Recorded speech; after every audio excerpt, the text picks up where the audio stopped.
as well.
I gotta check I have to check my timer. Okay. Yeah, 2 minutes and everybody will be looking at me. Okay, I just need you to screw this. I'm not strong enough to keep it turning in case it gets stuck.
What is up, my violent friends? Cody Brundage, Zachary Reese up next. Oh man, we're talking about taking it back. Let's get some music here. Let's get some finger snap. Take it back. Do take it back. Because Drakkar Klose just took it back. He just took it back to 2005 when he slammed Joe Selecki, Quentin Rampage Jackson style. Selecki was going for an armbar. Drakkar picks him up, slams him, and it is lights out. Just like Rampage did it, just like Jessica Andrade over Rosa Namajunas, just like Tito Ortiz over Evan Tanner back in the day, which I know there's not a lot of people that are Tito Ortiz fans because of some of the things he's said and done, but I think maybe the best slam knockout. I think that one's better than Rampage's, to be honest. The actual slam, not the situation of getting out of the arm bars. Rampage was better for that. But the actual slam and emphaticness, that Tito slammed, the late great former champion there, that was Evan Tanner, that was something else. Let's go to the chat. We got a big day of fighting, gentlemen. It's a doubleheader. Probably the biggest UFC fight night of the year. I mean, it is stacked.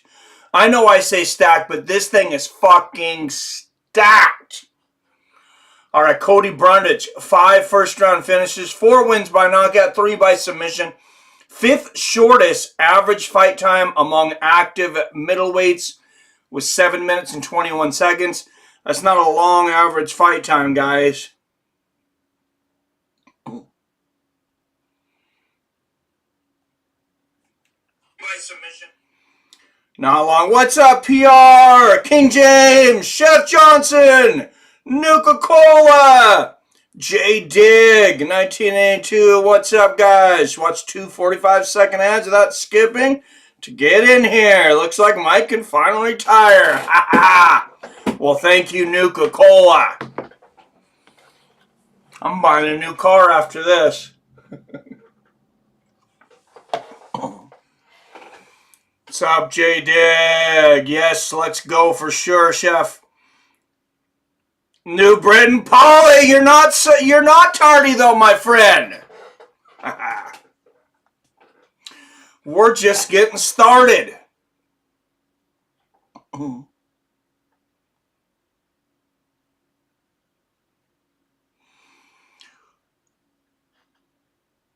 And I will ask, as I often do, but I will continue because I'm curious, is who got a notification for this?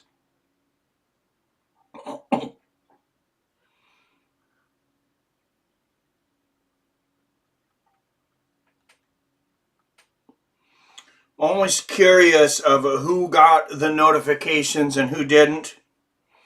Nuka-Cola. Yes, sir. Well, I appreciate it. All right, Zachary Reese, undefeated, but this is his UFC debut. He's finished all 6 wins in the first round. He comes to us from Dana White Contender Series, Season 7, Week 3.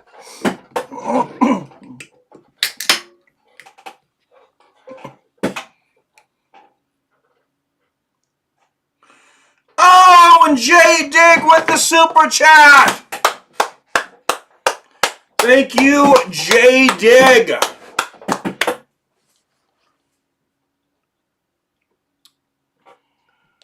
With the first donation of the night. Thank you, my friend.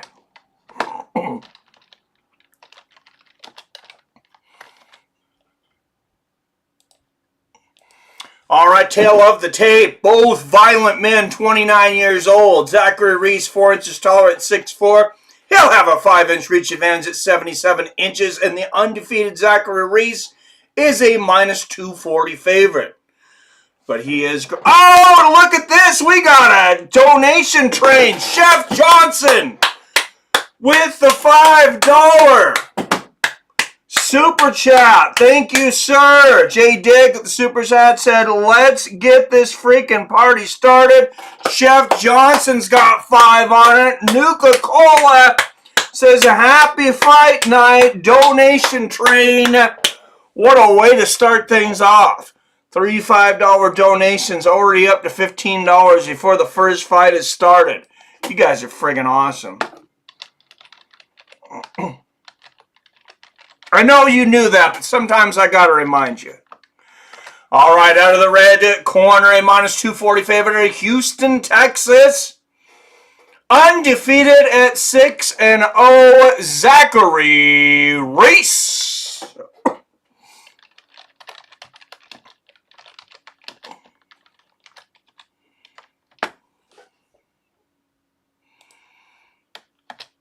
Everybody give a hand for J-Dig. Chef Johnson and Nuka-Cola starting a donation train here early to start off this stream.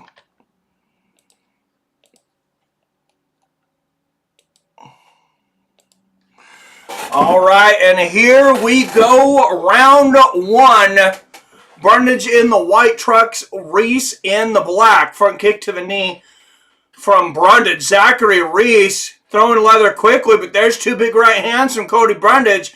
I got to tell you, that's a big ask. Oh, nice leg kick trip there from Reese. Brundage working on the legs, though, and Brundage on top. That's a big ask from Zachary Reese for his UFC debut to be taken on a big middleweight like Cody Brundage. Dude's a badass. Dude is a badass. Brundage on top inside the open guard now of Reese. Zachary Reese, minus 240 in his UFC debut, just 6 fights. Dude, you got some explaining to do. You got to show us what you got. Show us why you're ranked so high and why you deserve that. All right, Brundage on top in the open guard of Zachary Reese.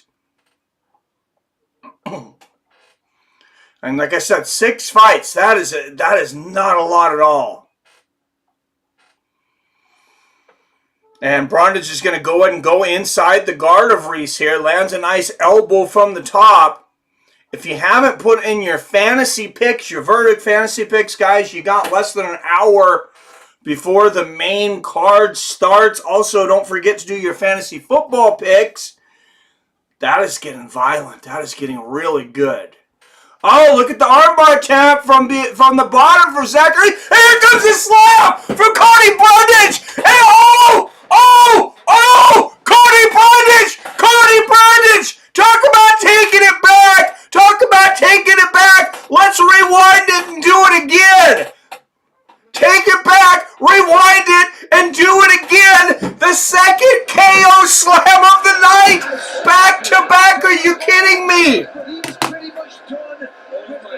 Talk about history repeating itself! Zachary Reese is out! Damn! Somebody didn't pay the power bill. You don't see it for years. And the man came to collect. Here it is again. As I said earlier, and here it is. He picks him up. Cody Brundage picks him up. Zach Reese right there. Head slams off the canvas. You're out of here. 2 in a row. Wow. This is going to be the move now. It's going to be the move now. Stop that, Brent. I'm just saying, they're going to be the move. Let's listen to it in real time. I think that is a great case for us being in a simulation because they're watching us. They're like, hey, these guys haven't seen a slam knockout in a while. Let's do it twice in a row. Just joking, but that was crazy. Man, anybody who missed that, I mean, you just missed the history that we can't even put into perspective right now. Because it never happened before. We've never had any MMA event, as far as I know, but definitely no major MMA event have we had 2 slam knockouts in the same event, and now we just had it back to back. That's why at Progressive we show you rates from other companies. They're lower than ours. I think that is a sign of things to come. I think that's like your little rainbow after the rain. It was raining like crazy here in Seattle. It's actually flooding everywhere right now. But it's like there was this big rain. There was this big drought before the rain. There's this huge drought, and now here comes the huge rain, and now the rainbow, and you get to see something that you haven't seen in a very long time, and that was those 2 slam knockouts in a row. Absolutely amazing. So ring mat made of cement tonight. You know, I thought about that new Britton Pauly. I was like, man, is there something Is this like a really hard mat? Or what? And that's a good question. Jim with the super chat! Jim getting it done. What a donation train. We have 4 in a row to start this out. I'm pretty sure we've never had 4 donations this quickly in a stream.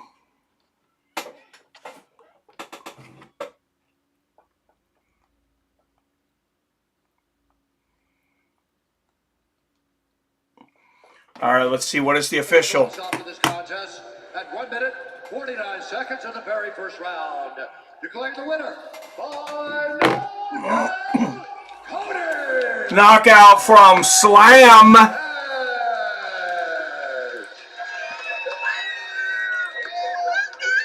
here with Cody Brundage. Cody, when I walked into the octagon, you said, about time, about time.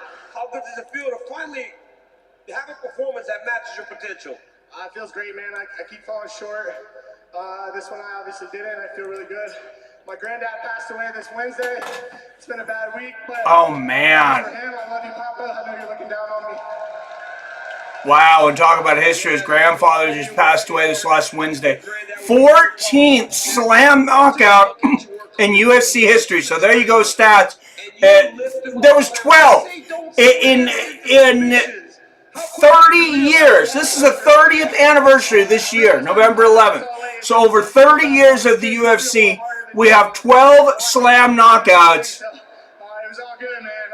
In the last 20 minutes, we've had 2 more.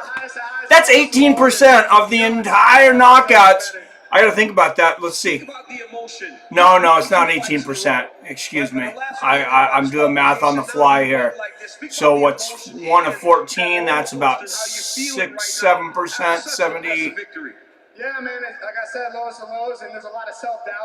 And when you got self-doubt, you need people who believe in you more than you believe in yourself. And I'm fortunate I got that my coach. He never didn't believe in me. So if you had 2 of 10, it'd be 20. Yeah, about 14%. About 14% of the total slam knockouts that there has ever been in the UFC have happened tonight. That's in the last 20 minutes. Absolutely amazing. Yes, Jim. Slam KO is super rare. Yes, it is. So I'm a little tired of the party. Last chunk of time, I had to feed my dog. Hey, the party can start. The drunken charge is here. And Jim, 14 months straight of top contender. Thank you to all our premium members who donate every single month to keep this thing going. All the premium members and our Patreons. Every single one of them. That's you, PBR Street Gang, if you're in here. But thank you. Premium members, super chats. You guys are rocking. Cheers, Chef Johnson. And Jim says, shout out to Mike and all Fight family. Thank you, kind sir. First time in UFC history with 2 knockouts by slam on the same fight card. Jakar Close and Cody Brundage. Guys, this is a sign of things to come. December 2nd. I love history, and I really love MMA history. December 2nd, 2023. Put a little bookmark in your brain on that, and remember, you'll be able to tell your kids, your grandkids, tell other fans. I remember when I was watching UFC Fight Night, December 2nd. I remember it because there was a huge bare knuckle card on that night as well with Mike Perry and Eddie Alvarez. And I kid you guys not, 2 fights in a row, there were slam knockouts, and people will be like, I gotta look that up because I don't believe you. That's unrealistic. You're gonna tell me that there was only 12 slam knockouts in the entire history of the UFC, and then you watch this event and 2 of them happen in a row. I guarantee you, people in the future are gonna call you liars. So remember it. Robert says an armbar slam. I believe those are the first 2 of that kind of slam. Slammed in the temple, first of its kind. And says, cheers, Jim. And one of the reasons that it doesn't happen a lot, and So basically there's 3 in UFC modern history. We just seen 2 of them. The other one was Jessica Andrade over Rose Namajunas. I can't tell you when the one in the UFC was before that. I would imagine there was something between that and the Tito Ortiz Evan Tanner Slam. But it's a short list. And any way you look at it, it's a short list. But yeah, to have it happen 2 times in a row, just absolutely amazing. And speaking of amazing, have you guys seen pics of Meisha Tate lately? She's getting older. How old is she now? How old is Meisha Tate? 37. So she's 37. She's not that 24-year-old girl in Strikeforce or just coming into the UFC anymore. And I'll tell you guys, she looks fucking amazing. 37. She looks fucking amazing. For those, that are my age, I'm 45. I'm old now, I guess. But for those that are my age or around there or older, remember what, women that were 37. What did we think of women that were 37 when we were our age? They were old. They were old. They looked old. They acted old. Especially, 45 like me. But 37, you weren't exactly thinking, wow, that 37-year-old woman is hot. Today, it's a different game, kids. And I don't know if it's the proper nutrition. Some of it's the makeup. Some of it's the health. But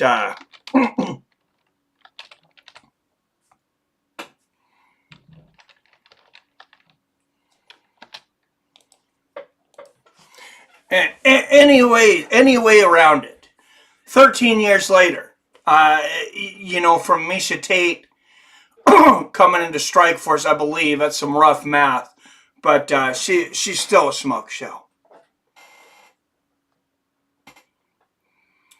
I'm back in New Hampshire at Thanksgiving dinner, finally with this cousin, because wife had COVID on Thanksgiving. Well, I'm glad you got to go, Robert. Awesome. Jay Dix is Hughes Newton. Oh, yes, Matt Hughes. And Carlos Newton. Yes, Carlos Newton, that slam. Or Hughes actually dropping back. And this... Didn't Hughes have 2 of them, though? Didn't he do that something similar with Frank Trigg? I want to say Hughes had 2 slam knockouts. Congratulations, Mike, on the Huskies winning the Pac-12 championship last night, clinching their spot in the college playoffs. Well, thank you, Bill. Man, that was a wild game between them and Oregon. I couldn't believe Oregon was 9.5-point favorites going into that. I'm scratching my head. We're not able to bet on local college games. I know I probably mentioned this before, but for those that don't know. So under the new sports betting laws, since they put it back on the books where states could have sports betting if they so choose, they made it to where you cannot bet on local college games. And this includes big entities like Washington State and the University of Washington. So I was unable to bet on my Huskies, but I'm glad they got in the playoffs. They're undefeated. They're ranked 3rd in the nation right now. Oregon was actually number 5. I don't know what happened to 1 and 2, but they've got to be up there now when the new rankings come out. Hughes versus Newton was another slam. Yes, it was. And New Britain Polly with the donation. What is going on here? And they're actually, I should have updated that. We got $22 in super chats. 1 fight into this, and 1 quick fight into this, by the way.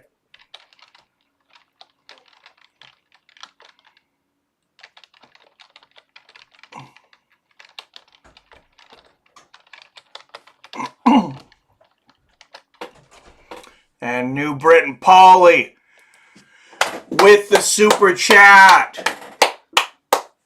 Yeah, that's 6 super chats, and we're less than 30 minutes into this stream. That's got to be a record for number of super chats. I'm pretty sure it is.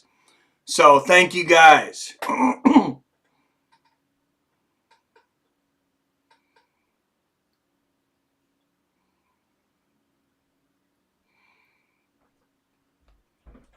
Robert Kerrigan says, how about my Eagles? Best team in the NFL, pulling off wins in the second half when they are behind.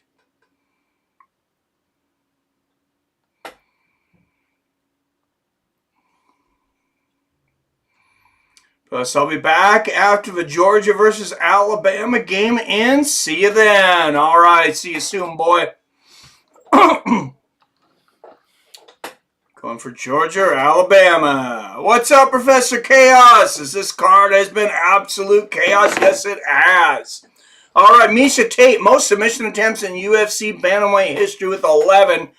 She comes into this 19-9, former Strikeforce world champion, former UFC world champion, one of the most important pioneers in women's MMA history. She'll be taking on 9-2 Julia Avila. 4 wins by knockout, 2 by submission.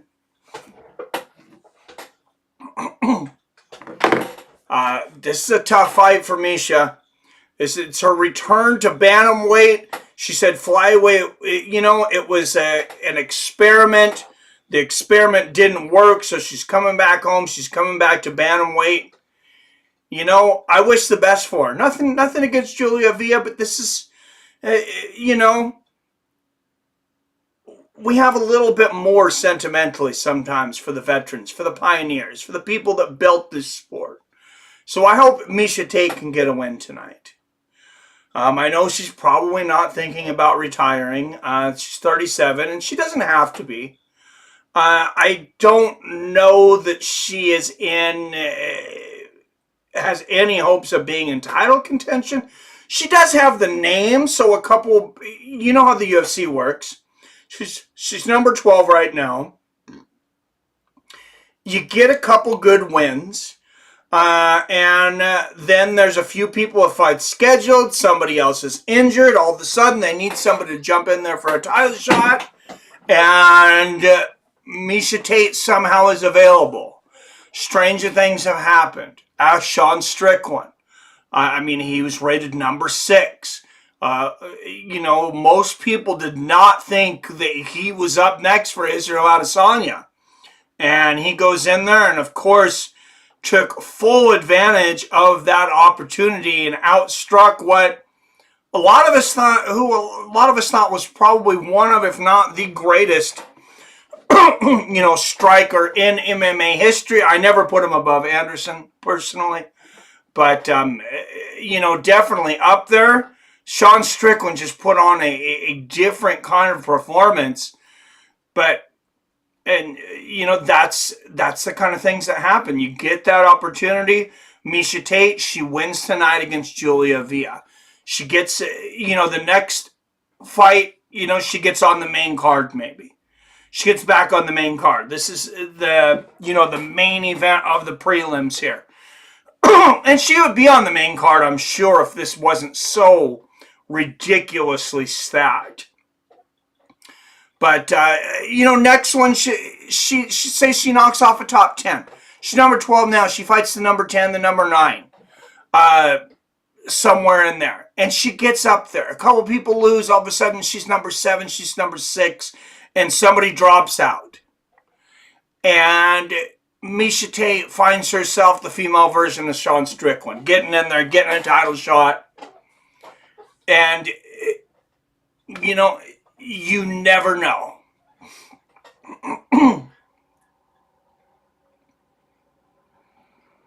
NFL is in trouble once the Eagles gel. They've yet to reach their potential this year.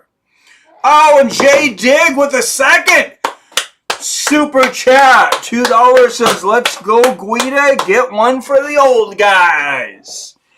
Thank you, Jay Dig. And yes, get one for the old guys indeed. We may be old, but we're not going down without a fight. J Dig, that's $7 on the night for my man J Dig. $24 altogether. So that could be a record dollar-wise now. I'm sure $24 donation. We haven't gotten to our second fight. Pretty awesome. Robert says there's rumors Ertz might come back. He's either going back to the Eagles or the Ravens. Man, and what about the Ravens too? Ravens are really good right now too. I mean, they spiked my Seahawks like, like they were the ball after a touchdown celebration. I mean, they made them look like they didn't even belong. I have some issues with Thursday night's game against the Cowboys, and those who watched it, you know what I'm talking about. I hate to be biased. I hope I would do this if it was another team. But for those that watched it, man, what a shitty officiating game. I mean, the calls there, this is one of those things, and I'm not making accusations. But now that we have the sports betting, there's going to be questions all the time. It seemed as if that was a showcase for the Cowboys Stadium. It was a showcase for the Cowboys. And that the NFL kind of wanted Dallas to win. And the referees definitely did their part to help them. And I'll stop whining and being a poor sport there. But I do believe that. I'm not saying that they like that I believe. I don't know that they fixed the game or whatever. But I do feel like if one team got the favorable calls, it certainly wasn't the Seahawks. Wow, what a slam, eh? What's up, Road Dogs? 2 slams! 2 in a row! 2 for the price of 1. Absolutely insane. Drakkar close, followed by Cody Brundage. Eagles are the most stacked team in the NFL. Imagine Eagles and Ravens in the Super Bowl. Aren't they both NFC? No, Ravens are AFC, right? I believe that could happen. King James. Because I believe Ravens are AFC. Billy would know. He just laughed. This is how much I keep up with football. I tell people I'm not a football fan. I'm a Seahawks fan. Because I really don't. I just don't have the time to watch like all the games anymore. Thursday night's game was game of the year, and I don't recall a single punt. Other may not have been King James. Yeah, and I don't mean to, I shouldn't trash the game like that. It was a great game. It was a very, very good game. Both quarterbacks played well. I mean, I think everybody played well. And I don't want to take anything away from the Dallas Cowboys. Regardless, maybe they win that game. Regardless of how the judges call it or whatever. I mean, it was a close game. A lot of things could have made the difference. But yeah, really fun game. Greg, so I did see that. Drakkar got one too, but I missed that one. I was turning it on for the replay. I wasn't actually watching the fight because I always take a nap, of course, after work before my stream, get recharged. And here she comes, the Raging Panda, Julia Avila. I want to know how she came up with that nickname, by the way. The Raging Panda. You guys remember those that grew up with Tekken? The Panda character. And my youngest daughter, Rebecca, would always, she'd love picking the Panda Bear. And she'd think it was just hilarious. She'd just button mash. She just button mashed against her brother and just bashed the hell out of him. She just thought it was so damn funny. Because there wasn't a whole lot of skill to using Panda in Tekken. But if you got the jump on someone, I mean, you could just smash them until it was over.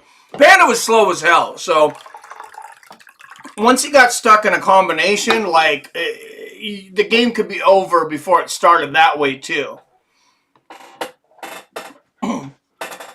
But like I say, I want to know where Julia Avila came up with that nickname. Cowgirl got a lot of help from zebras. What's up, Josh in the house? Says, what's up, friends? Did you hear that Dama accidentally linked the matches for 2024 on his matchmaking board during a Nelk Boy Full Send interview? Most violent person MVP much. No, what did they leak?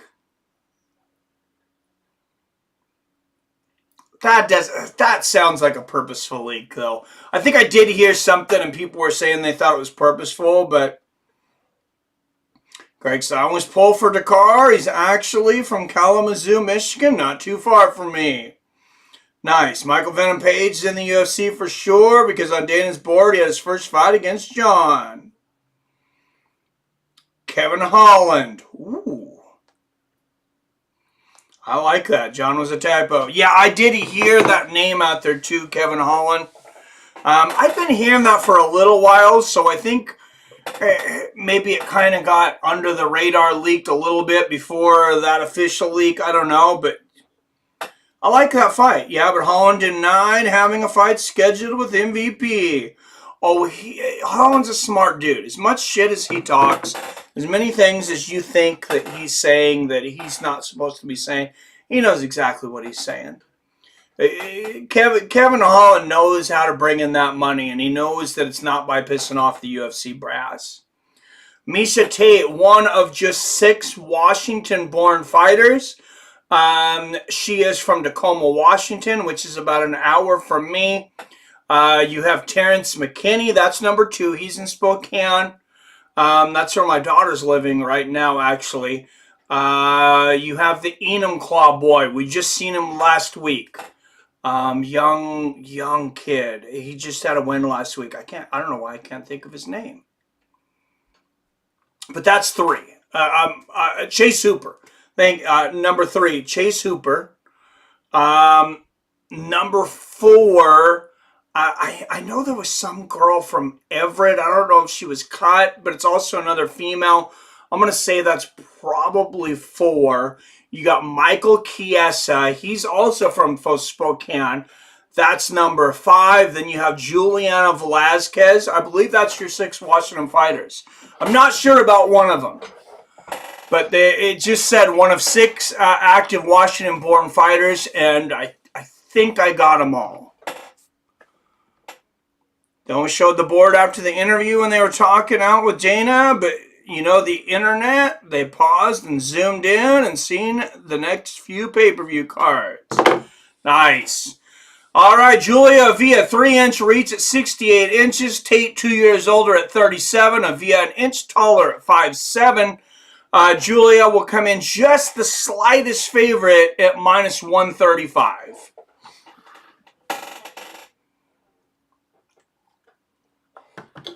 Raging Panda versus the Cupcake. Raging Panda looks like she has to go to the bathroom with that look right now, though.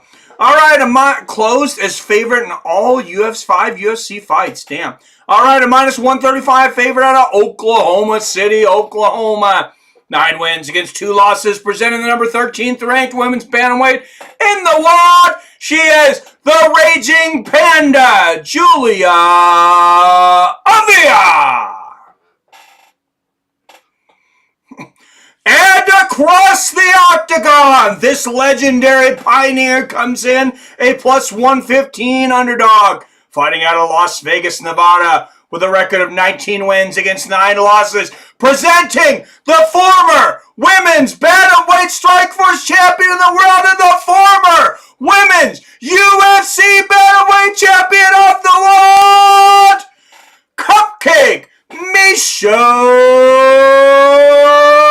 Tate.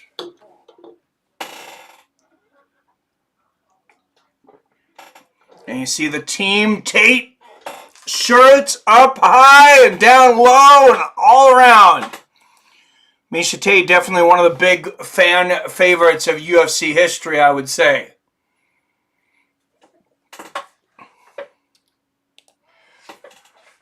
And a touch of gloves, and Meisha moves forward quickly. Nice right hand from Avila, but Misha's going to look to get this to the ground quickly. What are the odds you guys think of 3 slam knockouts in a row? Then I want to test the cage. Then we got to test that floor. Avila looking for a little guillotine. I don't think there's anything there. Meisha drops her. Meisha already at half guard there. I mean, it's not nothing, and Meisha's got to be careful to not work the wrong direction to work deeper into this. It's hard to tell from the angle. It definitely always can be. And look at the way Julia Avila is using her leverage up against the cage. She's got her back up against. She's trying everything she can to keep leverage on this choke. It looks like Meisha's in the good here. Yeah, she's out. Okay, she's out. And now she's to side control. And we'll see what Cupcake can do. There's a nice big right hand. Meisha, you're a veteran. Be happy with side control. Don't waste it going for mount. Come on, you could get a head and arm choke from there. Or you can get one of your legendary arm bars. Oh, nice hammer fist to the body here from Tate. Tate looking anything but 37 right now. And she's in dominant north-south as Avila works the cage with her feet here to try to get in better position.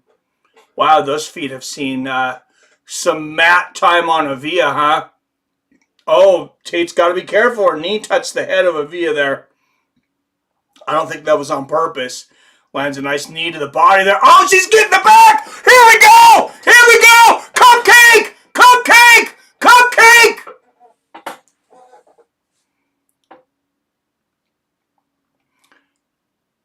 Oh, she might just go for the cross. She's going for the crossface. Oh, and Avila rips it off.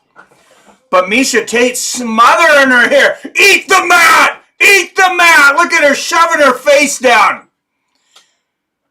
I like this. A violent Meisha Tate tonight. Who pissed in her Cocoa Puffs? Halfway through the first round. Big shots here from Meisha Tate right on the ear. And she's got Julia Avila twisted up like a pretzel. And she moves to full mount in one of the most creative ways possible, too. Wow, full mount here for Meisha Tate. And who would have expected this domination early in the round? I mean, she has been dominant ever since she took the fight to the ground. Lands a big right hand there. Avila has to give up her back. There's an arm. Of course, I wonder if Meisha Tate has some bitter feelings about the arm bar after her rivalry with Ronda Rousey. Oh, look at the ground and pound. Let's give it some Gary Goodrich. We had the slams earlier. Let's give it some Gary Goodrich. Here's the elbows. Elbows to the sides of the ears. The MMA gods are looking down on us tonight with nostalgia, friends. Man, and she's got Avila all twisted up here. Avila, to her credit, has been able to fight off any submission attempts, but Meisha's just been dominant. Nice elbows and hammer fists. And, what this really says to me is 135 is the right weight for Meisha Tate. 2 more big right hands. Because Julia Avila, she's the real deal right now. A dominant win over Julia Avila by Meisha Tate here. I mean, it may not propel her in the rankings because technically Avila's one lower at 13. But, guys, when you got a big name like Meisha Tate come in and make statements. Oh, 2 big elbows! She could stop this here. Less than 30 seconds left in the first. Meisha Tate could get this fight stopped. I think she can do it with ground and pound here. Those were nasty elbows. And also, you got to start thinking about a 10-8 round. I mean, this has been a domination. Significant strikes, 34-1 in favor of Cupcake. Oh, and there's an arm! She says, I'll take that. Oh, can't get it yet. Lands a few more strikes, though, from the top. And she's going to pound it out to the bell with hammer shots and elbows on the body. 10-8, Meisha, Cupcake Tate.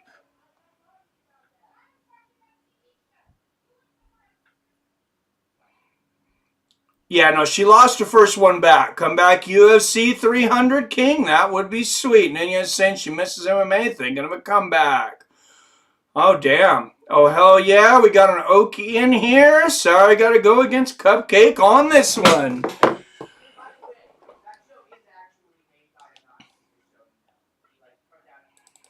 Well, I got to go against you because I got a Washingtonian in here in Cupcake. A Tacoman.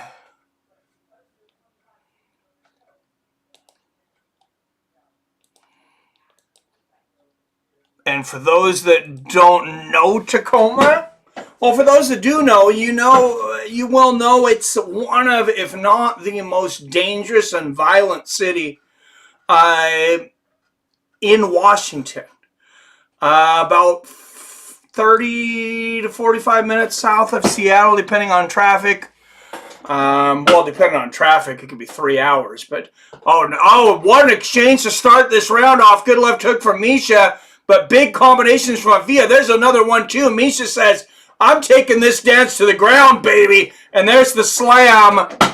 And Meisha immediately moving to side control this time. Avila, because she knew from the last round, or she thought she knew, that Avila would go for that guillotine choke again over position. So she knows if she could just fight that out, she could spend her time getting position, and she does, and she goes straight to side control. And like I said, I got her winning the first round 10-8. I would hope for a Cupcake finish tonight. Oh, that's it. She's really cranking on that guillotine, but I just don't see it where she's got any leverage there.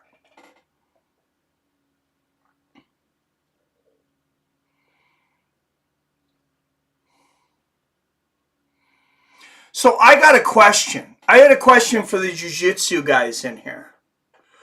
No-gi jiu-jitsu. Can you choke somebody out with the lapel of their shirt? I don't think so, because I've never seen it happen. But first thing I was thinking was like in judo, it's like I would grab that lapel and you want to do that choke because you can do that in judo. What about no-gi jiu-jitsu? Can you choke them out with your shirt? That's how ignorant I am about no-gi jiu-jitsu. I've watched like a few Gordon Ryan matches. Big shots from the top here from me. Oh, Meisha, get your fingers out of the frosting, Cupcake. She's almost refusing here. Does she really think they want to take a point away from her? Come on, Meisha. You can't just be holding on to the fence like that. Yeah, he's on top of this fence situation. I mean, man, I know you're well loved, Meisha, but that was a lot of fence grabs. Oh, and look at the hammer fist. Meisha looking to close the show here. She looks like Lars Ulrich playing on Avila's face like a drum right now.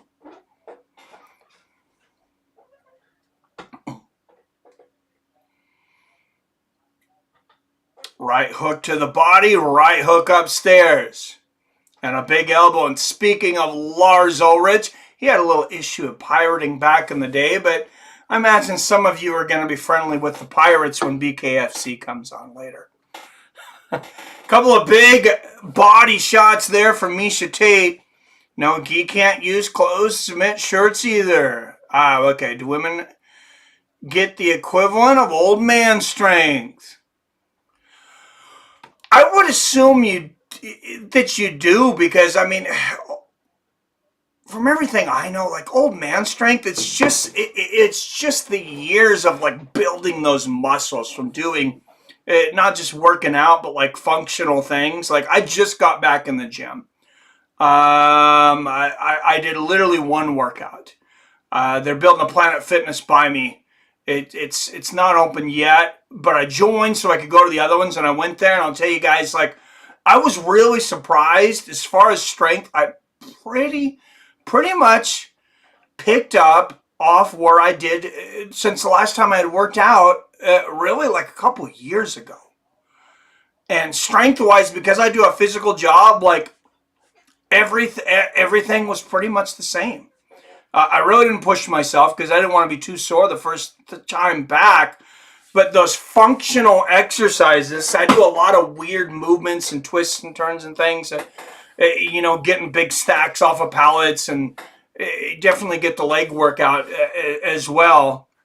But I really didn't feel, I felt like I was just as strong as when I've been working out. Oh, big elbow from the top from Meisha Tate. She is back in full mount. Oh, and she is giving her all the frosting right now. Left hooks to the chin. She's got the back. She's got the hooks in. She's got the hooks in. The cupcake's in the oven. Will it be done before the timer rings? 20 seconds left. She's got to turn up the temperature. You got to turn that bitch up to 450 right now, Meisha.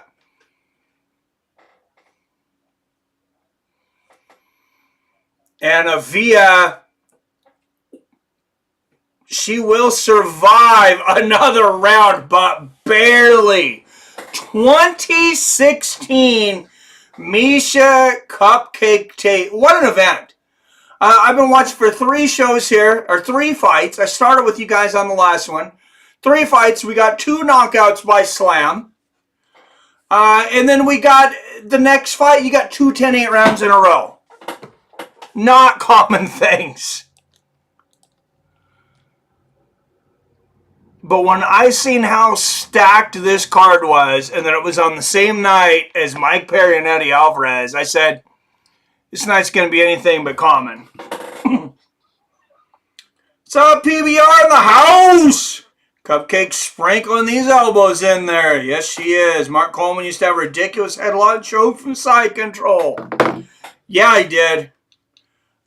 Yes, he did. By the way, got to give a shout out to Mark Coleman and some goodwill for anybody that knows him online. You know, whatever you believe in, prayers for him or whatever. He just had a major hip surgery. I believe a little bit of overtraining. He would probably argue that. The guy doesn't believe that there's such a thing as overtraining. He's such an animal. But he just had to have a hip replacement. So thoughts and prayers for him that a speedy recovery and he'll be able to take the foot off the gas just a little bit. And Meisha Tate immediately with another takedown here. Avila doing everything she can to get up. But Julia Avila, she just looks like a beaten woman right now. Oh, and a beautiful judo throw. What a beautiful Ochigari there from Meisha Tate. I had to rack the brain there for a minute. Been too long. That's 4 or 5 on the takedowns for Tate. But Avila has spent very little of this fight standing. Oh, 3 big hammer fists to the ear there from Tate. I mean, Julia Avila must feel like she's Lauren Boebert on a date because she spent 90% of this fight on her back. Oh, Meisha looking to get under the chin here. She's cranking it. And there it is! There it is! There is the submission! She really did. Paid her no respect. Just went right out of her. No respect. Well, Meisha Tate. Meisha Cupcake Tate dominating the prospect Julia Avila. They doubted her. They said she was done. She retired. She came back. And she is ready for a title run. Wow.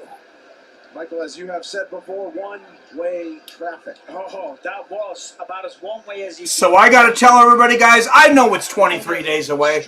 Merry fucking Christmas. Because that was the thought when I seen this stacked UFC card, BKFC 56, right after it. Merry fucking Christmas. This is like a Christmas gift from the fight gods to all of us. Once heard Gary Coleman is Mark Coleman's brother. I kid. We'll get him next time, Okie. Yeah, man, you don't see the resemblance? Oh, my God. Sorry, you're Oklahoma. You should have been sooner. Your Oklahoma should have been sooner. She couldn't keep it standing. She couldn't keep it standing. Sorry there, Greg. The raging panda was more like a muffled chihuahua tonight. But I got to give all the credit to Meisha for that. She was just dominant. What's up, Robert Easley in the house? King Dale Clark. This fighting is gay. WWE is where it's at. King Dale Clark, did I meet you in Gorge, Washington at the Burt Kreischer Comedy Fest? I swear I may have. So that reminds me of a story. So me and the wife, we went to see Burt Kreischer at the Gorge in George, which absolutely beautiful venue. For those that don't know, it's right over the Columbia River. It's fucking amazing. Burt Kreischer was the first comedian to ever perform there. Anyways, the reason that this made me think of this is there's a guy there that is crazy annoying. At first, I think the guy's cool, but then he becomes crazy annoying. He's walking up to everybody going, "Welcome to WrestleMania. Welcome to WrestleMania. Welcome to WrestleMania." Giving high fives and shakes. I think this is funny for about an hour. After an hour and a half, this was no longer funny, and this guy is not slowing down. Guy's probably 30 years old, in between 25 and 30. Somewhere in there, anyways. So I start talking to the guy. Meisha Tate looking to pick up Daniel Cormier. Careful there, you're going to break your back. That is... that made you come out like that's a lot of beef. It's been a year. You said DC's got to be pushing 300 these days. It wasn't about the opponent. I was going to show up like this tonight, no matter who it was against. I was dead set that I was going to go back and remember who I am. This is what made me, right? It's a throwback kind of night, boys. 2 knockouts. Meisha Tate coming back. We got Clay motherfucking Guida on deck. Quit, give up after my last fight. The word retirement. And I had to show myself, and I hope all of you, that you do not quit on yourself. You do not give up. It doesn't matter what anybody else says. It does not matter what they think. When you know you have it to give, then give it. True words there from Meisha Tate. Whatever you got to give it. You took her down very early. You might have had 2 10-8 rounds going in. Nobody else is ever going to be as confident in you as you are in yourself when you know what you can do. I worked so hard on it. Thank you so much to my coach, Kirk White. He made a huge difference for me. My fiance, Johnny, is there. My rock. My corner, Maki. Look, What a dominant performance. Could not be happier. Mommy loves you. For Meisha tonight. I promised you that I would. We're going to go get ice cream, pizza, and we're going to have a great time. And Merry Christmas to you all. Meisha Tate scores her first submission victory since she won the Women's Bantamweight Championship in 2016 against Holly Holm. Of course, that stat not extremely fair because she did retire in the meantime and then come back. But do you ever retire as a fighter? You might not get in the cage. You might not get in the ring. But somewhere deep inside, all us fighters, I think, we all know we still got one fight left in us.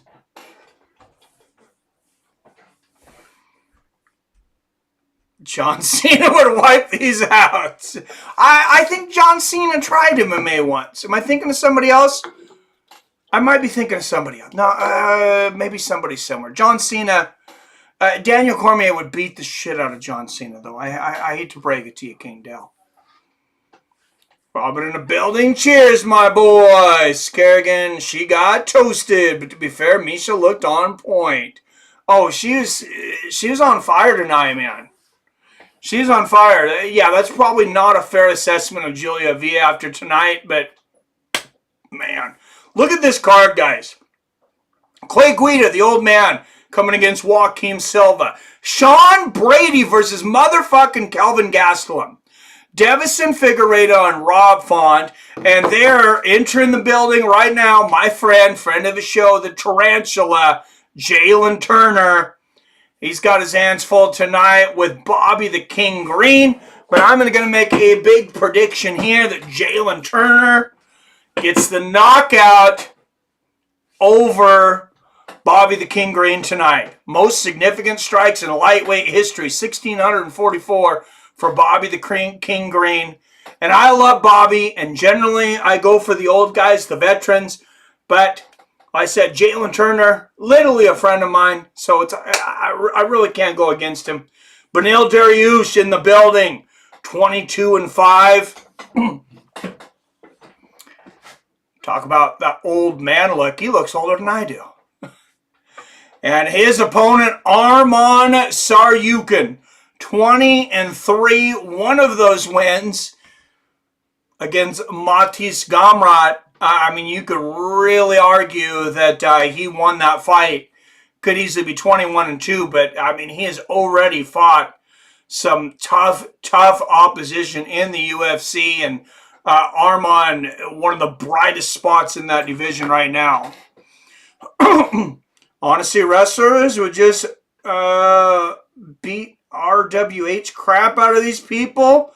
They aren't real fighters. All right, King Del Clark. All right, Cheeto Nails.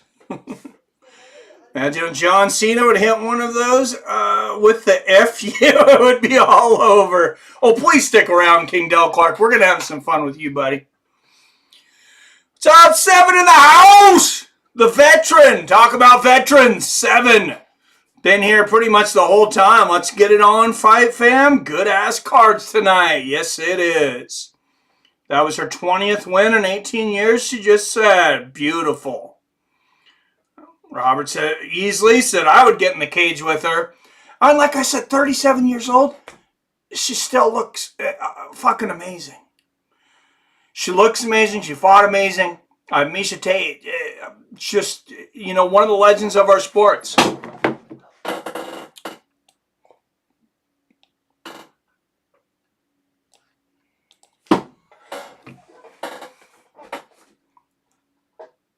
Okay, I know King Dale. Could you imagine a Bret the Hitman Hart caught John Jones and a sharpshooter? It's good night, Mr. Bones. They should do that. They should do a WWE versus UFC video game. That would be awesome. But do you do it in... Well, I was going to say, do you do it in the cage or do you do it in the WWE ring? But of course you have both options. And you got to have ladder matches. And does Brock Lesnar just rule the whole thing because he does both, him and Ronda?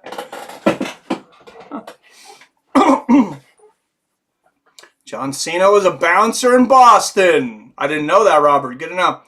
Cop would beat John Cena. I like that, Jim. For those that I know most of you guys know. But Manel Cop, he's a flyweight fighter, a guy that fights at 125 pounds.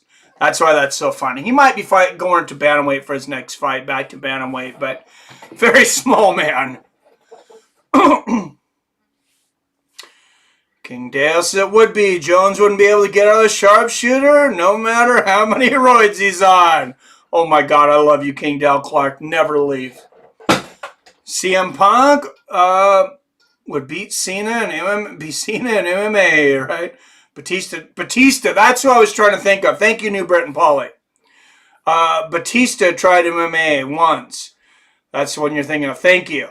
Beneil does look like he should be in his 50s with all that gray. I felt bad for him. I've always felt bad for people that have gray early. I mean, you could dye it, but I'm not going to say a lot because I'm lazy with my appearance and shit like that. I just got up from a nap and threw a fucking hat on. I've been wearing this hat most of the time now. I do like the hat. I found this hat. This is like my new lucky hat. Established 1976 Seahawks era. I seen that. It just called to me. I'm like, I like the color. I like everything about it. I'm going to stop combing my hair because, man, think about the 2 minutes I could save a day. You're right, New Britain. So Batista did one MMA fight. That might be the WWE person you were thinking of. Yes, it was. Thank you, PBR, as well. What if Hulkster Hogan hit that leg drop on Alex Pereira? Ain't nobody kicks out of the leg drop, buddy. Not the real American. Oh, and get Hacksaw Jim Duggan hide that 2x4 underneath the cage. You know, looks under the cage. John Jones is hiding from you. Saw it under there. Passes him the 2x4. Crack. Right back underneath the cage. Brock on and off the roids, right? Brock should always be on the roids because it's so much more fun. All right, here's the rankings here. Beneil Dariush ranked at number 4. Arman Tsarukyan ranked at number 8. But you can see how much the rankings mean when Tsarukyan's a big favorite tonight. Charles Oliveira at number 1. Gaethje clocking in at number 2. I think Gaethje's going to get the next shot at Islam Makhachev. I think he probably should. Anyways, Beneil Dariush getting a rare knockout in his last fight.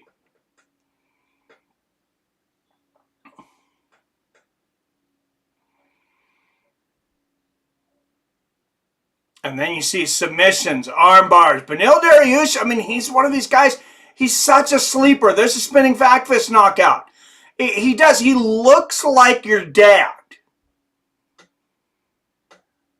He looks like everybody's dad at 38 that had some gray hair. My dad had some gray hair at 38. And, yeah,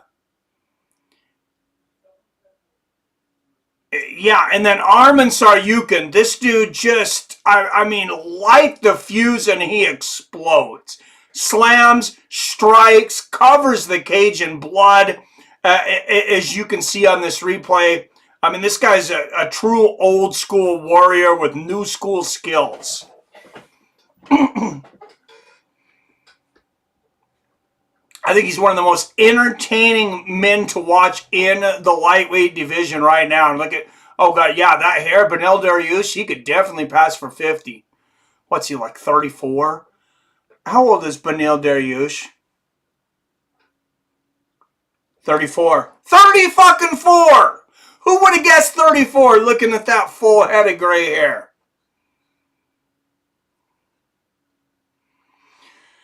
King Dale Clark says, I stand by my statement. The outcome might be determined, but the pain is real. Don't try this at home and don't mess with a wrestler. What's up, Nick M? Did you order it? Oh, I will be doing BKFC 56 after this.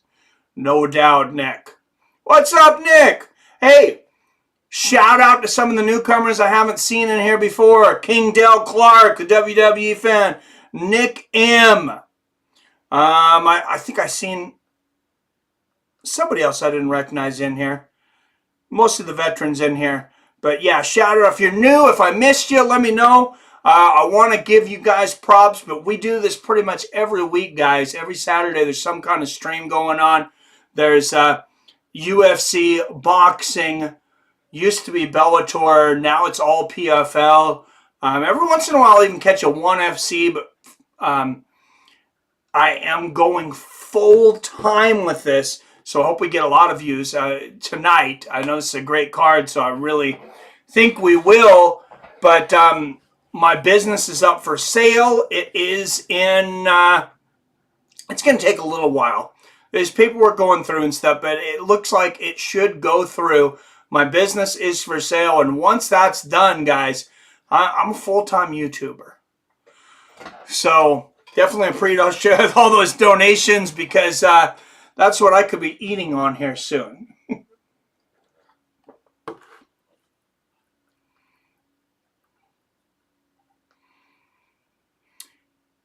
Craig Brimstone, veteran, been here almost the whole time too. I'd like to see a UFC invasion on WWE akin to the NWO thing back in the day. I think the hardest part would be getting the MMA guys to play along. I could see in guys like Costa and Colby maybe.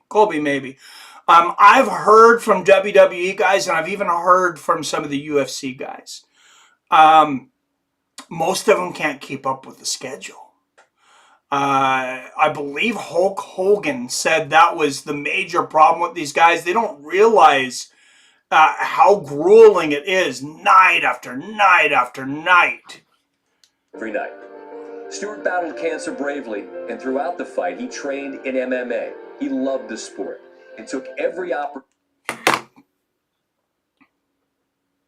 But, these guys, I mean, they don't go as many nights as they used to because they really, I mean, they used to go, I want to say Hogan said he used to do 240 nights a week. It might have even been 300. I mean, I know that sounds like impossible, but yeah, it was ridiculous. Sometimes two shows a night. I mean, these guys just absolute animals. And I'm glad that they've cut that workload on those guys a little bit because they had so many injuries. Cancer. You beat cancer by how you live, why you live. Did we get a fighter? Get an SB? Fight like hell. And when you get too tired to fight, then lay down and rest and let somebody else fight for you. Oh no, it's the Stuart Scott Cancer Research Fund. Okay. Women's division sucks weenies. This is PR. Brock was the only successful crossover, remember? Robert Easley says Ronda. Well, Ronda went to WWE afterwards. Brock was a WWE guy, did the UFC, went back and did the WWE. Ronda does very few matches. And you guys know I love Ronda. She's one of my favorite all-time fighters because of the judo background and the middle finger socks. Not sure what I walked into, but wrestling is gay. This is PR. Robert E. says Bobby Lashley. Yes, he did both. Some of them really do. PR says Jim. What's up? I rock in the house. Hey, glad to see you in here, man. But thank you. Yes, I am back and with a vengeance, man. Did this dude order the fight, or is he just? I told you I ordered the fight, brother. I told you I ordered the fight. We got UFC and then BKFC right after, brother. There's been quick fights, so there's no play-by-play to do right now. But we got Punahele, Soriano, and Dustin Stolfus coming up next at middleweight. After that, the old man, the Carpenter, Clay Guida, taking on Joaquim Silva. Then, like I said, we got Sean Brady and Kelvin Gastelum, Rothwell, Deiveson Figueiredo, Jalin Turner, Bobby Green, Beneil Dariush, Arman Tsarukyan. Should we bring up the BKFC for the man? Let's bring up this BKFC card.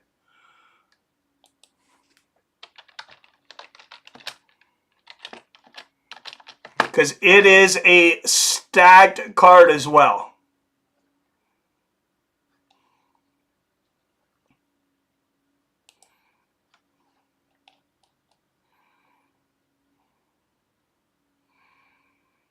All right, I know a lot of people probably tuning in for the BKFC card. So here we go. Oh, prelims already starting.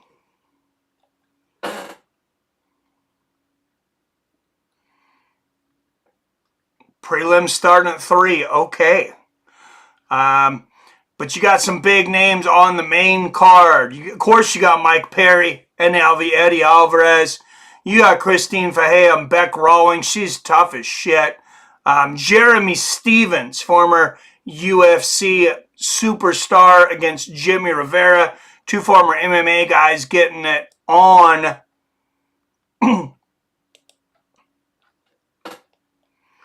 Adams and Terrell at heavyweight. Those are some great records. And Bare Knuckle 7-2, 6-1.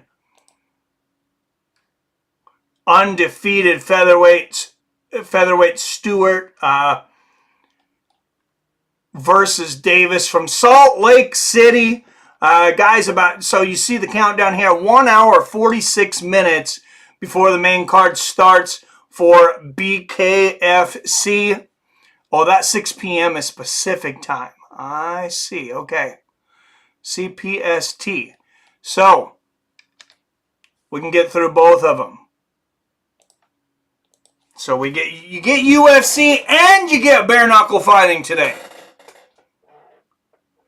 Don't say Uncle Dana never gave you anything.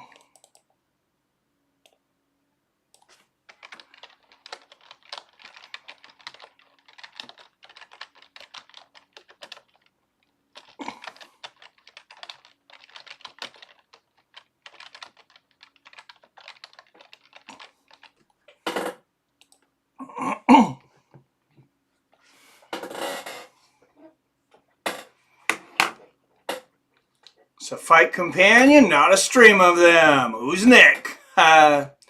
Seattle, were you a big pro wrestling fan in the 90s? Mostly 80s. I did pay attention some in the 90s, but it's going to be mostly 80s, man, because when I was a little kid, I was definitely into like Ultimate Warrior, Hulk Hogan, Andre the Giant, Brutus the Barber Beefcake, Jim Hacksaw Duggan, Macho Man Randy Savage, 1, 2, 3 Kid. No commentary on the fights, just want to advertise the fights. Well, I can't have commentary on a fight that's not happening yet, brother. What's up, Angel Osorio? UFC has started. Bare Knuckle has not, brother.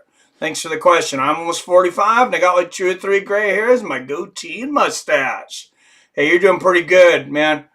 Oh, Long Bong with the super chat. Thank you, Long Bong. Says I watched this channel back in 2018. Well, you were here in the beginning, brother. All right, Dustin Solfus, 1 year older at 32, 1 inch taller at 6 feet, and let's get this shit going.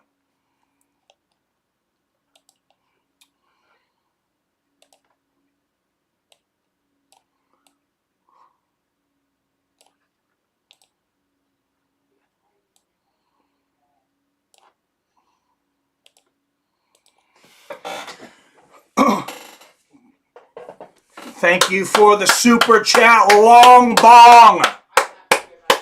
All right, out of the blue corner, he is a plus 275 underdog out of Germishima, Germany. If you're looking for a bet, this guy's 0-4 as a dog. 14 wins against 5 losses. Dustin Stoltzfus.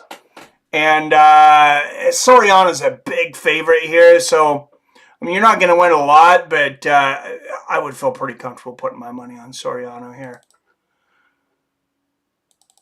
Of course, there's very few gimmies in MMA, but hey, I do like this one. All right, now to the red corner. He is a minus 345 favorite out of Las Vegas, Nevada. 9 wins against 3 losses. Punahele Soriano.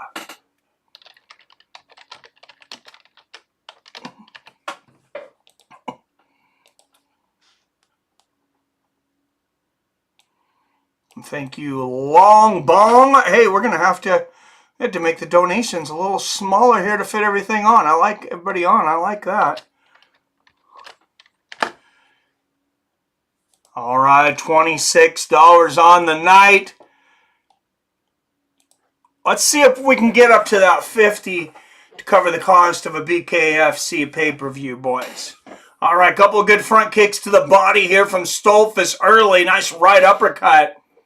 15 seconds into round 1. Good body kick from Soriano. Stoltzfus, he's going to want to start very fast, I believe. Good right hand there from him.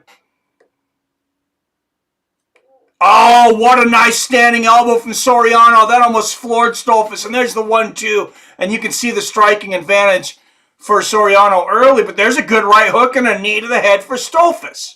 And the front kick to the body.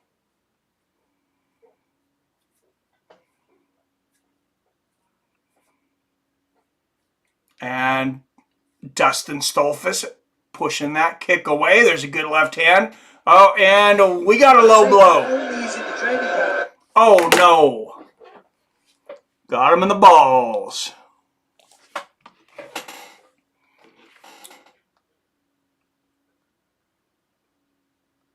Jones getting Jim Duggins.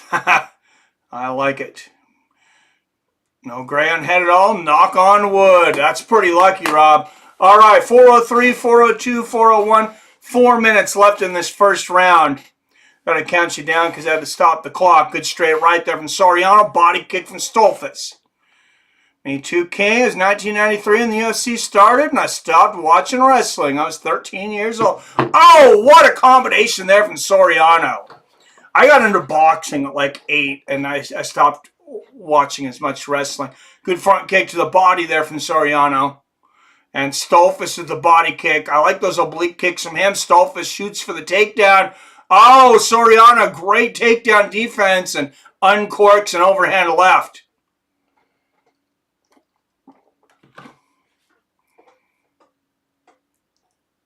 Southpaw Soriano's he's got a great overhand left. And I love the angle. Notice how he changed the angle on it that time he threw it. Good right hand on the chin there from Soriano as well. Oh, and there's a nice right hook, left hand behind it. Ponaheli putting on a striking clinic right now. But a good body kick from Dustin. Left hook upstairs from Soriano. And we got a kickboxing match here at the moment. Both guys flinging leather. And speaking of leather, there'll be no leather. There'll be nothing on their hands later tonight when Mike Perry takes on Eddie Alvarez in the main event of BKFC 56. Don't forget Jeremy Stevens taking on Jimmie Rivera. Oh, big strike there from Stolfus. Jeremy Stevens, one of the greatest strikers maybe in UFC history. Knockout artist. And then, like I said, the tough Bec Rawlings taking on Christine Ferea. Some great heavyweight bouts on there. Just a great all-around card.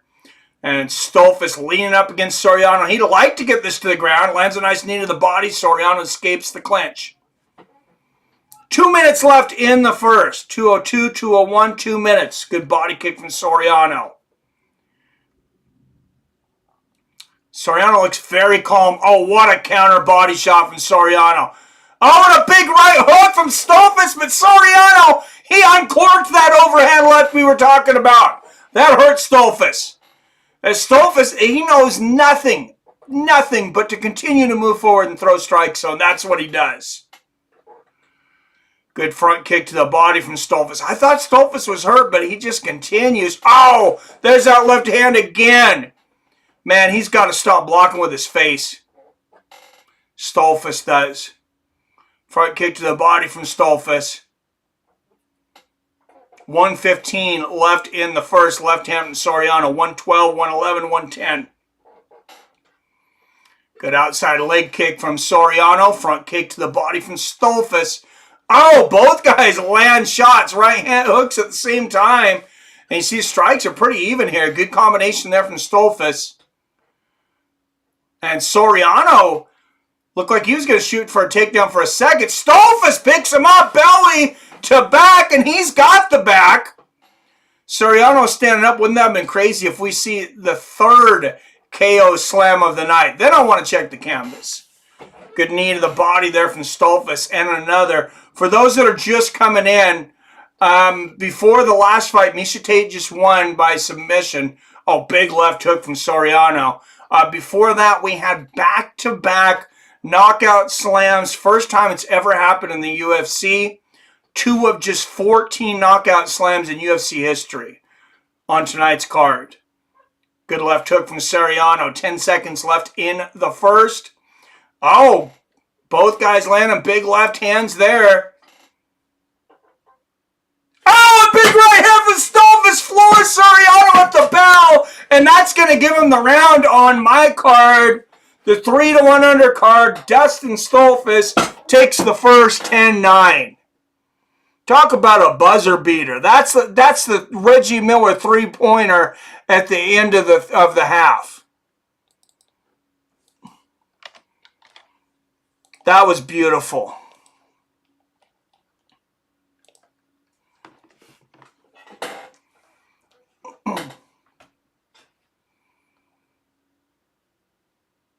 Same here, 93. Stop watching WWE, says Jim. New Britain Post 39. Just started seeing gray pop in here and there. Scary. Yeah, that's when I started seeing some. I see a lot more in my beard than I see in my head. But it's definitely creeping in there. It's on the edges. Mostly. Ha! Greg says, come on, I dread the day I take myself too seriously to watch a good old wrestling match. Yeah, and don't think that I'm too good to watch WWE wrestling, because I've covered a couple WrestleManias here. I think we did a Royal Rumble, and those guys are incredible athletes. Yeah, I'm not shitting on WWE at all. Good inside leg kick there from Stolfus. They put on a wonderful product, to be honest. Talk shit to all my friends, call them pussies, being afraid to watch UFC. Me and a couple buddies used to go to a local high school gym to watch wrestling circus when we were kids. WWE is so corny these days, Long Bond. Sheamus and McGregor versus Nikolai Volkov and Khabib. Oh, nice left hand over the top from Soriano. 4:20 left in the second. Good inside leg kick from Stolfus. Big left hand from Soriano.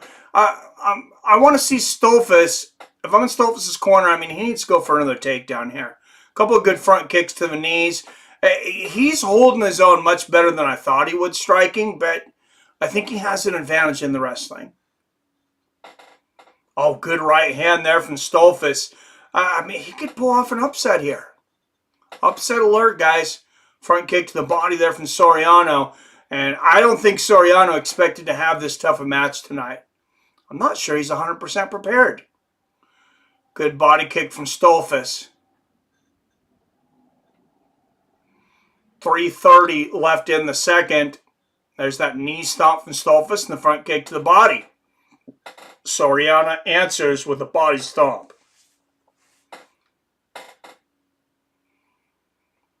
Stolfus doing a great job of just deflecting a lot of these shots of Soriano. He didn't deflect that one, though. That was a nice left hand from Soriano.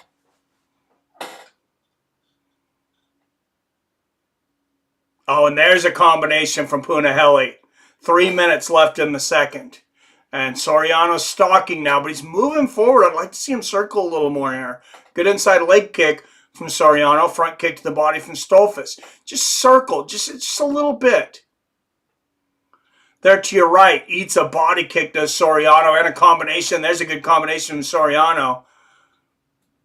And a good combination from Stolfus. Oh, right hook, turns it into the takedown. Belly to back and slams Soriano. What am I watching here? Stolfus is not supposed to be doing this. This is not supposed to be happening right now. And uppercuts from underneath from Stolfus, and Soriano, he's standing, but Stolfus has got the belly to back grip here. Lands a nice knee to the thigh. Let's see if he can take Soriano for a ride once again. Oh, and Soriano, he had a fistful of fence there. And another little trip there from Stolfus. Lands a couple great uppercuts from underneath. Every time I see that underneath uppercut, when somebody's down like that, I can't help but think of Dan Henderson knocking out the great Fedor Emelianenko. Oh, what a great right hook and a left hand from Stolfus. And he's going to take Soriano out again, and he's dominating the second round. Are you kidding me? Who's seen this coming? And now Stolfus has got hooks in. Oh, he's almost under the neck. He can do this without being under the neck, though. This is a tight grip. Oh, is he gonna do the fuck you choke, as we call it on here? He was almost behind. 1 minute left in the second. Oh, he's real close to being under the neck there. Oh, and there he's under.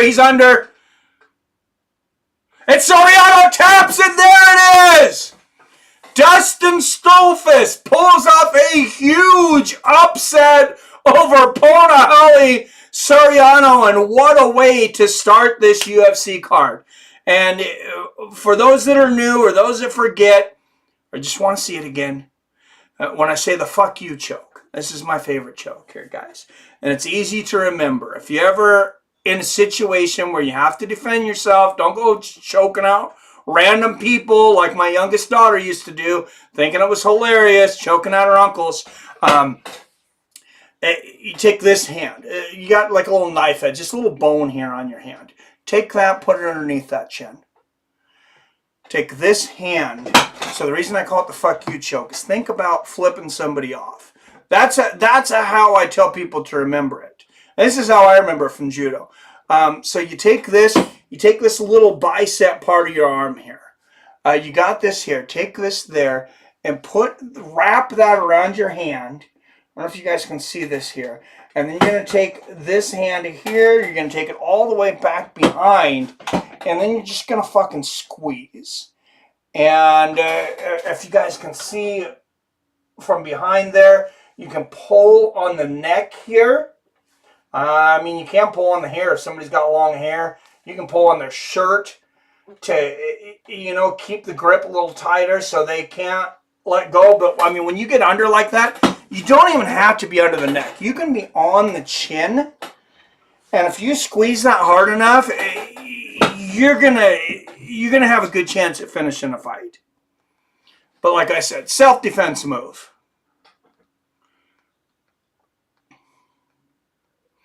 Oh, and Greg Brimstone with the super chat. The veteran Greg Brimstone coming through with what, 7th super chat of the night, I believe. Says 2 slam KOs, Meisha Tate with the camel clutch, and now that's suplex. Who we kidding? We're watching WWE right here. I love it. I love it, Greg.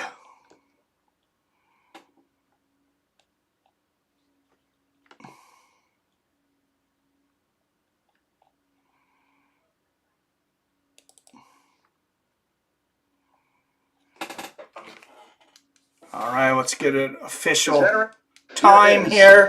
Wow, this is a big upset, guys. Ladies and gentlemen, really is. Referee Kerry Hatley has called a stop to this contest at 4 minutes, 10 seconds of round number 2.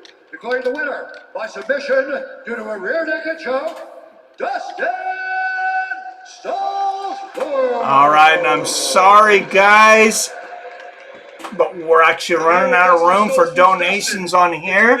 So I will delete them by amount and then by time that it's been on the board. So thank you, New Britain Polly, for the $2 donation. Been on there for a long time. Greg bumps you at the moment, but we won't forget your donation. Dominant Engler, Isa, my coach Frank Up Schneider. to They're the ones who helped me. $31 on the night. Got me better. And then going to Vegas, Great story, guys. Having the PI and having top level guys to spar with and drill with. So it's really guys, I gotta tell you, I am shocked. I did not expect Deiveson Figueiredo to win this fight at all. And the top level competition over here in the US. Post Reloaded, what's up? So I watch wrestling on occasion. Recently, I found out that WWF diva Sunny has been jailed for 17 years. Yeah, wasn't it some kind of... Was she the one that was involved in, like, a drunk driving... that seems like a long time for a drunk driving death. I mean, trust me, if you kill somebody when you're drunk driving, I do think you should be in jail for 17 years. But a lot of times, people are not punished like that. King James, so I'm moving to my mom's basement, fondle keyboards, and start following wrestling immediately. Oh, that's fun. Remember when Taker threw Mick Foley in the Hell in the Cell and he thought Mick died? Yeah, I remember hearing that, man, that people like thought that he was actually dead. MMA is actually not as dangerous as wrestling, and wrestling they have more serious injuries. Well, dude, they're doing what? How many nights a week are they doing it now? Probably at least 120 nights a week. Oh, C4 in the crowd. Flyweight Bantamweight Champion, former wrestling gold medalist Henry Cejudo. I guess it's triple C for now. And there you see on here Marigala and Pena, Falia and Rita, Samosa and Rodriguez, UFC Fight Pass Invitational 5 this Sunday. The King is out, though. Gordon Ryan was supposed to be fighting on this one. Does anybody know what happened to Gordon Ryan? He's not on the poster, so I'm assuming he's got to be out. Clay Guida, 38-20, 14 wins by submission. I want to say he's also got like 12 knockouts. He's got his hands full tonight with Joaquim Silva, 12-5 from Tough Brazil, 4 semifinalists on Shogun Hua's season. Poster list is probably The Rock and also Randy Orton. Oh, I have a favorite dude. I see. I picked Dwayton. Woohoo. Isn't even comparable. Shows who the real men are, I guess. You quack me up, King Dale. Getting paid a fortune for fighting 15 minutes once a year compared to every Friday and Monday night, busting ass for the business. If I was you guys, I would start watching wrestling, to be honest. Hey, like I said, we did do WrestleMania, brother. And I appreciate you here. Hey, you're here watching MMA. I may do a wrestling show coming up just for you. Well, not just for you, but...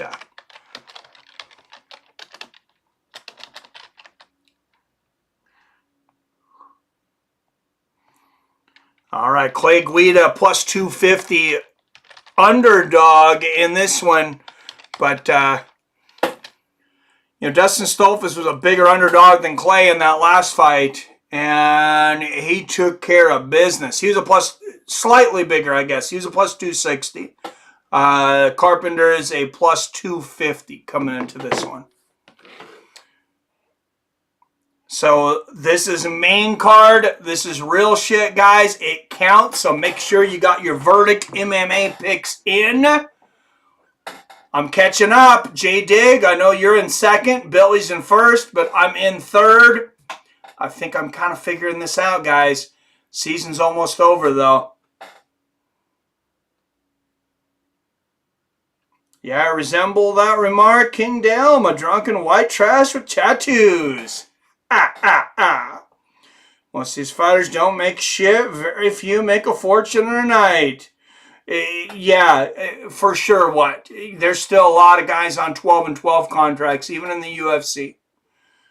More than not. J. Dixon, she had so many DUI offenses. Heard Tony beat his DUI. Yes, he did, King James. Whatever happened to Amir Sadala? That's a good question. I want to say I might have seen him in PFL for a minute. Ladies and gentlemen, of all genders and races, we now welcome to the all-time roster the former simultaneous two-division champion. Ryan got hurt. This is right. Tony had to pay for the guy's vehicle he crashed into and 18 months of probation, I think. We're gonna do it for us old guys. I hope so, man. King James can't believe Hill was arrested for fighting with his brother, and what a big deal tabloids made of it. Yeah, they were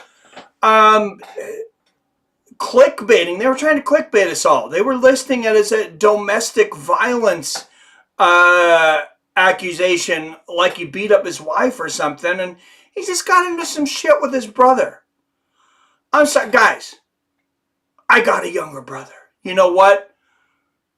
Fucking brace yourself for this one. But we've punched each other. We've kicked each other as adults. So fucking throw me in jail. Jesus Christ. I'm not saying that if you have a brother, especially if you're a UFC fighter, you should go around assaulting them, but let's get the facts of the case before we start clickbaiting that this guy's like some kind of wife beater or something.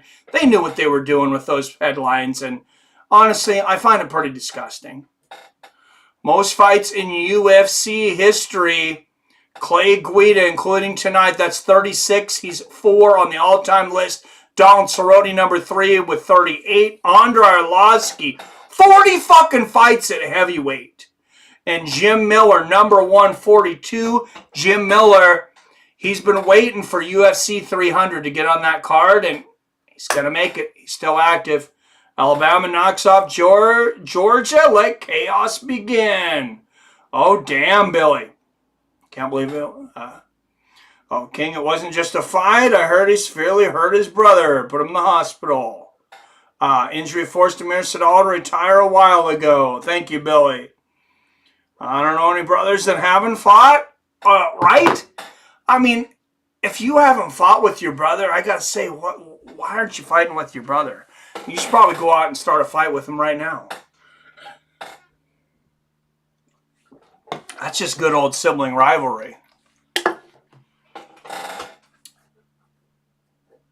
Father Time is undefeated. You are correct, Professor Chaos. I thought Bernard Hopkins was going to fight Father Time to a draw, but then he ends up in that fight with Joe Warrington.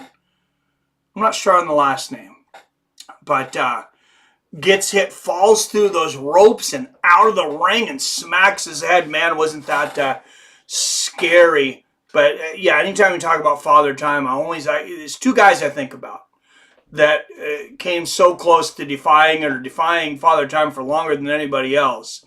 That's Bernard Hopkins. I want to say he was still world champion at like 48. And then you got Randy Couture, who was, I think he was UFC champion at 46. Of course, Big George Foreman, heavyweight champion at 45. 90% of MMA channels on YouTube are clickbait. It's gotten bad the past few years. Yes, they're clickbait. One thing we don't do here, and I could have grown a lot faster, is I don't do clickbait. If you click on a story, that's the fucking story. That's the story. And maybe we should advertise that more, I guess, because we're different. But I don't go around making up bullshit titles to get clicks. If I made a video, there's something in it that I feel is valuable for you that either you can learn or I want your feedback on, or it's just something for us to talk about as a community. But hit that subscribe button now, guys. If you're not subscribed, hit that subscribe button, and I'll make that promise to you that, since April Fool's, possibly, the title is going to be what I'm talking about. J-Dig says, Hendo, yes. Hey, I made IR. What's up? What's up, Phil D. Rowe in the house? If he can get through his fight without injuries, I think the UFC will give him a fight on 300. That would be nice. Clay Guida is awesome. Can't wait for this next fight. Yeah, me either, Bill. Clay Guida, yeah, he's just such a legend.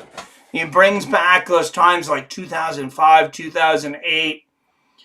You know, when your town was surrounded with 100,000 douchebags wearing tap-out shirts. No. But no, seriously, it brings back some great memories. That was one of the fights on the boards that was leaked. I forgot who they have him fighting. Who was leaked? Who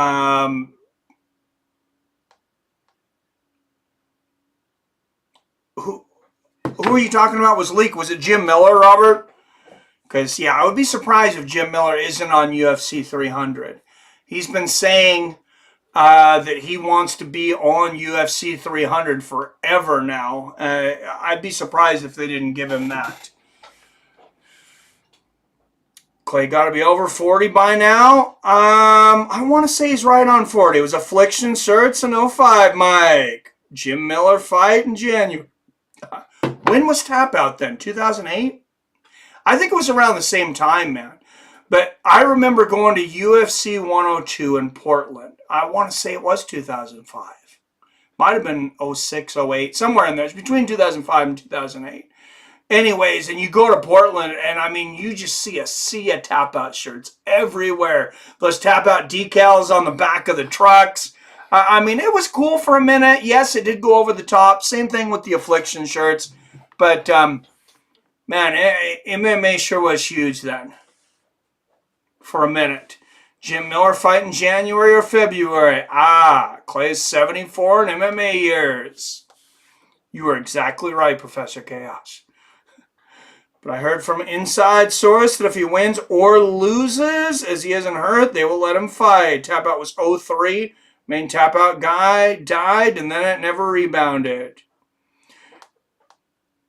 Okay, yeah, you're right, Bill. But it got a resurgence after, what was his name? What was that guy's name? He wore the big-ass fucking hat. Clay Guida, UFC Hall of Fame inductee, fight wing, second most total strikes in lightweight history, third most takedowns in UFC history with 76. This guy is an absolute animal. So you got the top 2 guys for strikes in the UFC on the card tonight. Clay Guida, number 2. Bobby the King Green, number 1. He'll be taking on friend of the channel, my good friend Jalin Turner, later tonight. Portland show is August 2009. Randy Couture versus Zungera. Charles Mass-Lewis, thank you. All right, Clay Guida, 41. You were right. 7 years older than Joaquim Silva. Silva an inch taller at 5'8". Guida has a 1-inch reach advantage at 70 inches. Charles Mass-Lewis, thank you. Mass and Tap Out died. The others sold Tap Out to WWE. I think it was a few years that went by, though. Phil says, I got Guida. All right, out of the blue corner, he has a minus 325 favorite of Curitiba, Brazil. 12 wins against 3 losses. Joaquim Silva.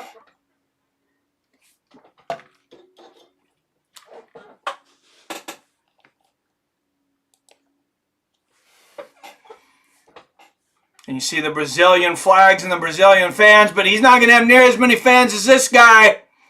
A plus 260 underdog out of Johnsburg, Illinois. Tied for most pro fights among active fighters with 58. 38 wins against 20 losses, including 16 submissions. He is a UFC legend. The man, the myth, the legend, the Carpenter, Clay Guida. Man, and what a raucous crowd here in Austin. Mark Smith is the referee for this one. Ooh, I like the cowgirl hat on the ring girl here. Nice little Austin touch there. How many Texans we got in here? I know PBR Street Gang's a Texan. All right, here we go. Guida in the legendary green shorts. Silva in the black. 35 up in the chat. Make sure and hit that like button if you haven't already. Make sure and subscribe to the greatest MMA community on YouTube, guys. I think it's without a doubt at this point. All right, Guida doing that bobbing and weaving. He likes to throw that jab, the right hand, keep the hips low so he can shoot a takedown quickly and easily. Silva just looking to derail the veteran. 4:20 left in the first. Guida continuing to move forward. Silva waiting to counter. Oh, overhand right misses for Guida. Left hand behind it.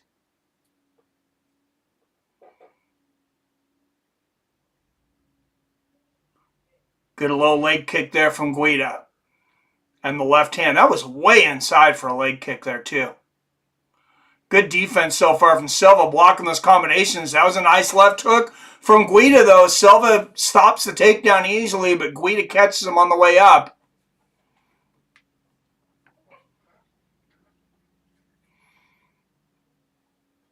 I wonder what you do for training with Clay Guida, because he's just moving so much. Lands a nice left hook there. There's a 1-2 upstairs and a hook to the body. The crazy thing is, Clay's 41 years old. He never looks slow. He never looks winded. The dude's just a fucking ball of energy. And look how Silva holds that left hand low. Nice left hook there from Silva. But not only does he hold it low, he'll kind of drop it sometimes. If I'm Guida, I'm going to look to land that overhand right over the top. See how he dropped it and grabbed his shorts there? Some guys hold their hands low, but Silva, not only does he hold it low, he'll just kind of drop it. Like I don't know if it's a lack of focus, if he's looking for the takedowns, what it is, but I have a feeling Guida's going to hit him with one of those overhand rights before this is over. Inside a leg kick for Guida. Good body kick for Silva. Very little action from Silva here in the first round, though, halfway through the first. Silva seems to be waiting for one big shot right now. Oh, good combination from Guida. And Silva missed that big shot. Oh, jab and the right hook for Guida. Guida might be I think he's the faster guy.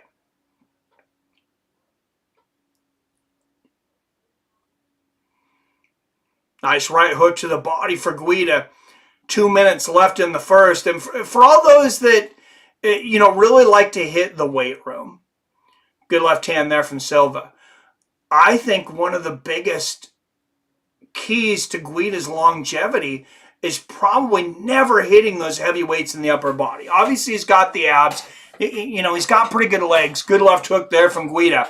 But he's never had real muscular arms or upper body. I think he keeps that flexibility. Good. Oh, couple of good right hooks. Guida hurt him with that right hook. He floored Silva. He might have been mostly off balance, but Guida's moving. Silva did a good job of blocking that left hook over the top. But I talked about that overhand right over the top, and Guida found it. Oh, did Silva land a counter there? I think Guida was mostly off balance, but Silva landing a plethora of shots here in the ground and pound. Oh, he is really trying to stop this fight. Man, that was a lot of shots. Oh, and a big left hook from Silva. Guida shoots for the takedown. Oh, what an elbow from Silva, and another right elbow. Guida's hurt badly, and Guida shoots for the takedown once again. Silva stops it. Oh, man, right hook upstairs from Silva. Clay Guida's in trouble here. Oh, another right elbow from standing. There's a knee to the body from Guida, and another, but Guida just needs to survive this round right now. He got caught bad. All started with a left uppercut from Silva, and he just tagged Guida. And Guida still trying to get this to the ground, but you look, Silva mostly inactive during this first round, but he lands almost twice as many punches as Guida in a short amount of time. And 10-9, Joaquim Silva. Overhand right, shoot about all he has. Get him 60s. Fildy. What's up, Wyatt in the house? MMA gods, please let Clay win, then retire. I agree, Wyatt. Robert says 10-9 Guida. I would love to give it to him, Robert. But Silva floored him. He had him hurt. I got to give that round to Silva.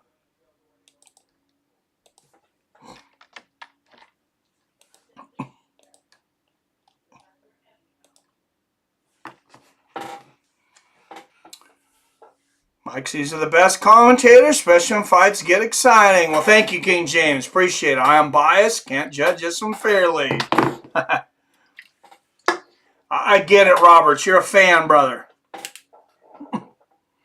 And Wyatt says 10-9 Silva.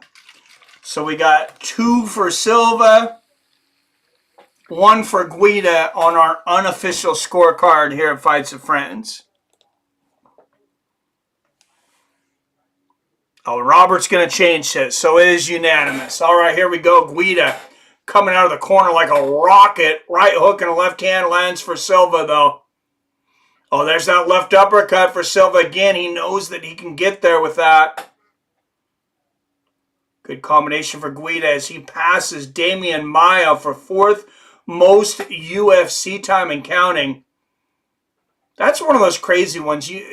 You don't realize quite how much time Damian Maia spent in the cage. Oh, good right hand and a left hook upstairs there for Guida. Nice right hook for Silva. Oh, great body kick for Guida. Lands the left hand, nice body kick, right hook, and takes Silva down temporarily. Silva right back up. Oh, this is a nasty looking guillotine, though. Guida's got to be careful here. Guida's got to be extremely careful. He is cranking on this. Oh, and Guida's out. He's out, but Silva on top and side control. And he is in total control right now in this position. Guida doing a pretty good job trying to fight the hands so far, but this is bad for him. And Guida gets back up and lands a combination. Both guys landing combinations to the body. Back and forth they go. Oh, a big knee to the body from Silva. And the knee to the head from Joaquim. Oh, big right hook and a left hand for Guida. He says, you're going to bring it? I'm here, buddy. I'm not going anywhere. as he eats another big right hand. Oh, what a combination of the body and the uppercut from Guida. Flying knee from Silva. And Clay Guida, I mean, I know his nickname's the Carpenter. It might be because he's literally tough as a fucking nail. 3 minutes left here in the second. Silva going for this guillotine again. Oh, and Guida slams him out. Gets out of there. And Guida now back on top. This is an interesting round. And Silva on one knee, so Guida will not be able to throw the knees to the head, but he's going to get some workmanship in here with the knees to the thighs halfway through the second. This has been Clay Guida's round on my card. A lot of time to go, though.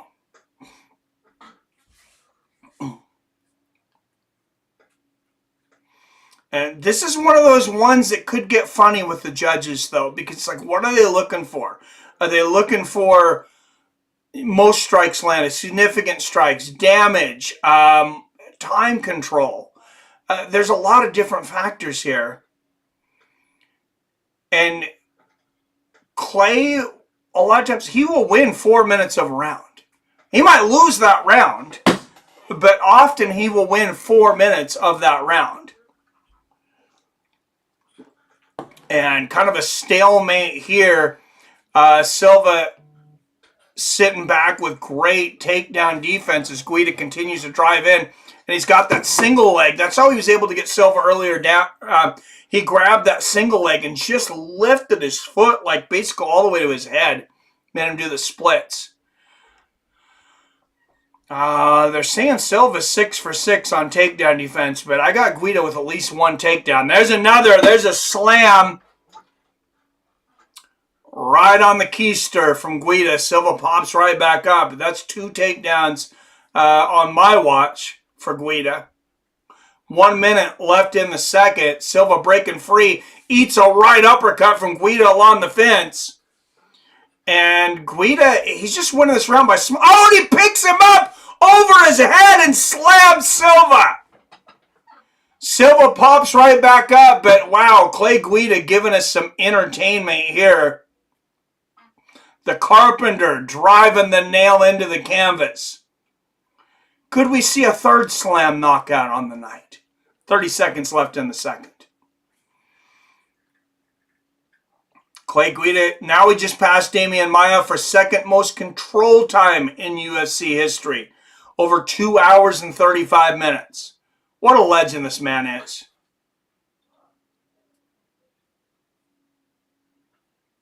Two big slams in this round. Oh, there's a couple good elbows from Silva here at the end of the second, but I don't think he's going to be able to steal this round like he did the last one. 10-9, Clay Guida. I got it 20-18 going into the third. And guys, there's a chance at a second big upset in a row here. No doubt about it.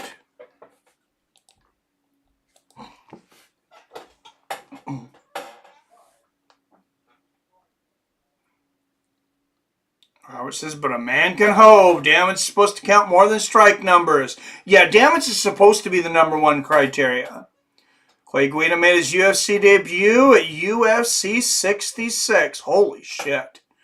Jim says that's what Guida did for a living, is being a carpenter. Old man strength. 1919. Guida definitely going to be a Hall of Famer. Always got the stats for it. I mean...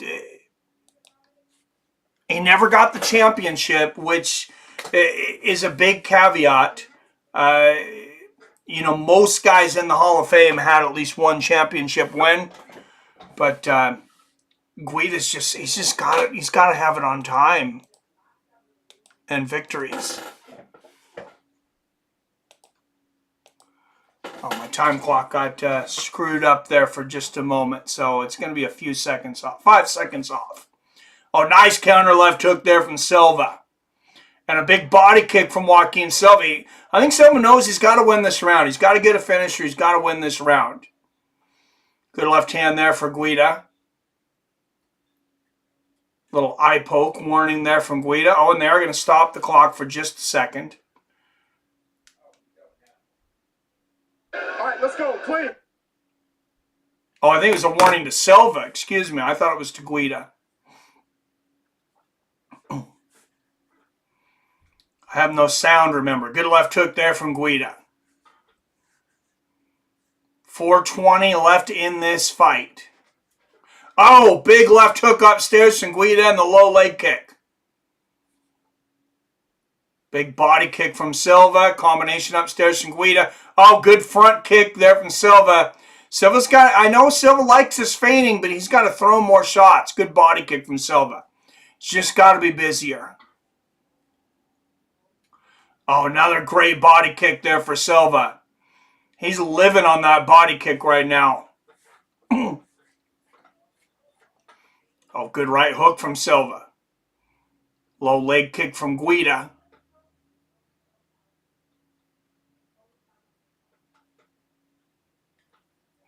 Way Guida fights, though, you would never know he has a 1-inch reach advantage in this fight.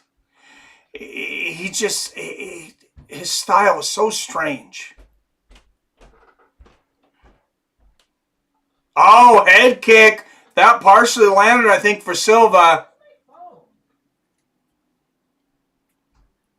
And you see significant strikes, almost identical for this fight. Good left hook on the chin for Guida.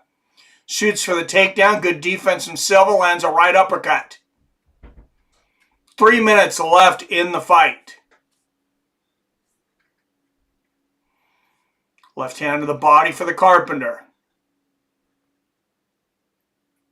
Body kick for Silva. Who takes this one?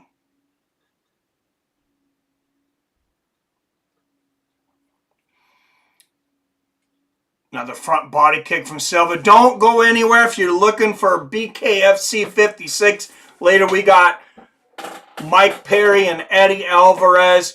We got Jeremy Stevens and Jimmie Rivera. Oh, good right hook and a left hand for Silva. We got Big Ben Rothwell and Todd Duffee. We got a couple good heavyweight matches tonight. We got tough Bec Rawlings against Christine Ferea for the ladies. And Guida looking for that single leg again. That's where he found success earlier. But Silva doing a good job of collapsing here and stopping the takedown. Silva grabbing both butt cheeks. Grabbing both butt cheeks like he's man, I don't know how Guida's gonna feel like about that. That's how you grab your women's butt cheeks there.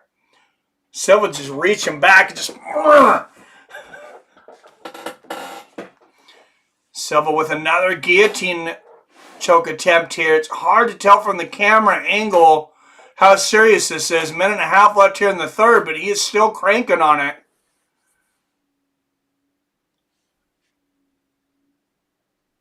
I thought Guida was about out for a moment, and he's out.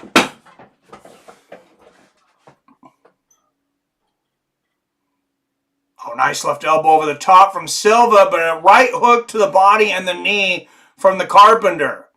And just that relentless pressure of Clay in a close fight, it could make the difference. 1 minute left.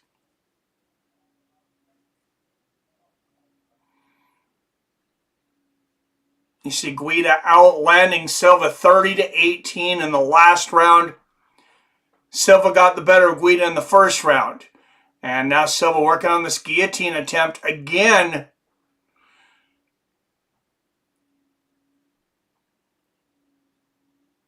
Wow, what pressure from standing he's putting on this. And I think this is really taking a lot out of Guida this round, fighting these guillotine attempts. But 20 seconds left in the third round, and Silva's going to end this round on top. Possibly 10 seconds left. We'll see if Guida can get to his feet. And he does. Knee to the body from Silva. Will somebody make a lasting... Oh, there's a knee to the body from Guida. And a couple shots. Whoa, what a fight. What a fight, guys. I think we're looking at a split decision here. Damn.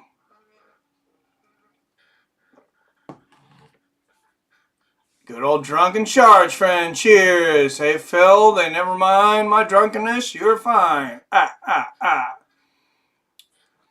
21-year Guida has been in the UFC 2003. Why, it's a Guida must have been in the UFC over a decade, like 12 years.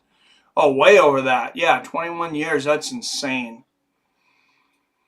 That oil check may have worked. It may have, King James. Yeah, he was giving him the reach around, man. He reached around. He was not shy about it. He's just grabbing both butt cheeks and squeezing for dear life. That was that may have got him out of the situation there.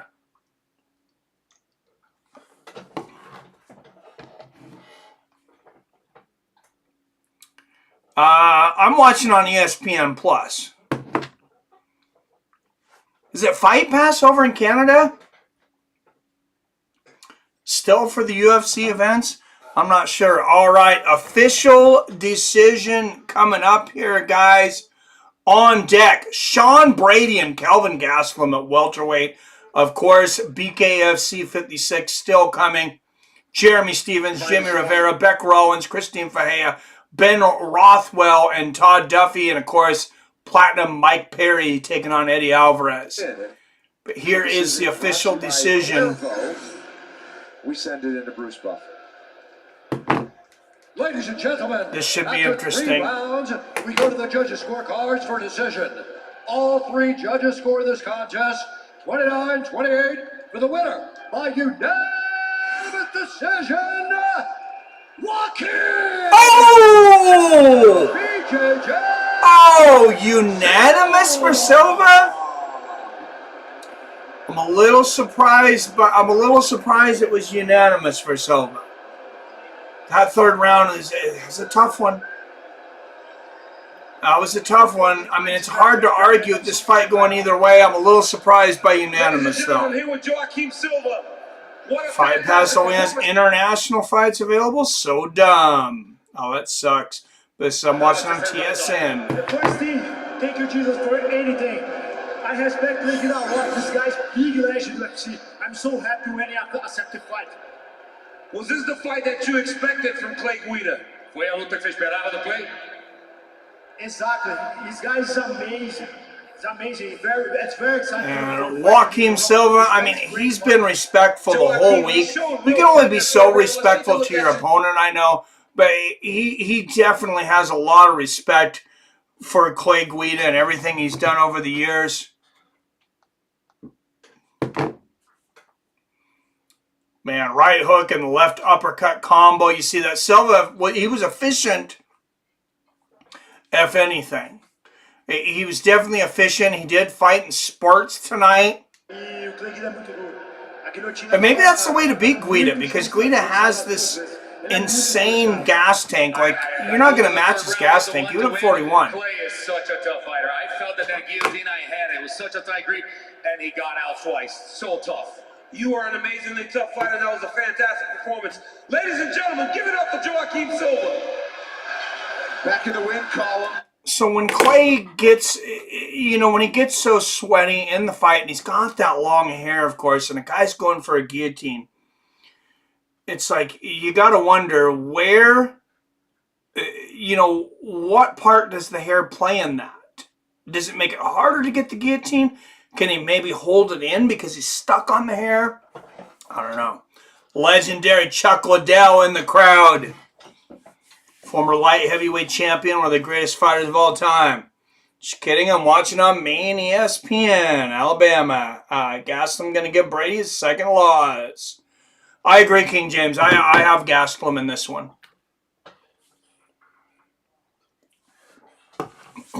I mean, it's going to be a great fight. But all right, guys. 2 weeks from today, Vicente Luque, Ian Gary, Tony Ferguson, El Kakui against Paddy Pimblett. Stephen Wonderboy Thompson against Shavkat Rakhmonov.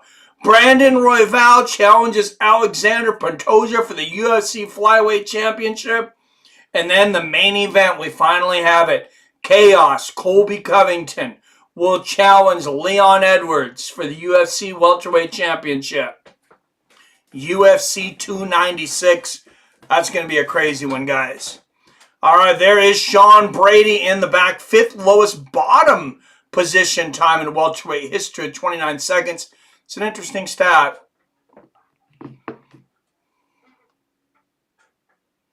I have Gastelum 2. Surprised he's the dog. All right, there he is. Tough 17 winner. You got to go back to Team Sonnen. 18 wins against 8 losses. Of course, that legendary bout with Israel Adesanya at middleweight years back. He's been in a few great fights like that.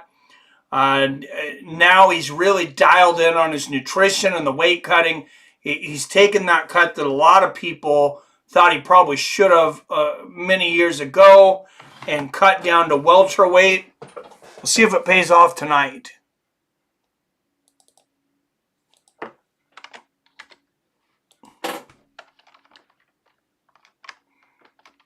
No one's ever doubted the talent and the heart once he gets in there, though, of Kelvin Gastelum.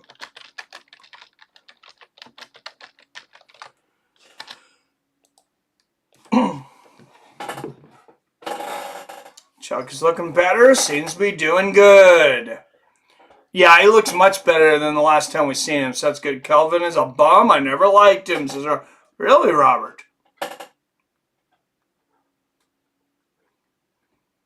You don't like Kelvin Gastelum? All right, well, we'll see, man.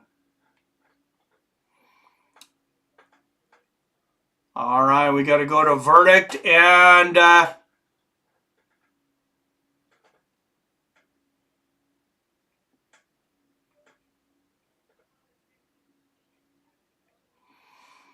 right, well, I had Joaquim Silva by 3rd round knockout, and I missed the first fight because I had Punahele Soriano.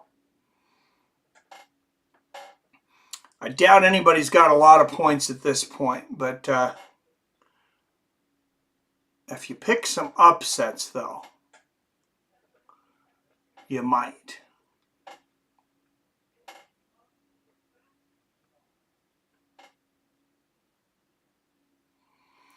All right, holy jeez, King Stokes, 68-48. What did you pick, man? Oh. He bet 200 points on Dustin Stolfus by 2nd round submission. Good freaking call, man. 27.8 multiplier. Plus 5.94 for the underdog. 148 points for that one fight. You're going to be tough to catch tonight, brother. Hell of a pick. Got J Dig in 2nd with 23.76. You also picked that first one. You picked Dustin to win that one. Lucky 13 in 3rd, excuse me. Picked both winners so far. Ziggy.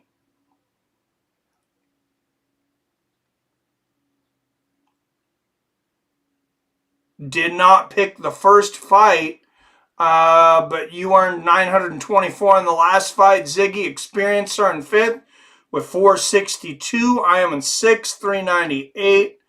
Unemployed Harlequin right below me in 7. Billy, did you get your picks in? Oh, you did. Okay.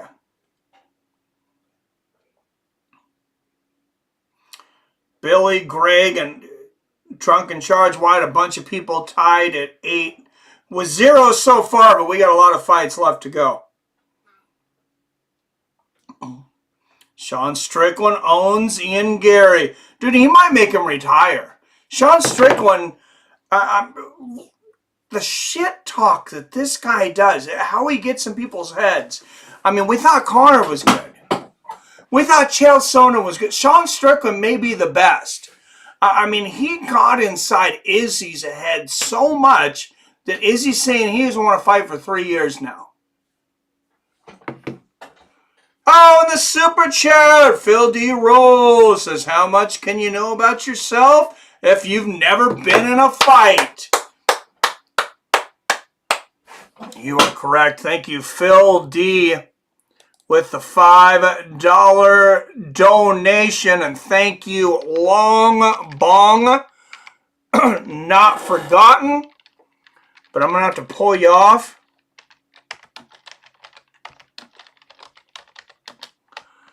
To make room for more donators. $36 on the night.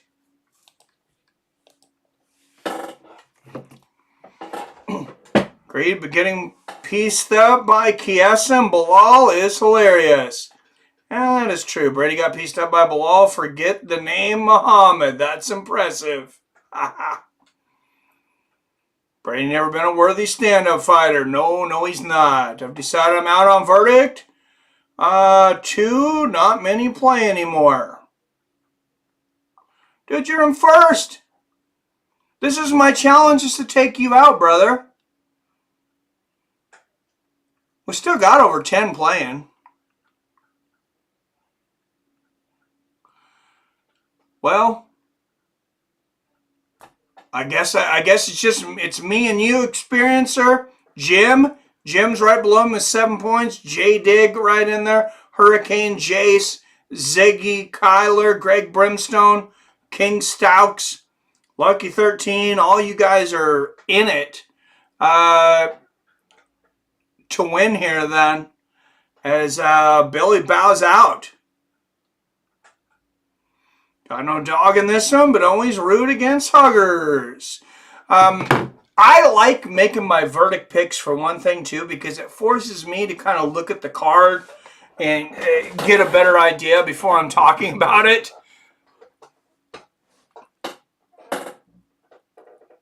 I want to see Sean versus the Cuck at 185. Can't wait for the press conference. Oh my God. King Del Clark's remember when Hansen hit Big Van Vader with stiff punches and elbows? Van Vader's eye literally popped out. People say wrestling is fake. I definitely do remember hearing about that one. Seattle raining? Nah. Vegan Cuck Gary. Oh, man. And, I am for some good shit talk, guys, and I realize most of you are probably not going to be on the same page with me on this, but it's like, how much do we bully a guy online? Like, this is getting pretty bad. I know there's a lot to work with there, but it's like, man, I'm really not for making someone's life and their family's life hell. I'm just not about that. All right, Kelvin Gastelum in his first welterweight fight since 2016. Kelvin a year older at 32. Brady an inch taller at 5'10". Brady will have a slight half-inch reach advantage, 72 inches. What's up, Frankie Trezo in the house? Will there be call-ins tonight? Oh, we'll make time for call-ins. Doesn't mean anything to me. If you can't beat Wyatt, just doesn't feel right without him in there. Oh, what am I, chopped liver? All right, out of the blue corner, he is a plus 100 underdog out of Yuma, Arizona. 18 wins against 8 losses. Kelvin Gastelum.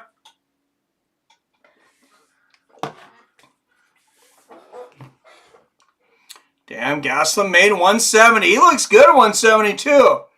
Our weak boxers paid a fortune for farting about for 30 minutes once a year. Big athletic dudes hurt dudes, even if choreographed. Yes.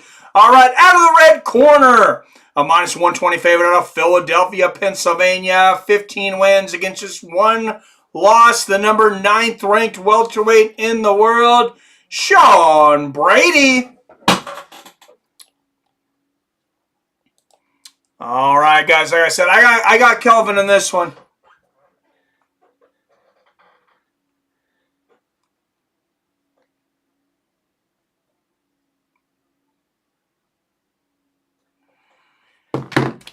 Jacob Montalvo is the referee for this one.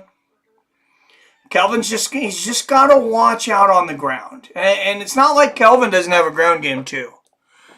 But I think he's going to be significantly better than Sean on the feet. Low leg kick from Kelvin to start things out. Good left hook there for Brady. Knee to the body from Gastelum. Gastelum fighting off takedown attempt already. And doing it well. A couple body shots here from Brady in the clinch. Nice knee to the body from Sean. Oh, and good elbow in the clinch from Gastelum and a knee to the body from him. Does Sean Brady have the most tattoos of any UFC fighter? He may. If he doesn't have the most, he might have the coolest. Oh, and there's the takedown from Sean. Single leg, making it look easy. Immediately going to the back. Wow, Kelvin, that was not a good set of circumstances for Kelvin. And Brady's got hooks in. Oh, this is a really bad spot here for Gastelum. I can't believe how easily Brady got the back there. That really surprises me, actually, that Gastelum didn't do a better job of fighting that off. But credit to Sean. He made it look easy. And Gastelum fighting the hands here. You see he's trying to move off base so Brady doesn't have such an easy submission attempt. He doesn't want to be straight up and down, which he kind of is right now. He's not in a great position.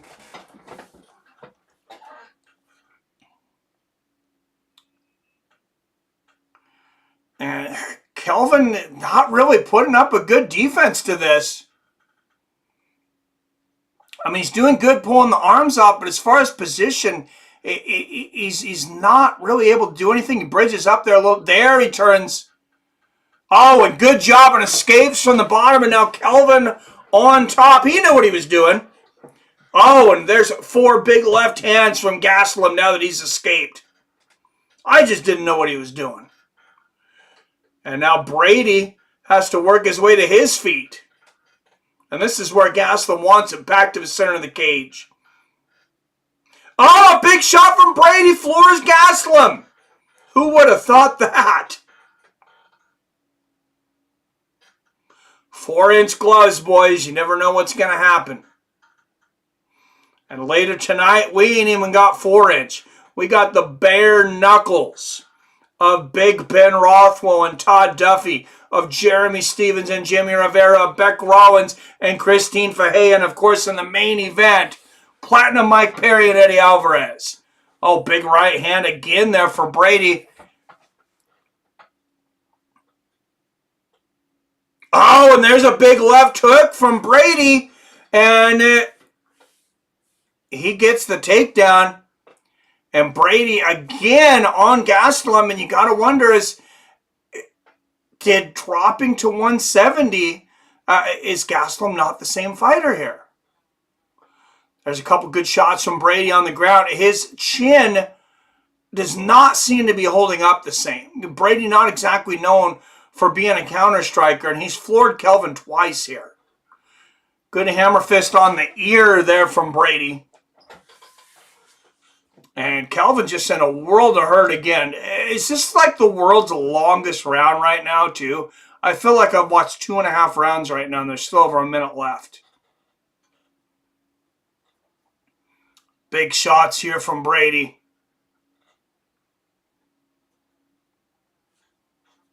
Trying to work this submission again. Kelvin's up, but Brady's got the belly to back. And he's just going to collapse on Gastelum. That was the easy way to get the takedown. And Brady now with his back up against the fence, so he's got a little bit of a base to work on here. Gastelum doing a good job of defending this so far. He can't allow Brady to just hold his arm on his chin like that, or Brady's going to find a way.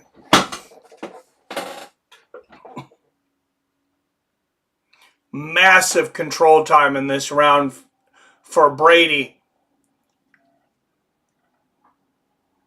And 15 seconds left.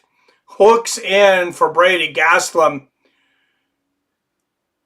you can almost make a case for a 10-8 round in this round just because of the 2 knockdowns from Brady. And I'm going to give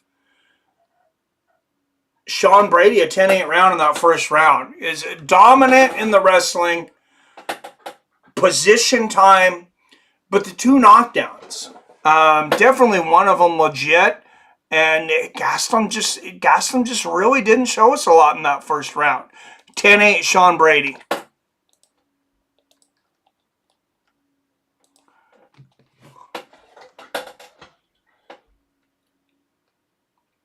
Point is, none of these gay MMA dudes who disrespect wrestling would last a minute in wrestling.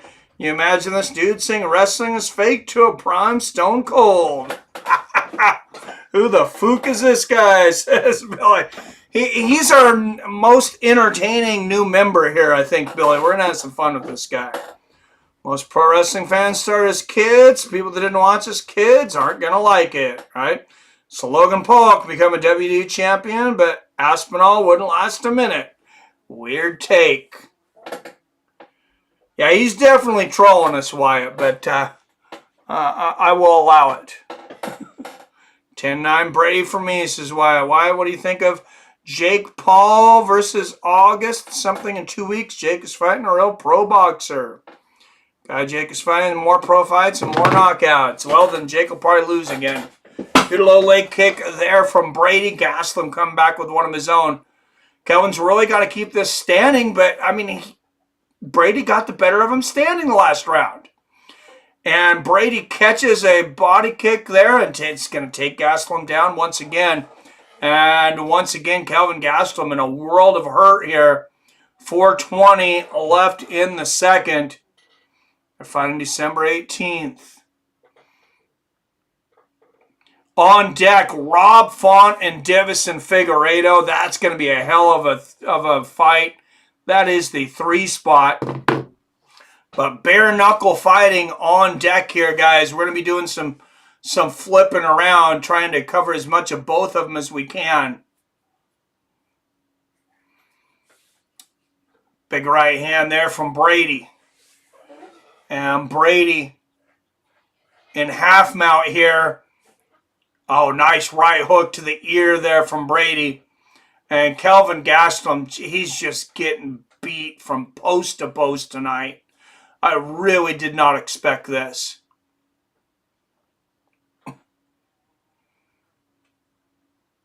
And Sean Brady easily moving to full mount. I mean, we've never seen, I don't think we've ever seen a performance this poor from Kelvin Gastelum too. Combination body and head here from Sean Brady. I mean, I'm not trying to take all the credit away from Brady, but Kelvin has given us little to nothing tonight. And Kelvin continuing to try to get up here. Excuse me. And Brady going for a head and arm choke here possibly.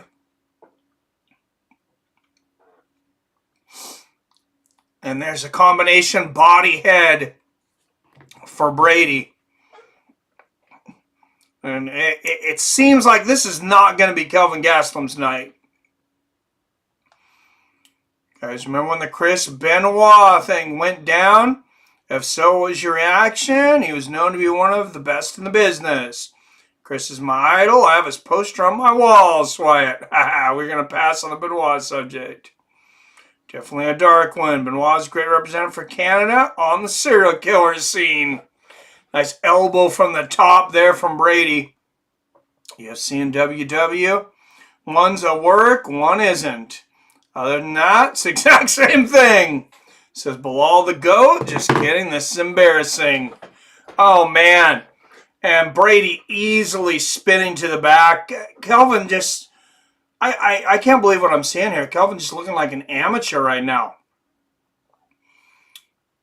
Sean Brady just doing whatever he wants.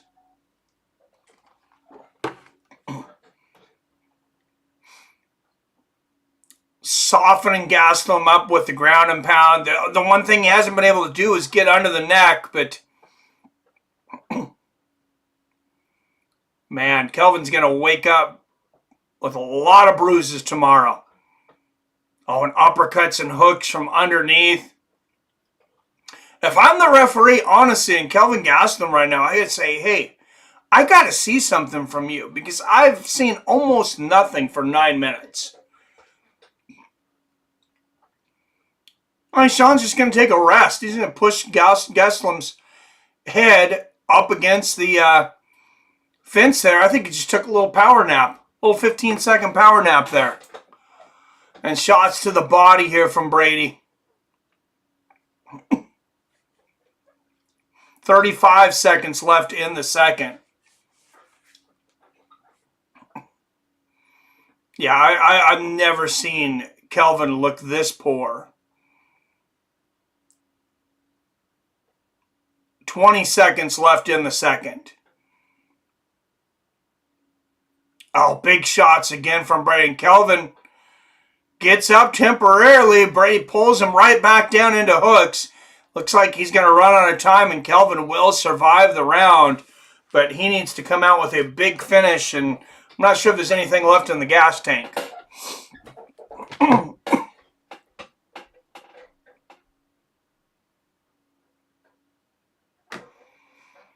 And I got to call that another 10-8 round, guys. 2016, Sean Brady.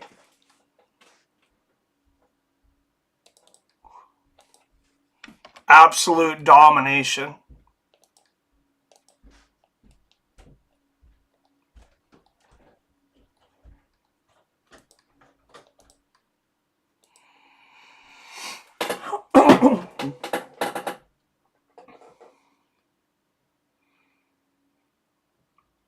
It's actually incredibly impressive. So, yeah, it is. I was just thinking, I've never thought of Gastelum as a high-level wrestler or grappler. Let's do Brady versus Gary. Brady said he wants to beat his ass this week. I like that. If Gary gets past Luque, Kelvin must have been wrecked by the weight cut. Dude has no energy. That's what I was thinking, Billy. He's not. He doesn't have a chin either. I mean, he dropped twice in the first round by Sean Brady.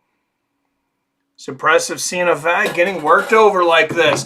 And remember, I mean, they're almost the same age, 31 and 32. I know Gastelum's got a lot of miles on him. Good body kick there from Brady to start the third. Yeah, Kelvin, he looks like he just has no energy. There's a left hook upstairs from Gastelum. And a left hook to the body, and he is swinging. Brady coming in, getting a power double leg, though. And now Gastelum's just got to be thinking, oh, shit, not this again. I can't go through 4 more minutes of this shit.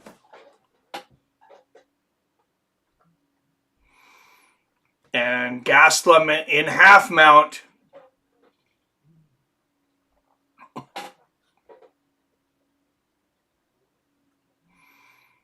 On top, landing shots.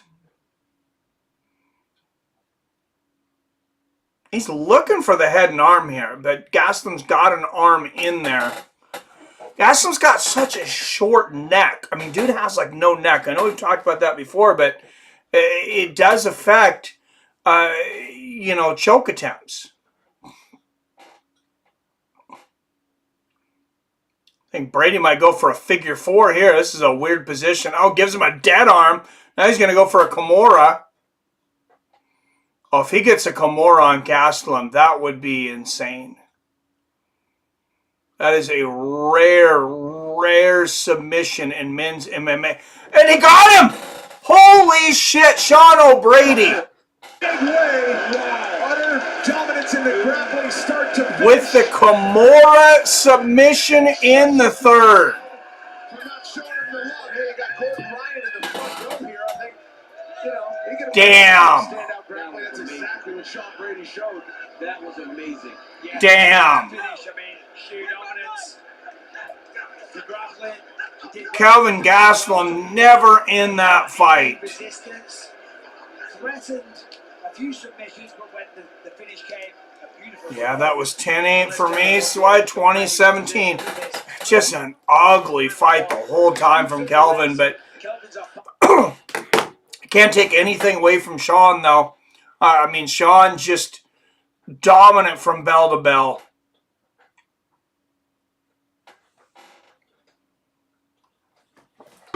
I mean, there has been very few Kimura submissions in men's UFC history.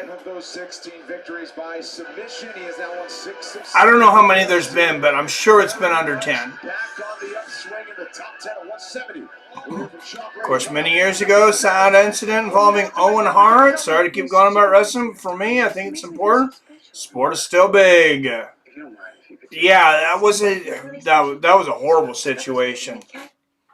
Gastelum almost looks like he has lost the desire to fight. He's just going through the motions. He definitely did tonight. It'd be interesting to see what he says in like a post-fight press conference, where he just got scooped and dumped. Sheesh. Yeah, he never was in this fight. Thought Kelvin would at least be successful standing. Me too, James. Billy says, dude, I'm a lifelong wrestling fan. Why bring up the saddest events ever? You need a hug or something. What do you guys think about fascination people have with Owen Hart's death video? I don't care, man. Sorry, Bill, I didn't know you was a huge fan. Kelvin moving to 205. Robert says, I knew it. Kelvin's a bum. Kelvin looks lost. He may hang up the gloves. He might. He's only 32. Why come to MMA channel? Preach WWF. King James. Kelvin quit in there. Absolutely, man. Like I said, when he got taken down again, and there was like 4 minutes left in the round, I think he just said, man, I can't go through this shit again. Ladies and gentlemen, referee Jacob Montalvo's going to stop. Because to me, at least he's still kicking MMA's ass. Kelvin just stopped by for money. I think Kelvin still has it, just an off night. Durability seems to be dipping after all the wars. Still a top 15 guy for me. Kelvin was scheduled to fight Rachmanov. Maybe he got lucky, he had to pull out, right? Rock says enough about wrestling. All right, 143 of the third round. Submission by Kimura. And guys, I got to tell you, I'm pretty sure that there's been less than 10 Kimura submissions by men in the UFC. And I want to say it's significantly less. I like Perry. What's up, guys? 25. I like Perry a lot, dude. This guy's like... I was talking to Wyatt last night, and he kind of half-jokingly said Mike Perry is the Michael Jordan of BKFC after just 4 fights, which is an awesome statement. I would say, though, maybe, he might be the Babe Ruth, because it's right at the infancy of the sport, and you got a guy that's dominating everybody. I mean, be fucking MVP in a striking match. I mean, who expected that? Nobody. 170 may be rough for Kelvin. Absolutely. King Dale, curious, what is your age? Yeah, I'll admit most wrestlers, 8 probably. On steroids, work their ass off for the fans. Put it all on the line. Agree, Frankie. 31. PEDs rule every pro sport. It's really not a secret. This dude's trolling us, Frankie. I got King Green. He's going to do his thing. Green. I like Bobby the King Green. I do, but like I said, Jalin Turner, I mean, he's a friend of the channel. You guys know he's been on the show. I mean, a legitimately nice guy, legitimately a friend of mine. So I got to go for Jalin on that one. All right, Rob Font warming up in the back. Second most significant strikes in Bantamweight history. Wow, what a tough first Bantamweight match for Deiveson Figueiredo, coming up from 125. But I think this is definitely where he belongs. Most submission attempts in flyweight history. Interesting stat. Which one?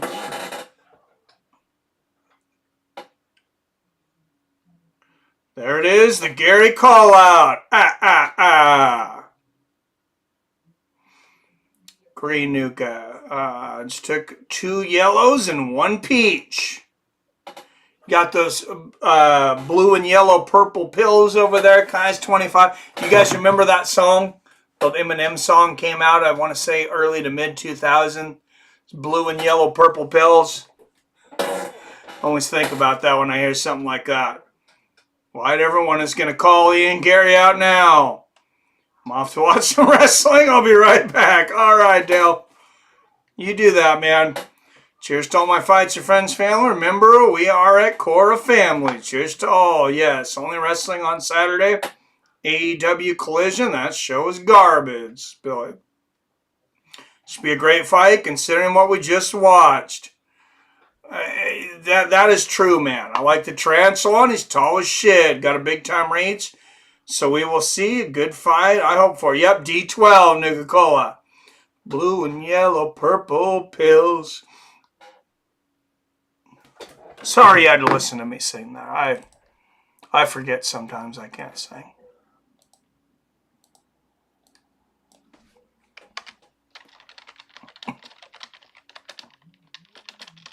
I like Rob Font, but Deiveson Figueiredo is definitely one of my all-time favorites. Check this out, though. I don't know if you guys realize this. When I was doing a little research on this fight, basically I was just doing my verdict picks. Deiveson Figueiredo has not fought anyone not named Brandon Moreno in over 3 years. I'm going to repeat that. Deiveson Figueiredo has not fought anyone not named Brandon Moreno in over 3 years. That's crazy.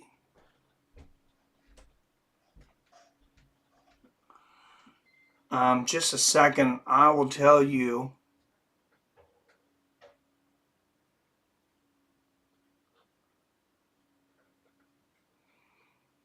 Who the last fighter he fought that wasn't.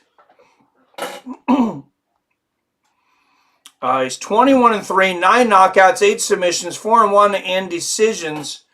For Deiveson Figueiredo, of course, 2 of his 3 losses to Brandon Moreno.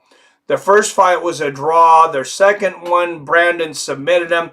The third one, Brandon won by unanimous decision. Or excuse me, Deiveson won by unanimous decision. The fourth fight was a TKO by doctor stoppage, Herb Dean at UFC 283, January of this year. November 21st, 2020, Deiveson Figueiredo submitted Alex Perez by guillotine choke, minute 57. That was the last time he fought someone not named Brandon Moreno.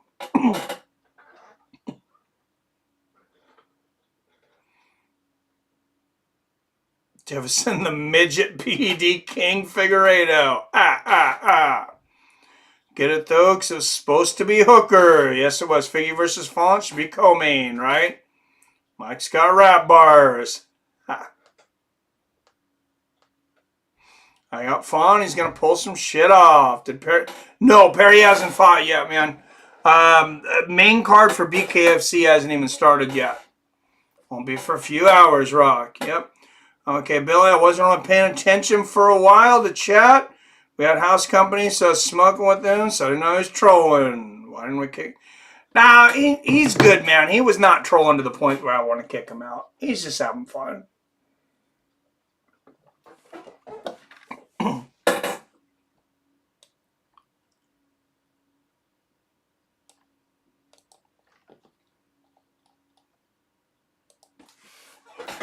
It's a bit of a caricature, but all right, 40 watching. We got some great UFC matches coming up.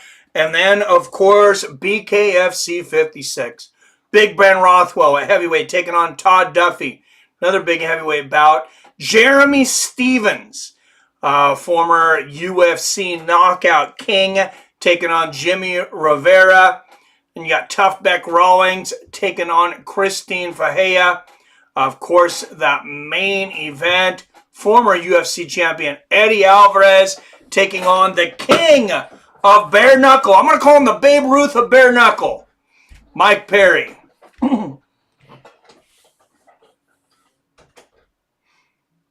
Never said a curse word, insulted anyone, so let him run his mouth, and none of us bit on his trolling.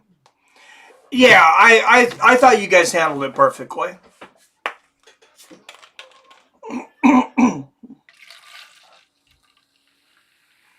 And honestly, I mean, it was innocent fun. I didn't have an issue with Dale at all.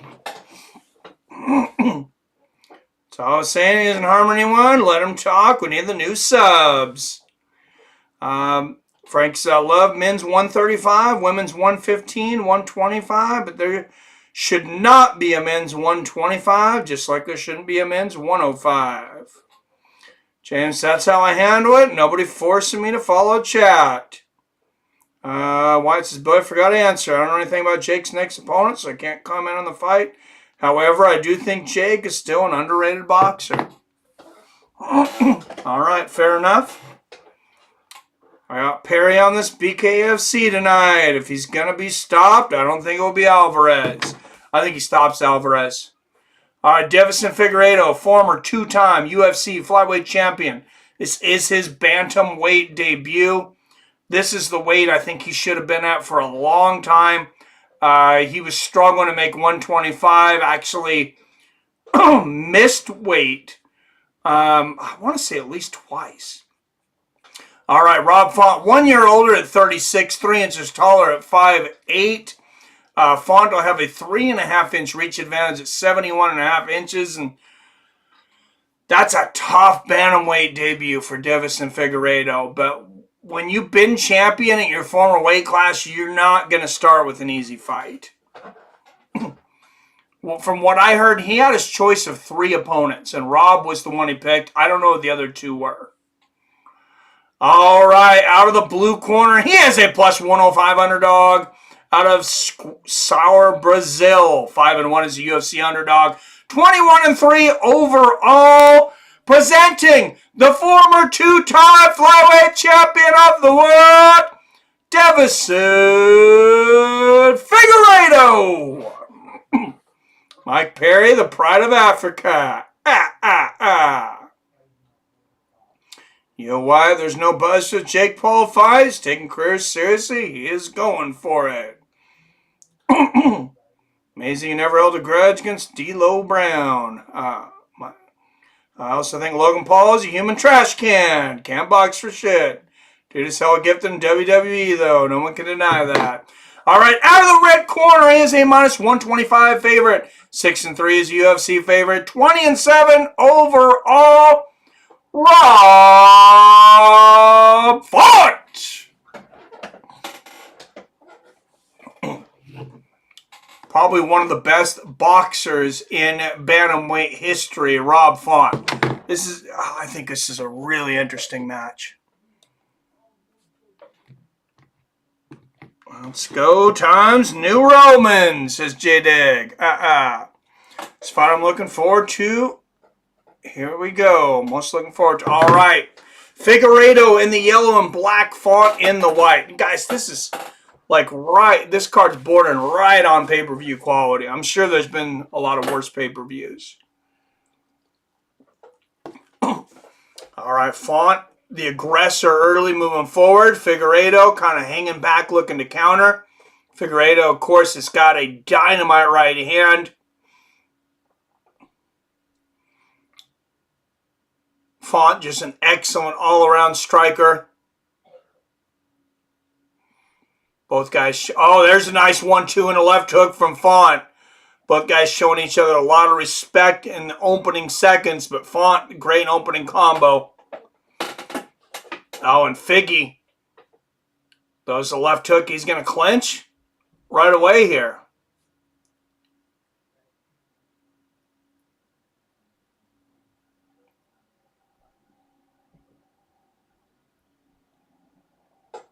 And Figueiredo going for the takedown early, gets it easily.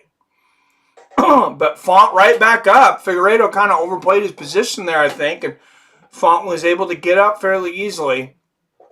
Back to the center of the cage.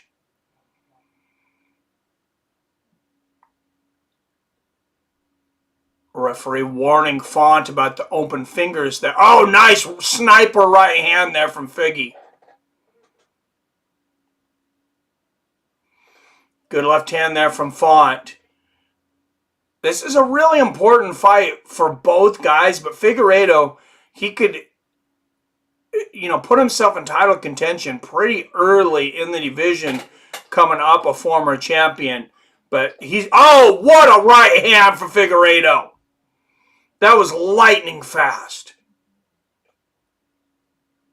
And Figgy dumps under a shot from Font and easily gets the takedown. Deiveson Figueiredo looks very quick tonight.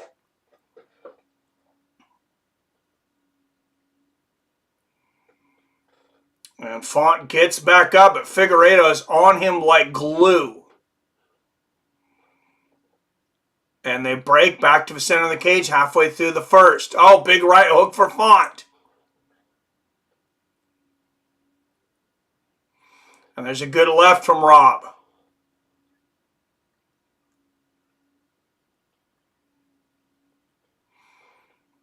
Good low kick from Figgy.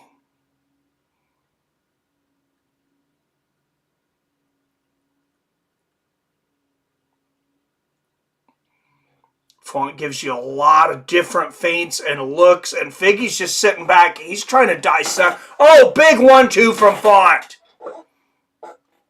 And he ducks under a big left hook from Figueiredo, gets the belly to back position here. And Font may go for the take, and he does. He lifts Figgy up. Figgy able to stay up, though, breaks free back to the center of the cage. Oh, nice right hand for Rob. And the left. And Rob started out a little slow, but he is coming on right now. He's got to be careful of Figueiredo's counter right when he's coming in. Good 1-2 from Rob. Nice left hand from Font. Oh, great uppercut to the body there from Font, ducking under a shot from Figgy. Good counter left from Figueiredo. Oh, there's the right hand on the chin from Deiveson, and he may have hurt Rob with that one. Good right hook to the body from Figgy. Figgy's got to be careful not to overplay his hand and walk into something here, though. Good left there from Font. Not surprised to see Font, the more active fighter, striking. He is a busier fighter. Figueiredo a little more, just not as busy, a little more efficient. Not that Rob's not, but Deiveson is very efficient. Oh, good right hook upstairs for Figueiredo. Right hook to the body for Font. And there's a left upstairs for Font. Great left hook from Figueiredo. That was a big shot, and that busted Font's nose open. This is a tough round to score. Oh, both guys landing big shots there. Seconds left. There's a good low kick from Figueiredo. He looked off balance out. Who do you guys think won that round? I don't know. Damn it, I bet I won't fall for it again.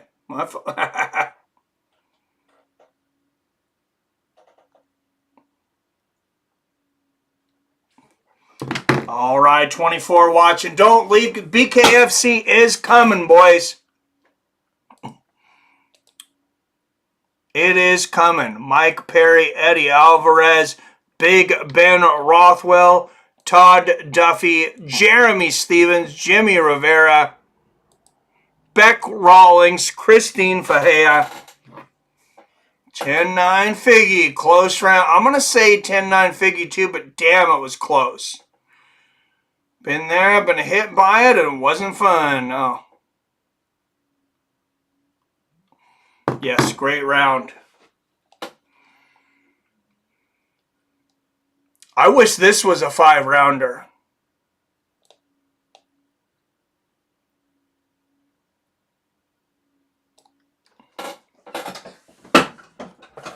All right, here we go, round 2. Good left hand from Font to start the second. Nice right there from Figgy. Good low leg kick from Rob. Oh, and Deiveson working his way in again, getting the body lock. I was a little surprised how quickly he went to the wrestling in the first round. But he got a couple of good takedowns, and it may have been the difference in the round. Good little right hand from Font in the clinch. And Font really in no danger of going down here. He's just got to be careful he's not grabbing onto Figueiredo's trunks, because that is a foul. Unless you're Anderson Silva against Chael Sonnen, that's a foul.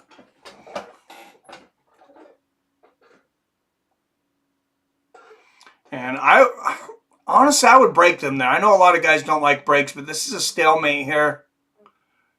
And referee may be thinking about it here. Oh, good knee to the body from Deiveson.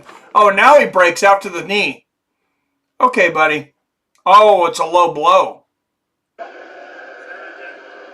Okay, as you guys know, I don't have the sound, so we're going to watch this again. Yeah, it's right around the belt line. I don't know. I don't know about that one. Yeah, BKFC is on pay-per-view. Yes, $50 pay-per-view, and you have to have the monthly. I think you get it for $29.99 if you're subscribed to BKFC. Right hand upstairs for Figgy, right out to the body for Font. And you get a whole year of BKFC for $50 too. So for $80, you get the pay-per-view and a year of BKFC. I think that's not too bad. Oh, nice elbow in the clinch from Font and a right uppercut. Oh, good right uppercut from Figgy. This is a great fight.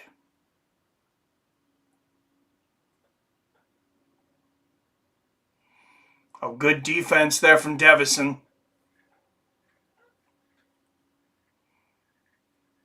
And Figueiredo shooting again. Oh, can't get it, but lands a nice right hand afterwards. 255, 54, 53, 52, 51, 250 left in the second. Fight clock's off about 35 seconds because of that low blow.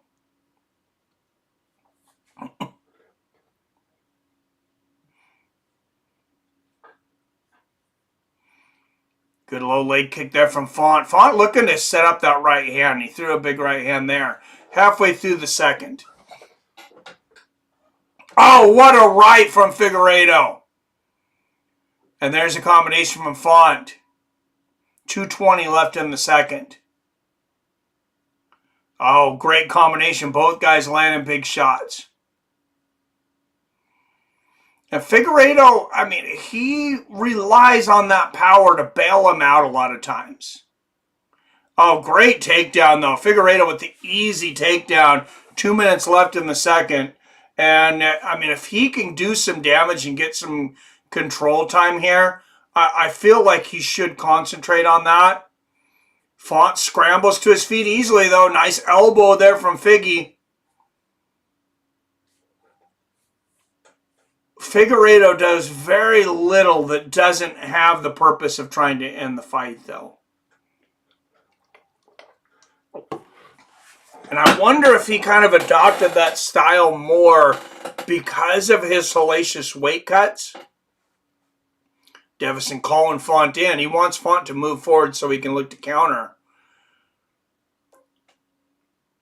Font's a pretty good counter striker himself, though.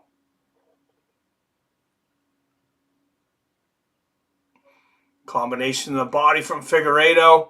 Another close round here in the second. Good left hand from Font. Good low leg kick from Rob. I would hate to send this to the scorecards if I'm either guy.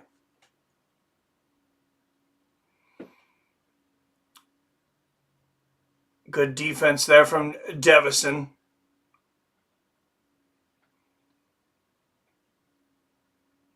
I really feel like Deiveson just always believes he's going to get a finish. But it's been a long time since he's fought a fight that wasn't 5 rounds. over 3 years.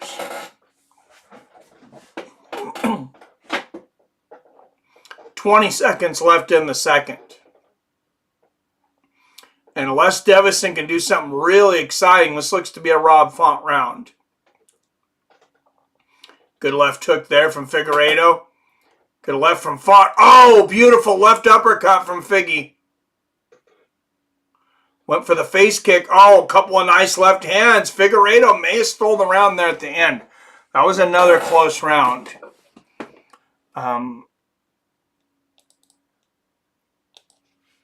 I got to call it one apiece just because I feel like you can make a case for either guy in both rounds.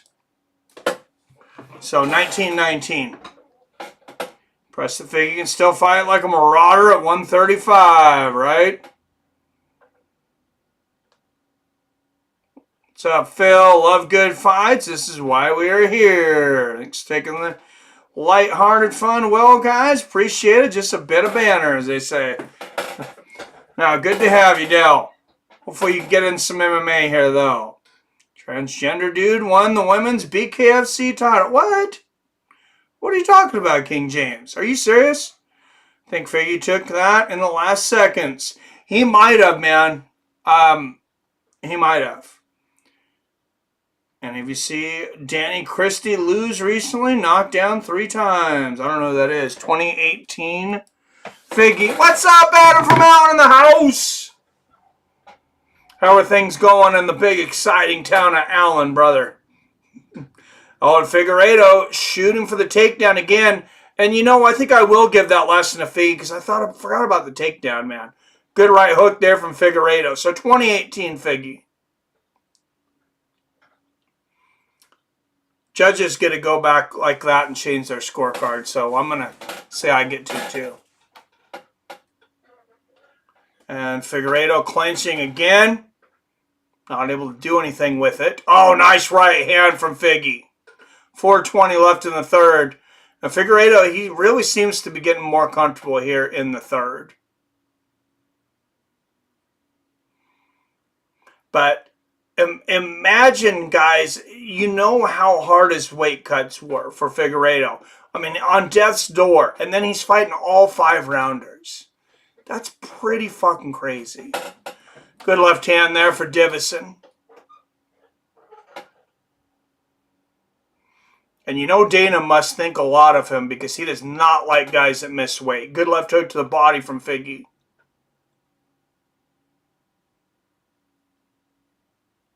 Oh, good right hook to the body from Rob. And Deiveson doing a good job of blocking those shots. There's a left hand from Rob, though. Live odds, Rob Font plus 400. Figueiredo minus 620. So the odds makers definitely think Deiveson's winning this. Oh, beautiful left hook. Rob's hurt. He's on shaky legs. Good right hand. And then from Deiveson Figueiredo, Font is hurt. He is very hurt. And, oh, big knee to the body and a big elbow from Figgy. And he is turning on the kill switch. This is what Figueiredo does. Big left hook on the chin from Deiveson Figueiredo. This could be a matter of time. One of the most prolific finishers in these lighter weights in UFC history, in my opinion. Oh, and what a right hook from Font! And he comes back with a combination. And Figgy with the combination. Center of the cage. Back and forth.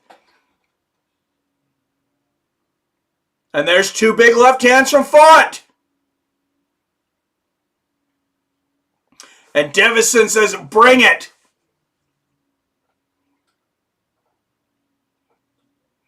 Oh, and Figgy goes with the single leg.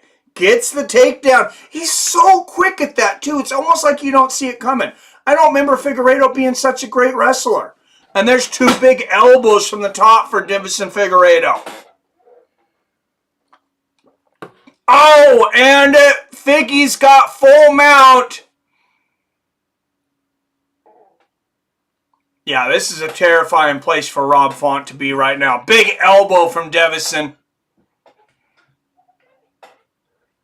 And And Figueiredo, he's going to take his time. He's just a fucking sniper. He's so efficient in his energy.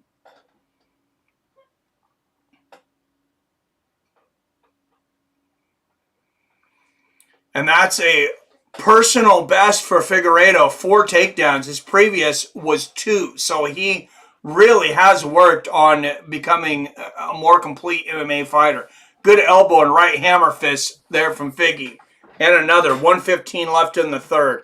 A finish over Rob Font would be huge. And there's another big elbow for Figueiredo, holding his hand over the mouth of Font. Oh, he's got to be careful on the fence there. He would hate to get called up for grabbing the fence. Oh, another big elbow for Deiveson. I know Figgy really wants to finish here, though. This is a guy that hates decisions.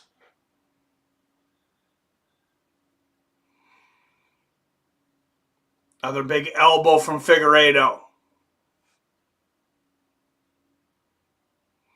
I mean, you forget, because this guy, you know, he hasn't fought anybody but Brandon Moreno, like I said, for 3 years. I think Brandon's kind of got his number.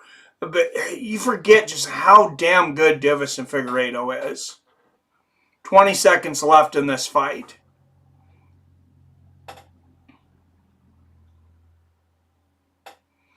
And not a lot of guys finish Rob Font. And Font, it looks like, is going to make it. Good elbow from the top here from Figueiredo. Big hammer fist. Oh, what a big right hand from Font at the bell. 30-27, though, Deiveson Figueiredo. Great bantamweight debut. Like everyone is a great wrestler against Font. Fair point, man. I'm so glad you're my personal shopper. I'm your bodyguard. Oh, yeah, that's right. Right. Day and night, right? I actually only work the day shift. Well, then who am I talking to at 3 a.m.? I think you're confusing me with your Discover card again. I am? Yeah, it's their 20. Phil says, chilling like, all right, what's everybody drinking, smoking, eating? And everybody got some barbecue going on today.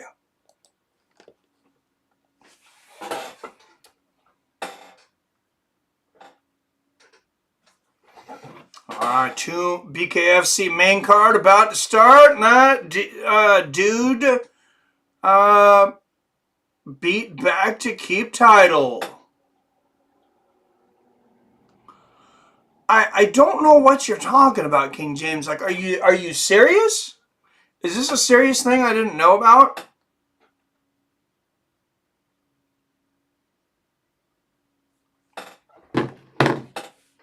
ESPN, the UFC, and the V Foundation are proud to support this fund in Stewart's honor. Because, in my opinion, there definitely should not be transgender fighters in female combat sports. That's just a very dangerous thing. Ladies and gentlemen, after 3 rounds, we go to the judges' scorecards for decision. All 3 judges score this contest. Like my Natty Ice is smoking on an indica stain called Pink Panties.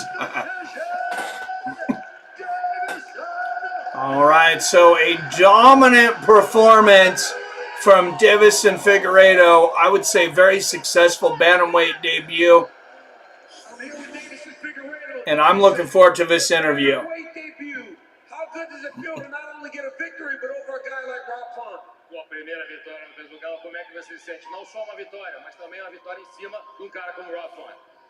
Eu tô um pouco triste porque eu acho que eu não dei o show da And we'll definitely need a translator because Deiveson Figueiredo's English is worse than my Spanish. Well, the show of the night tonight. I think it should have been more exchanges and more striking. What do you guys think? When you did exchange, if you take a look up here, you found a lot of success. How much better did you feel fighting up 10 pounds? Man, he looks fucking great. A gente viu que você teve muito sucesso, foi muito bem. O quanto você sentiu melhor de estar em 135 vezes 125? Vou te responder a pergunta.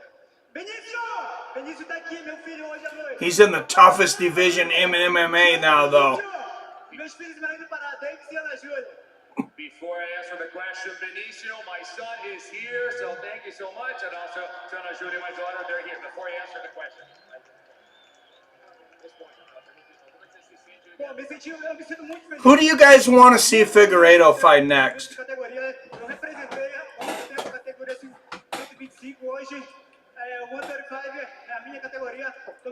135. Who should be next for Figgy? I'm feeling great representing 135. I felt that I did some great things at 125, but I feel great at 135. This show tonight was for you. I'm trying to think. I might have to look at some rankings. Just throw him right in there. Give him a top 5. Passes the test at 135 pounds and looked great doing. Name of the guy who just won, Deiveson Figueiredo. It just looks manly, cyber-esque. Okay. Cheers. I might go make a Tito and iced tea. That sounds good.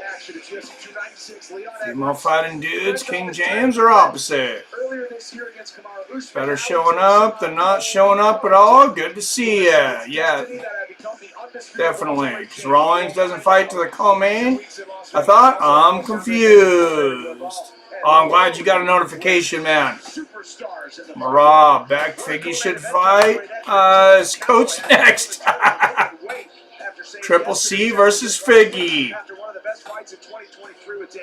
I don't like the way Figgy matches up against Triple. I don't think I like that fight for Figueiredo.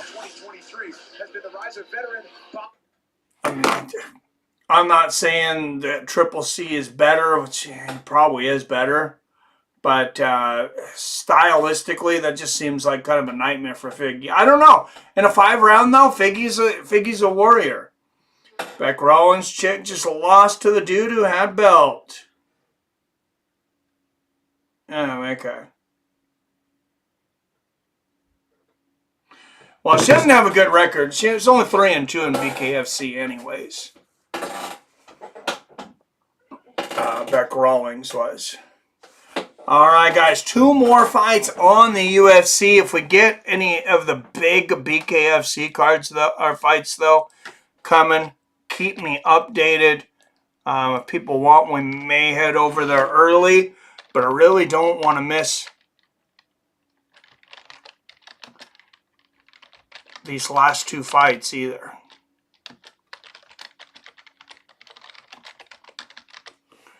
All right, the Tuarantula versus the King.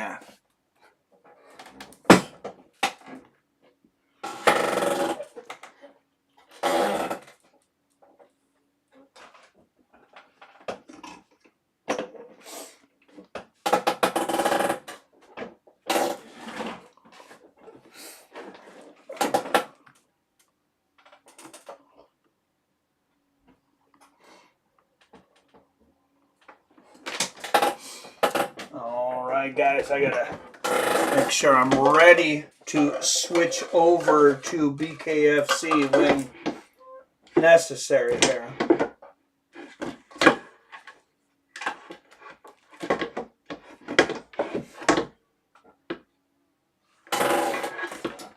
So sorry for all the shuffling here, but gotta keep everybody up to date. Christine Ferea is not trans from what I've looked up, and that is who Bec Rawlings is fighting in BKFC tonight. Yes, she is. Not saying Triple C is better. He probably is better. Like the philosopher. Fuck you, Wyatt. She looks Mexican. King James is trolling. I don't know why they had title fight before main card started. Really? Heads up, my Jeremy Stevens fight. It's really early on the card tonight. You might miss it. It was a replay of an old card, King James, because they also fought back in April. Ah. Okay. All right. We are losing people, so don't forget, guys, BKFC, I promise. I promise we're still doing BKFC.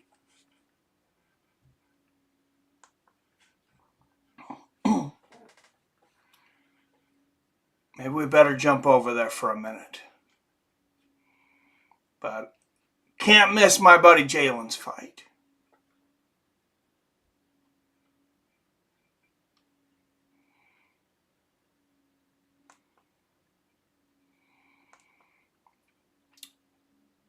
All right, I'm going to go over to BKFC and kind of check that out a little bit too. Now all of a sudden, why is my TV going slow?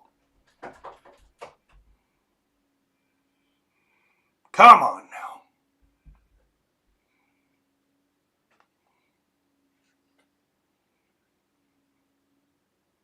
now. And for some reason, it's deciding it's going to want to go slow. Make sure I still got an excellent connection on our stream here.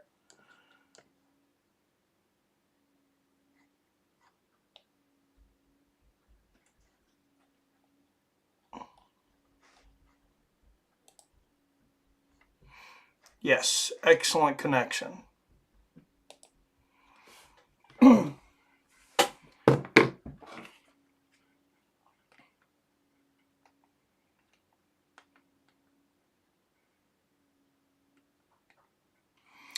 right, guys, and head over to BKFC. Anyone see on Rampage's podcast?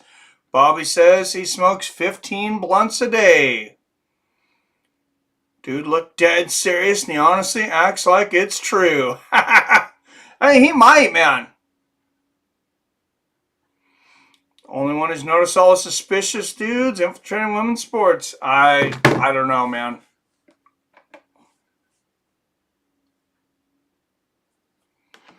I really don't think that's the case from what I've seen, but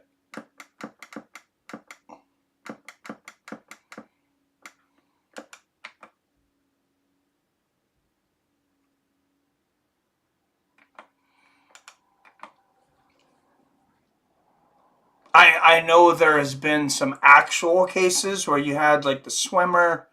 You had, of course, what's her name? Fallon Fox, which, yeah, that was pretty messed up because she didn't tell people what was going on.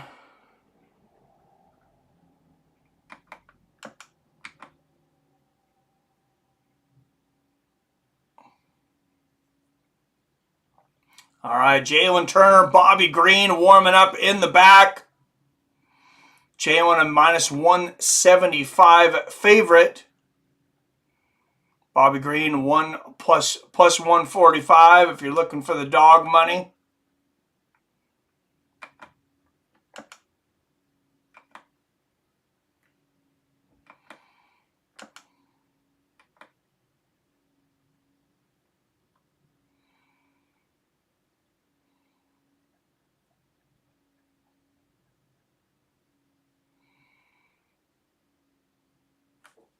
All right, and BKFC 56. Let's see who's fighting here.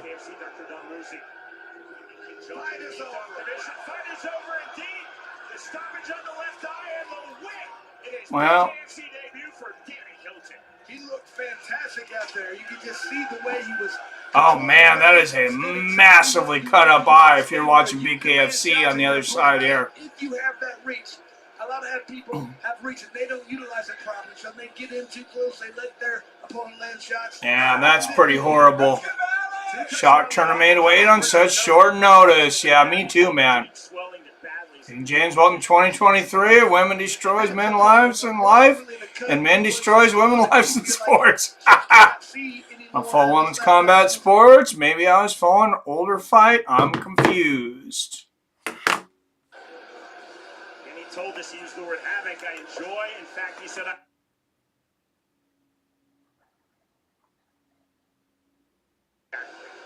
You love it when people tell you that. All right, this fight is over on BKFC, so we're going to head back over to the UFC. 2 more fights here, guys, and then a ton of great BKFC fights tonight.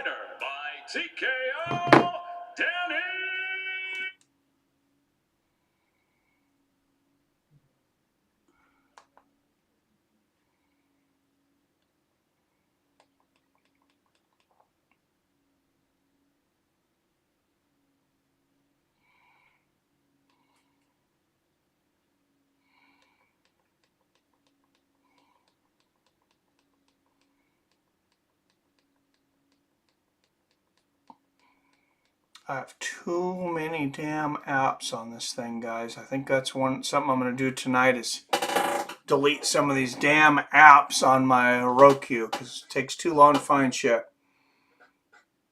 Anyways, just got strapped for beating the check. I think that was an old fight, though, King James, because the main card's like just starting. BKFC's just starting. What's up, Tornbrand in the house? Says, what's going on, boys? Hey, looking forward to watching this Jalin Turner Bobby Green fight, man. Torn, I got Green. Oh, I got Turner, man. But Bobby Green's a tough SOB.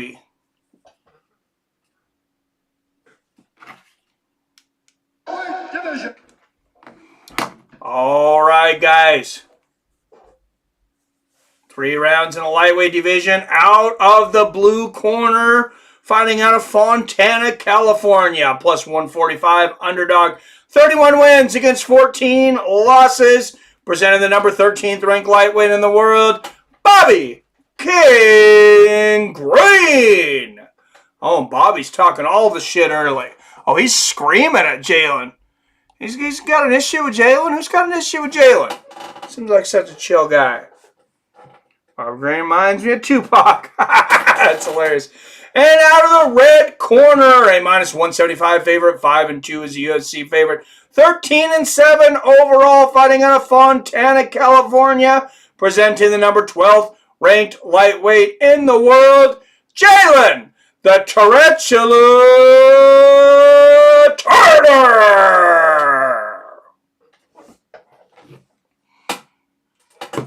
Kerry Hatley is the referee here for this one in Austin, Texas. That's why you see all the cowgirl hats on the ring girls.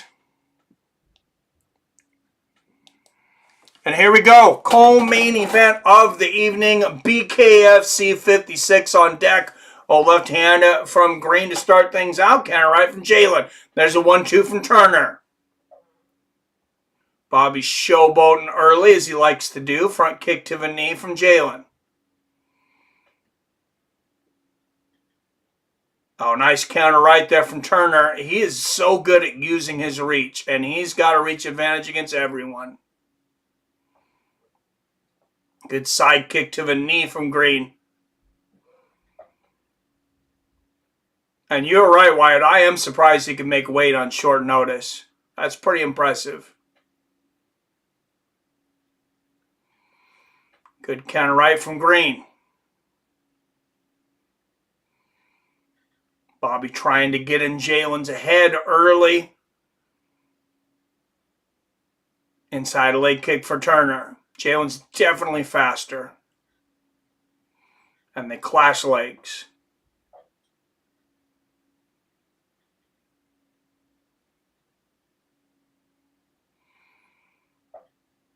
Oh, nice right hook there from Green.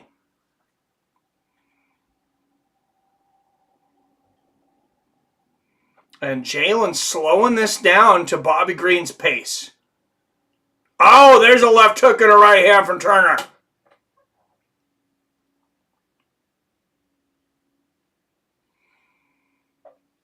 The older Bobby gets, I think the way he holds his hands down low, I think that more that's going to come back to bite him. Good counter right from Turner.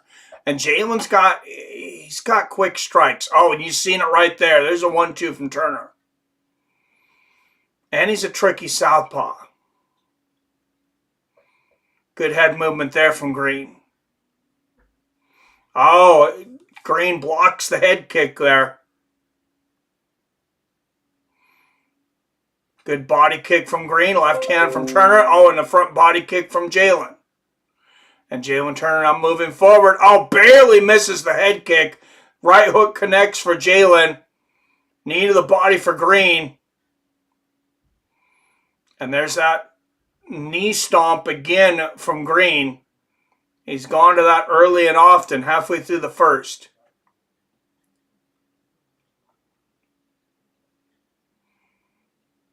Oh, what a big two from Turner! And it is all over! Oh, wow, Kerry Halley's not stopping this fight. What's he doing? Jalin Turner just pounding on the head of Bobby Green. And he's out. Oh, bad refereeing there from Kerry Hatley. Unfortunately, Bobby Green took several shots that he didn't need to there. But what a huge knockout for Jalin Turner. That was disgusting. That was a terrible stop. He was faced out. Now, when you hear Daniel Cormier and Michael Bisping saying the same thing I am, absolutely horrendous stoppage.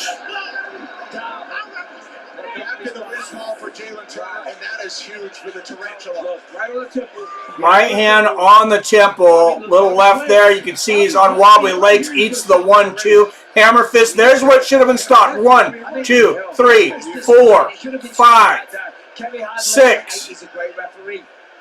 But what the hell was he waiting for? It's as simple as that. People's lives are at stake. Their long-term future, health, pardon me, is at stake. And he was face down, getting teed off on many times. That was utterly disgusting and disgraceful.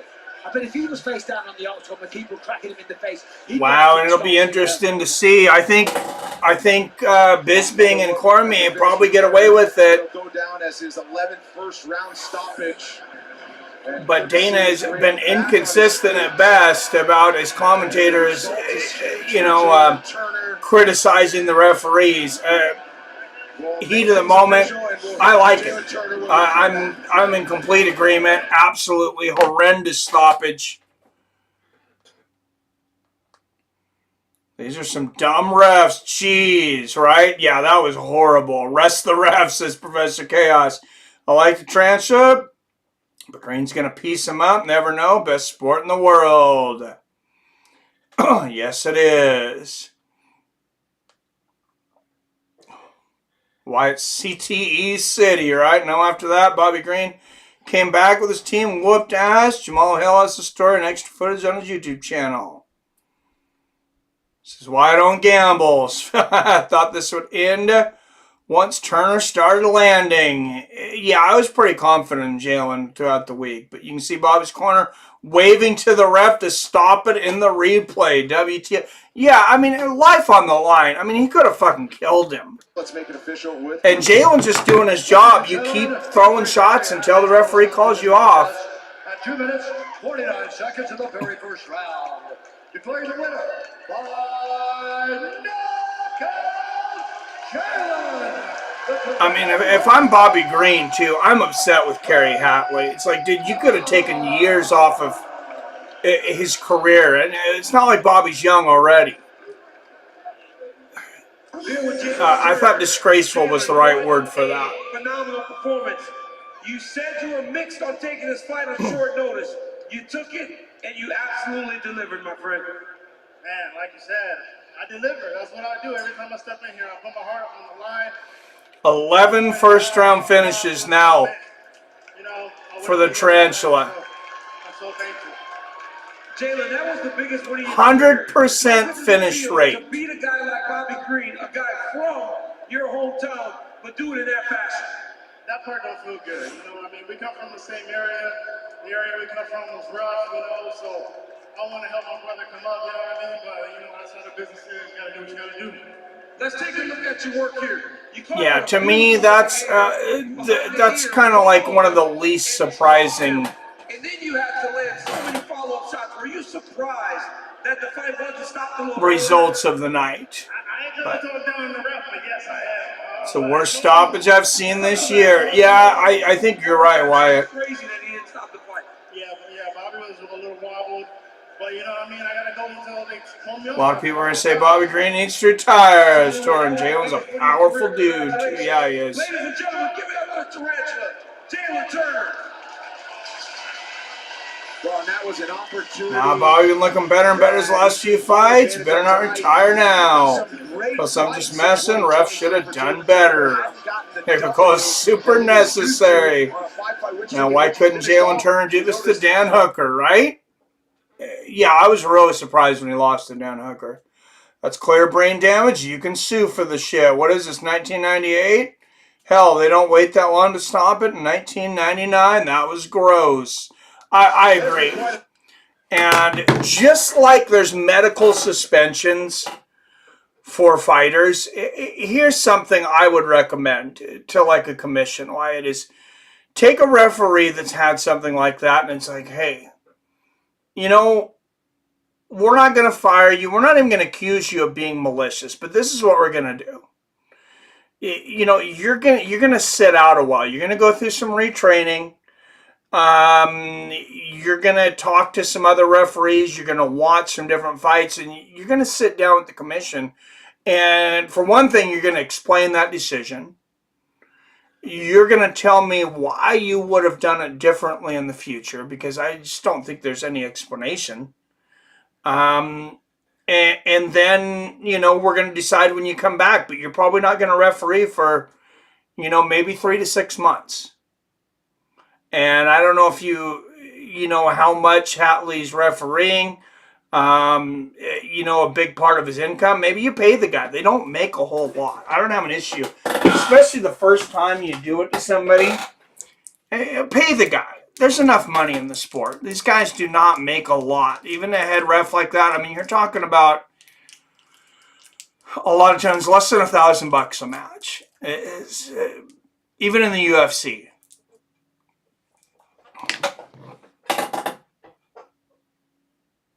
I'm picking Dariush as Torrens. First time I called against Turner, might be the last.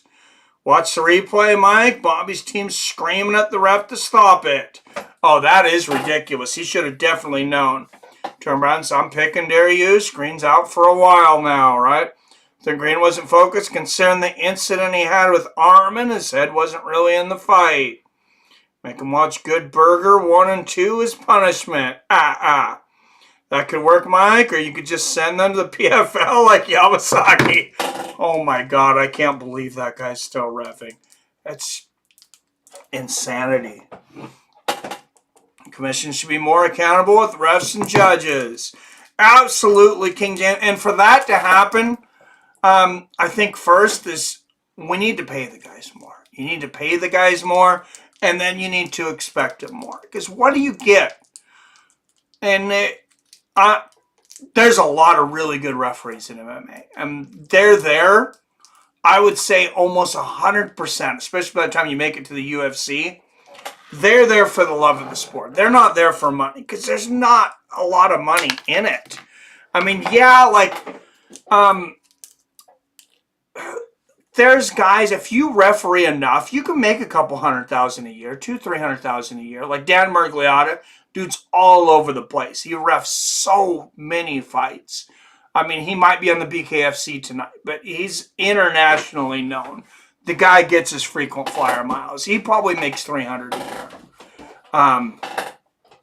But it's not super lucrative. So I would say give him more per fight. That was about 20 blows after he was out. It was a lot, man. IROC says this ref had a stupid hand pose when he was introduced, like Yamasaki, too. I missed that, IROC. Kerry Hatley's, he's been around for a while, though. But, you know, I don't care who it is. I think, you know, you probably need some retrain. You probably need to suspend the guy for a minute.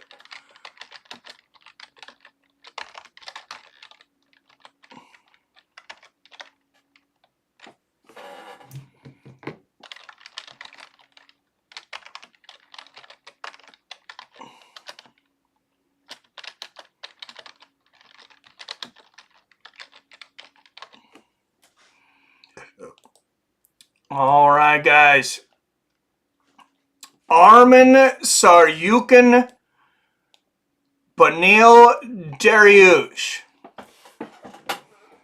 Main event up next. Then on to BKFC 56. Eddie Alvarez, Mike Perry, Big Ben Rothwell, Todd Duffee, Jeremy Stevens, Jimmie Rivera. A lot of people overlooking Dariush. I agree, man. White Mike, remember back in the day we commentated that card in Kansas. I think where they got literally 50% of the decisions wrong. Oh, I remember that. It was Arlovsky versus Sakai card. Those refs all need to be fired. Of the judges, yeah, for sure. That was definitely a rough stoppage. What's up, MMA KO? Good to see you, man. I'm the only one who thinks Ian Gary's getting his karma. I mean, the guy was a bit overly cocky, but also, like, I don't know, man. I start to feel bad when you really start to pour it on a guy. Like, I mean, that whole internet thing with so many people are pouring it on you, especially when they're attacking your wife. I mean, I get that it's easy pickings, but I don't know. I don't know how I feel about that. I'm not going to pile on. Rumor has Bobby Green slept with half his mom. Dude, fucking comment of the month. That is hilarious, J-Dick. Mike, did you see what he said about Magny? No, I didn't. So maybe he is getting some karma. I don't like what he did to Neil Magny. That sealed the deal for me. I'm not saying I like the guy, but I can't stand Logan Paul. But when Dylan Dennis was piling on him, like I couldn't do it. I wasn't gonna pile on, Logan Paul's girlfriend and just pile on his personal life like that. I'm just generally not comfortable with that. I'm not saying that I wouldn't do it to anyone, but no, I'm just not a big fan of it. This is karma for Gary Swyat. J-Dix agreed to. I'm still shocked nobody in chat knew the dudes are actually fighting in women's MMA. All kinds of outlets have mentioned it, including JR. Well, I think everybody knew about Film Fox. There was one other one, and it got a lot more notoriety than it generally would have for a fight on that level. I'm trying to think of what the organization was. I don't think it was Brave. I think it was, what's the Latino one? It's like the biggest Latino MMA organization. I can't think of what it is, what it's called right now. And Gary putting Jeff Neal mugshot in his shirt was also dirty. Hey, yeah, he's definitely a cocky son of a bitch. I'm not going to shed a lot of tears for him. I'm just not sure how much I want to pile on his wife either.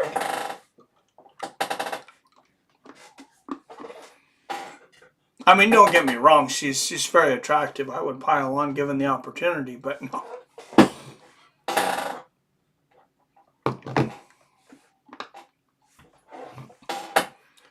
Transfighter challenged Jake Shields to a fight, then backed out when Jake agreed. Oh, Jesus. Jake would fucking destroy. What a ridiculous thing for them to do. All right, Arman Tsarukyan, 8 wins by knockout, 5 by submission. 4th largest strike differential among active UFC lightweights. Is anybody watching BKFC that can keep me updated too? Really hope Luque humbles this clown at 296 because he disrespected Luque's religion. Really?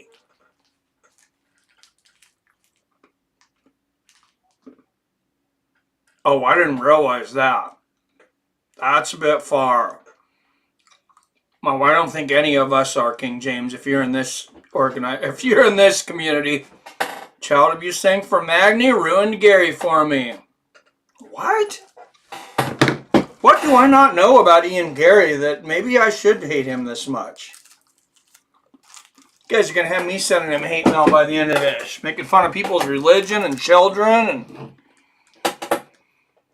Gary nonstop going after Magny, saying he abuses children. Magny has publicly said it had a big impact on his life. Was super fun. Oh, free fucking game then. Fuck that guy. I didn't realize that. Been watching. Oh, I've been switching over to BKFC all night. Nice. All right. Well, let me know if like Jeremy Stevens or anybody's fighting. I'm gonna take a quick restroom break as these guys walk to the cage. And get a little water.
Yeah, I really don't care about the hamburger that much.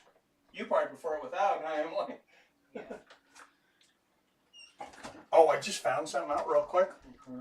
So I was talking to Dave, because, you know, he was like addicted to ephedra back in the day. My friend Dave, he's got a bunch of heart problems now. Yeah, awesome guy. But, so apparently ephedra, like, actually, the reason it gives you so much energy, about calories and stuff, is it, like, it actually, like, manipulates your nerve system. That's fucking insane. It makes you think you're, like, freezing to death. It does some crazy. You have to look it up. I don't know exactly. He told me, but it was crazy. Huh.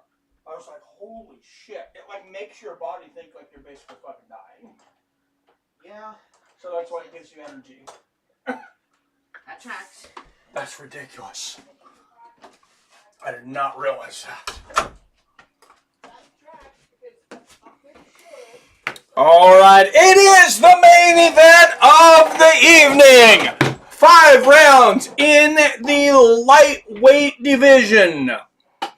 From Austin, Texas, via Seattle, Washington, fights with friends, family.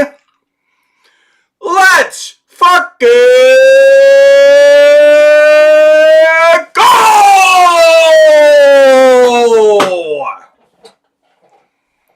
Beneil Dariush, 7 years older at 34, 3 inches taller at 5'10", so you can have a half-inch reach advantage at 72.5 inches.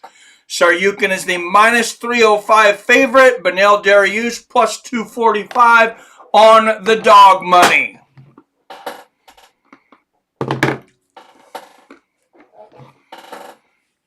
Good to see Beneil still go at the age of 52, right?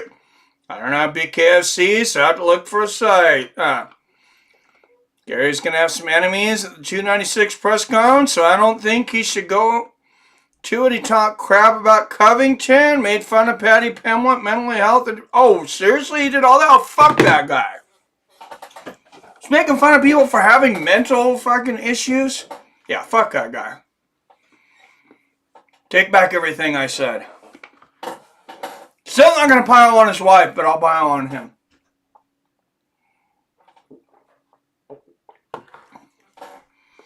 Beneil Dariush, I mean, he had to have come out of the womb with half gray hair. I mean, he's 34 years old. He does look like he's 52. Yeah, man, he's in for an ear beating. And then some. Yeah, that BKFC I was watching earlier was an April main event.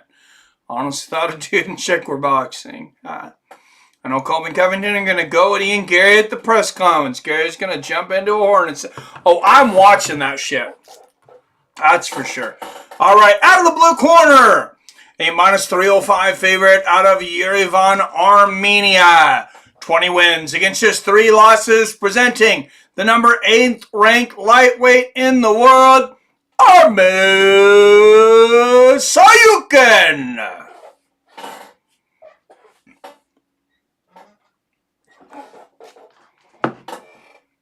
Hope Colby brings up Ian Gary live, something that's sensitive to him. And out of the red corner, he is a plus 245 underdog out of Yorba Linda, California.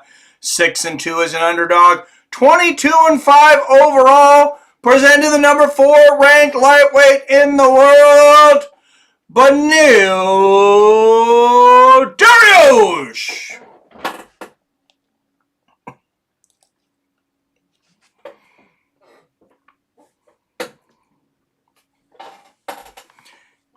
Yeah, like I said, I mean, I don't like it when you go out to people's family.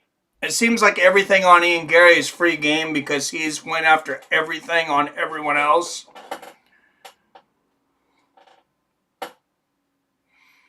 Yeah, you can't be talking about people's religion and all that shit. What a crazy asshole.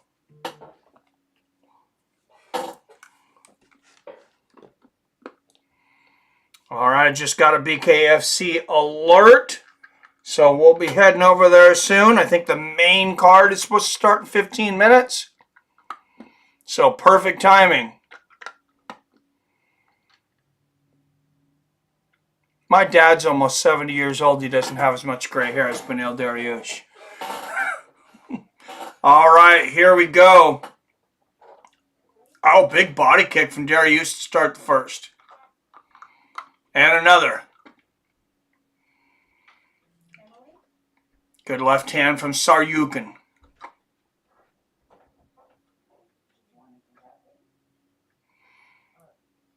And they exchange left hooks. Oh, look at the hand speed on Tsarukyan. Right hand down the middle. And the left. Good body kick from Dariush. But Tsarukyan can really make Beneil look like an old man tonight. And you're 30. I gotta think, if I was 34 and I had that much gray hair, I think I would dye it.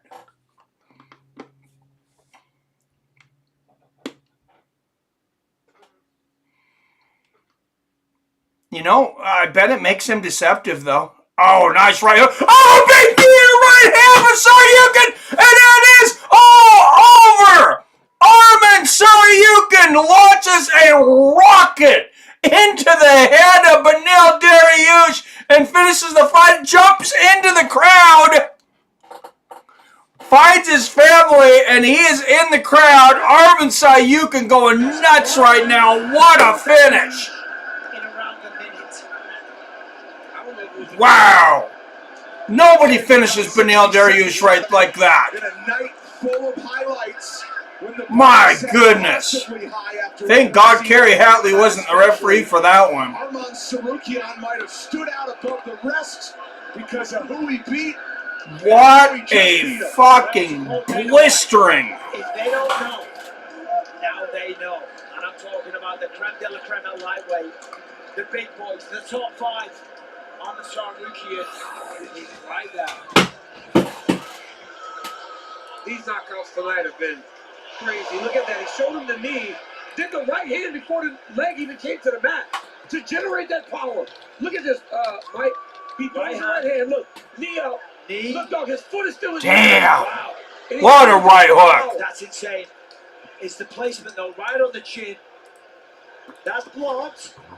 That lands a little bit kind of on the arm, but that shot there, it's always the one you don't see.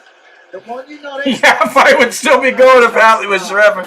You ain't joking, man. See, I don't gamble. Love this sport. Fight was, no, Rob, I heard Dariush losing. OMG, it's all over. I'm a knocks out Dariush. Holy shit, I was right. That was fast. Dariush done a loss 2 in a row now. No, I thought he just won by knockout. Was his last fight against Oliveira? Live sports. I wasn't sure. I thought he might have had one in between. Because he just won. He just knocked out. What's his name that lost tonight? I can't think of the guy's name. You get knocked out by Beneil Dariush, I tend to forget your name.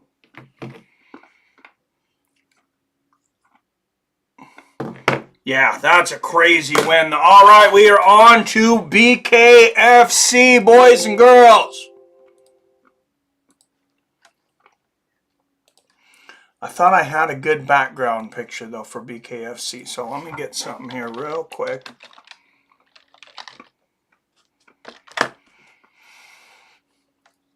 I know I had one. I don't know what happened to it. But I did wipe my computer, so that may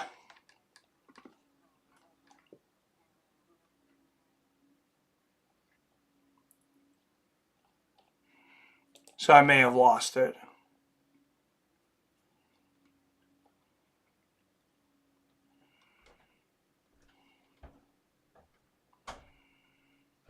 Just trying to find a really good one here. There's not a lot of good ones.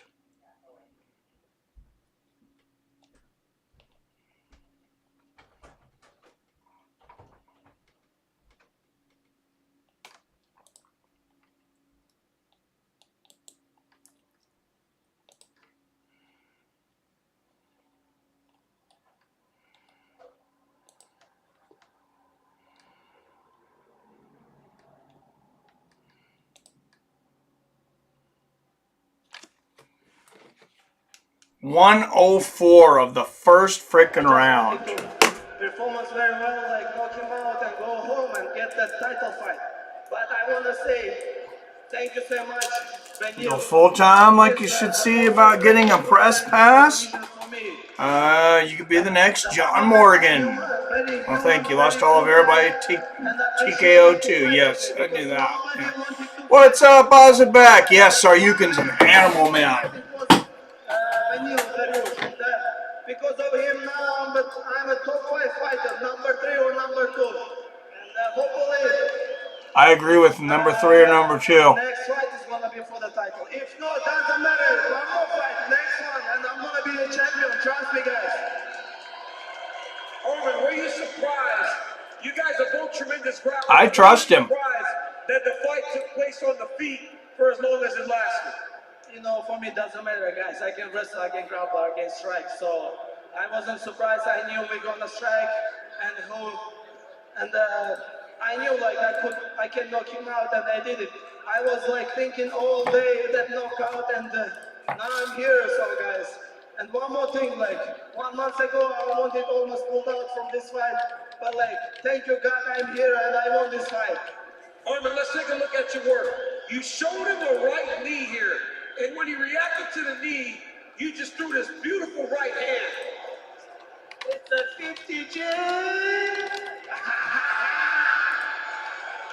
Yeah, that should definitely be 50 Gs. You said, DC, tell Islam to fight me. What is the message you have for the lightweight champion who has been so dominant, but you guys fought before? What did you learn in that fight, and what do you want to tell the champion? No doubt on that one. You know, so Islam, it's a different level fighter, but we fought 4 years ago. Now I was 22 years old. Now I'm 27. So guys, I got improved, and now next fight is gonna be different one. I'm gonna knock him out. That's it. That would be a phenomenal fight. Wherever you fight is gonna be great. Ladies and gentlemen, give it up for Arman. All right, BKFC, here we are. I-Rock! What is up, my man, with the super chat? For the many highlights it delivered.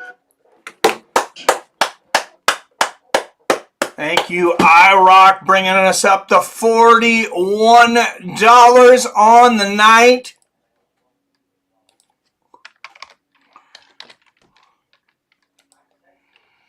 Thank you very much, I-Rock.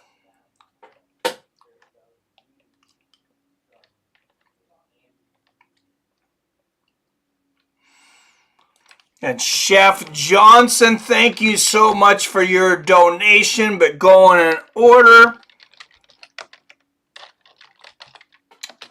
It'll be replaced on the board, but not forgotten.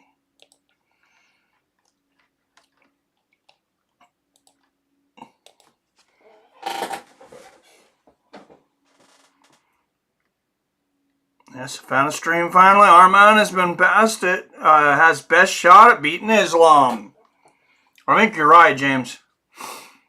Struggle is real, Rob. I'm right there with you. Several channels covering BKFC. We live with you boys. Let's go. Damn, I wish I didn't watch the end of UFC. Just kidding. Hey, at least we got a couple of quick stoppages there so we can get to see all the UFC and not miss much BKFC.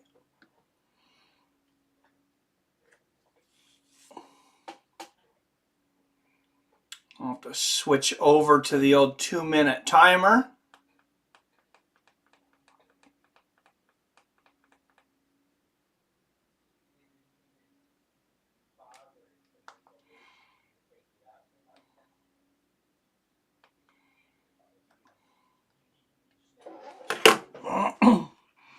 Have one. It's VIP, baby. I don't have to jump back and forth now.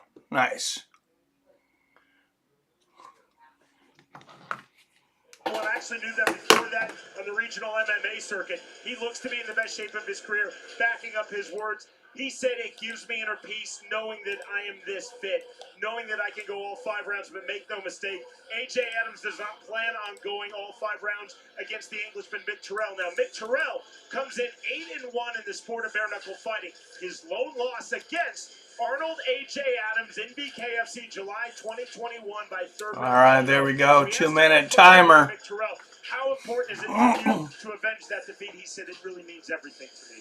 And the thing right there, when you watch that fight, Mick Terrell, he just landed a good combination, a good 2-punch combination, and that hurt Adams. And Adams' knees buckled, and he got inside, and that's where he landed that punch to knock his opponent out. So he knows. Oh, and prelims just ended, guys. Main card actually starting right friggin' now. It's just whoever can land it first this time.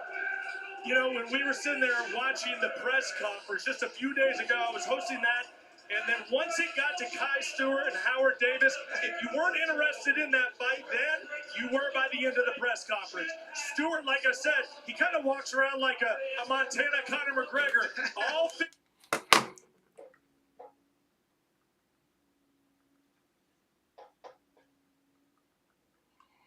All right, I got to bring up the fight card because I couldn't remember who the first fight was.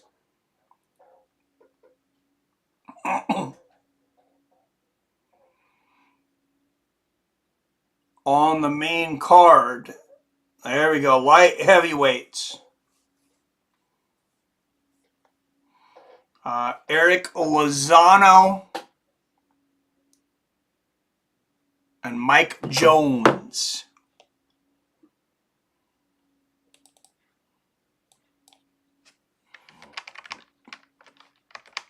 And it's bare knuckle, so you know it's going to be entertaining. This is like truly the fight. Truly the sport that you would watch your neighbors do this. I would watch your neighbors do this, and I don't even know your neighbors.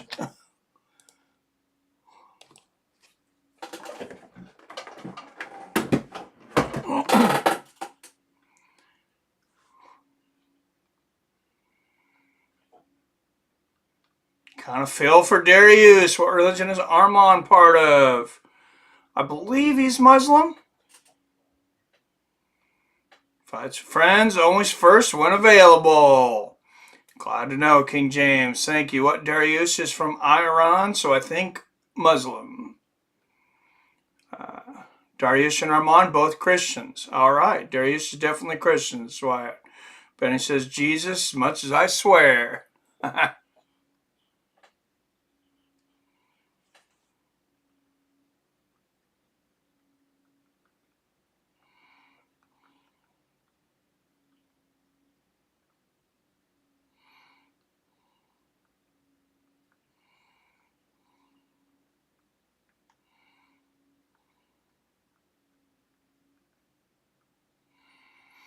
Oh, and the Apple Cash donation, PBR Street Gang. Thank you, PBR. Getting us up to 42.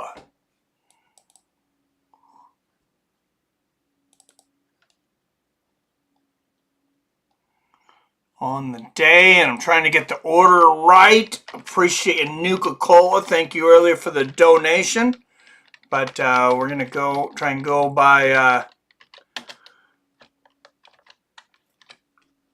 how long ago the donation was, and then tiebreaker, how much it was. All right, Jeremy Stevens. Rafael Dos Anjos.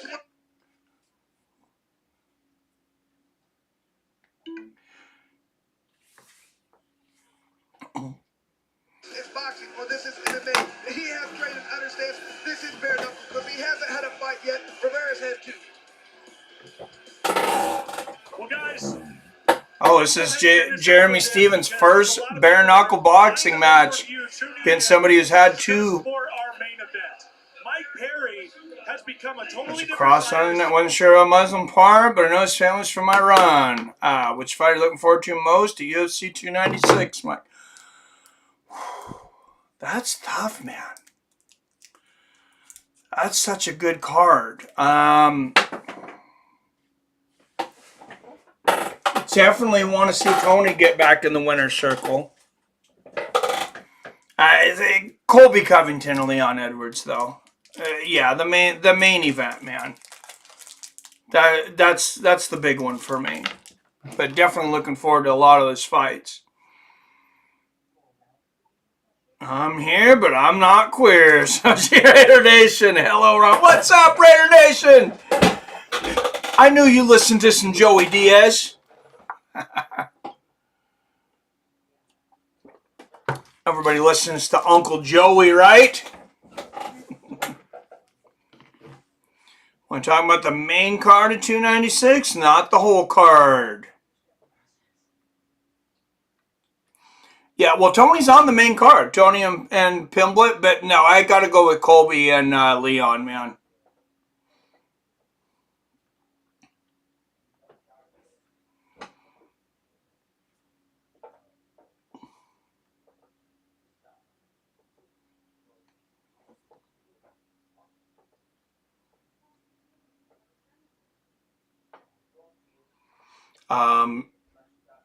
Shavkat Rachmanov and Stephen Thompson, that's definitely going to be interesting. But, man, you know, now I'm really looking forward to Vicente Luque and Ian Gary, though. Now that you guys are telling me all this, I really want to see Luque smoke Gary. Talk about flying under the radar, though. Last fight of the prelims, Josh Emmett and Giga Chikadze.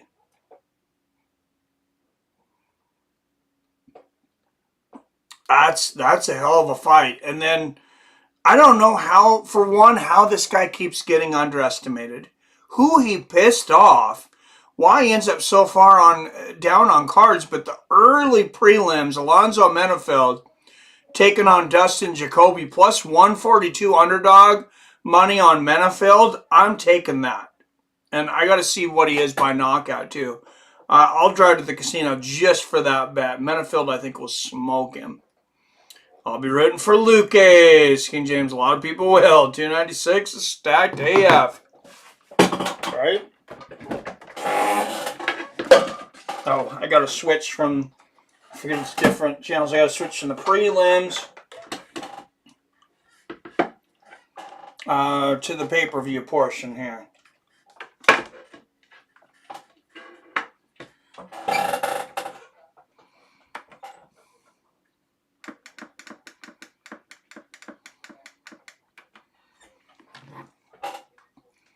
Want Tony to beat Fatty Patty. Picks 296. I'm picking Luque to beat Gary.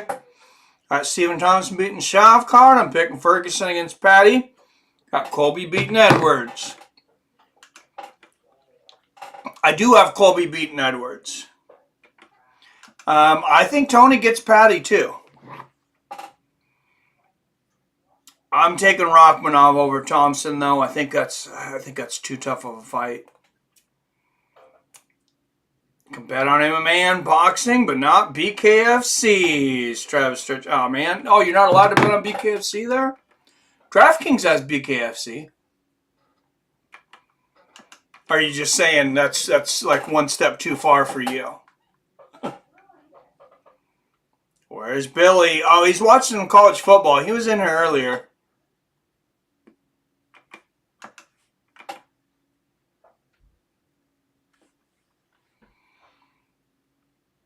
I think Luke and Gary going to be the main card opener. Tony Ferguson and Patty going to be second fight on the main card. Yeah, that's the way it's listed right now.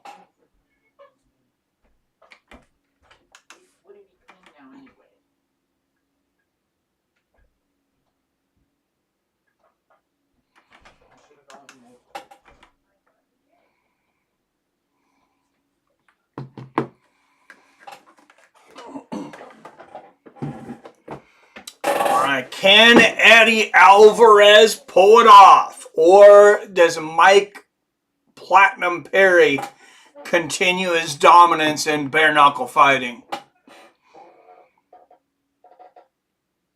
I'm torn except for Wonder Dude. DraftKings isn't allowed in Florida. I have to use Hard Rock bets. Gotcha, man. About $275. Yep. Nope. Think Tony and Patty should be the main card opener. I think so too. No, I think that's a great fight to open up with. Now, I don't think Patty Pimblett belongs on a main card. I don't think he deserves it, but you know, there you go. I don't know. So you see here. Jeremy Stevens, Jimmie Rivera coming up, Mike Jones and Eric Lozano. That's going to be next. We got the Featherweight Championship going down tonight between Kai Stewart and Howard Davis. Heavyweight Championship on the line, Arnold Adams and Mike Terrell. Talk about two heavy-hitting sons of bitches. The Women's Flyweight Championship on the line when Christine Ferea takes on Rowdy Bec Rawlings.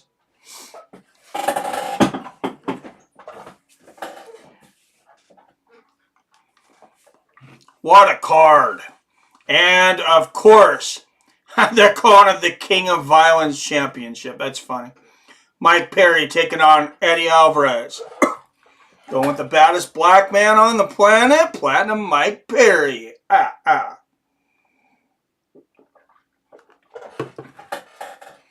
Watching Louisville and Florida State, Michigan #1. King James. Washington's about to be #1 there. King James are damn close. They're #3, undefeated. Beat #5 Oregon yesterday.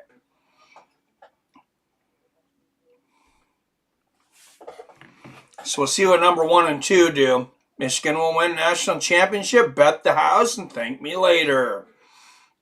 I'm going to play matchmaker. I think Bobby Green should fight Hooker next. Rebook. Not sure who Dariush can fight next.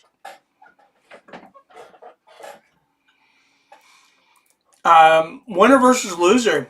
Put Beneil Dariush against Jalin Turner. And I'm serious about that. I think that's a fairly big step up for Jalin. I think it's a winnable match for Dariush. Especially if he can get inside and grapple Turner. I don't think anyone can beat Perry and BKFC unless they can sleep him. Unless they have a baseball bat.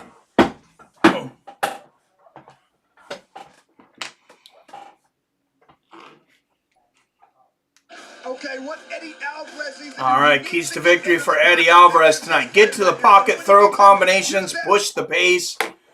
I just don't think he can do it.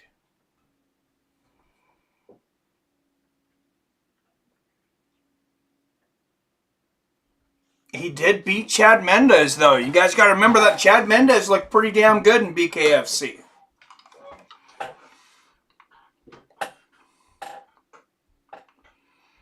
This might be Perry's hardest fight. It might be, Jim. And James, I agree, Jim. I mean, the fact that he was able to beat MVP was insane.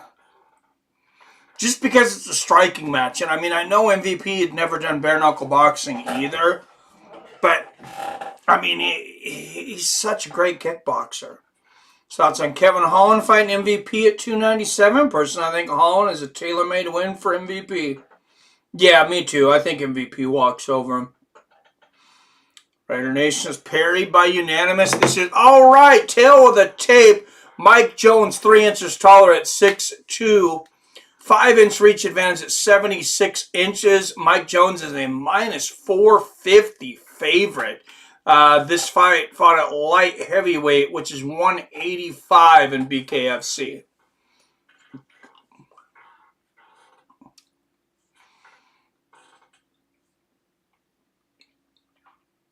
And Eric Lozano, I mean, he does not. Some people just don't carry 185 well. Eric Lozano is one of them.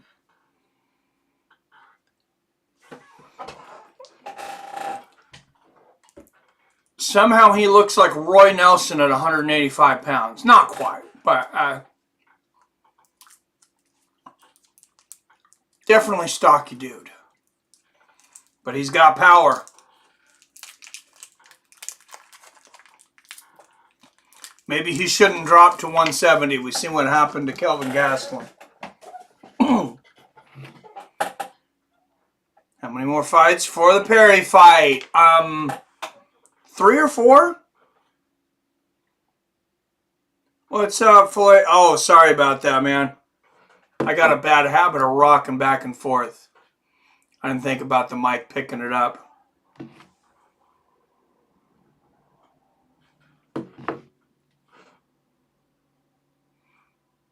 Thanks for letting me know.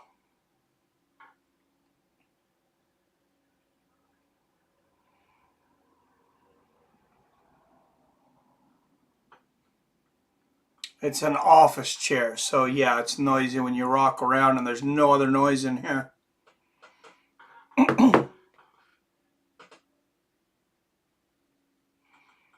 All right, checking the wrist straps, I guess, of Mr. Mike Jones.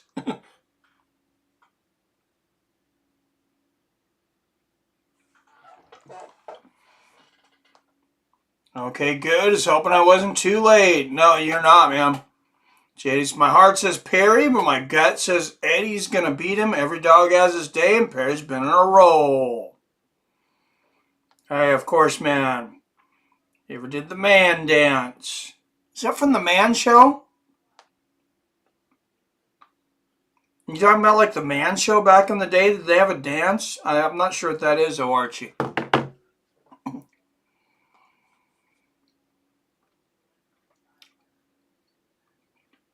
All right, Eric Lozano in the cage. Mike Jones entering now. If it was a bodybuilding contest, if it was a physique contest, Mike Jones wins before they throw a punch.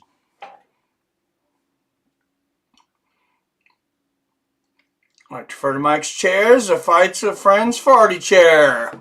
I never noticed it until you guys said something. Now I will definitely do something about this chair before the next stream.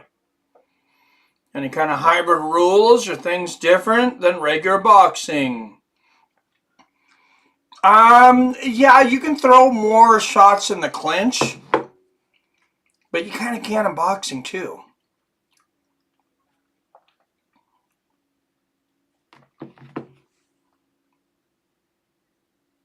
Oh, yeah, oh, I get you. Yeah, I've been in fights, yeah.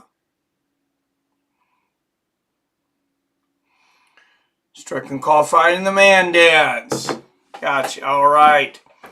All right, we are opening up BKFC 56. Fights of Friends Family. Are you ready? Let's get ready for violence. And like I said, Dan Mergliotta, the busiest man in reffing, there he is. I said we might see him tonight.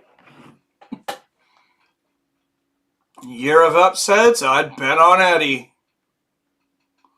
He could definitely get it done, man. Definitely could. And if Eddie wins, I mean, that sets up a huge rematch.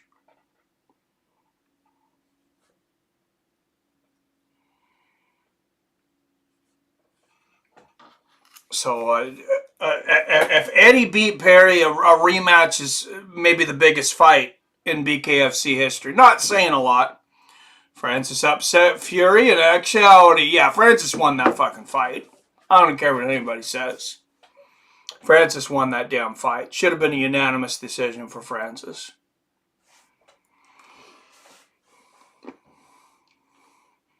I think I had him winning either 6 or 7 rounds, and then you give him the knockdown on top of it.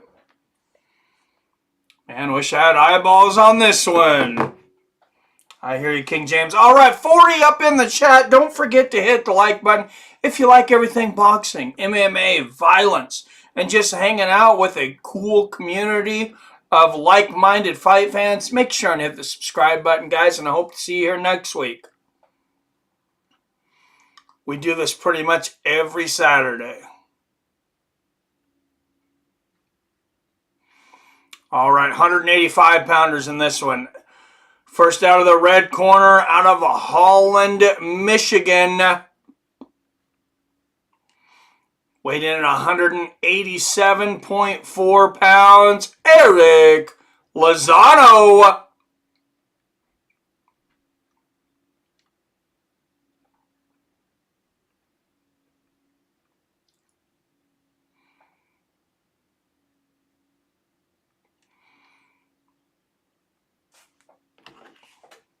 Black. He stands 6 feet 2 inches tall. His official weight, 185.6 pounds. All right, now to the blue corner, 185.6 pounds, fighting out of Salt Lake City, Utah, Mike Jones. Shows you boxing is rigged. Francis, one on my card. Yeah, a lot of boxing is rigged, man. I don't know if that one was, but boxing's a dirty damn sport.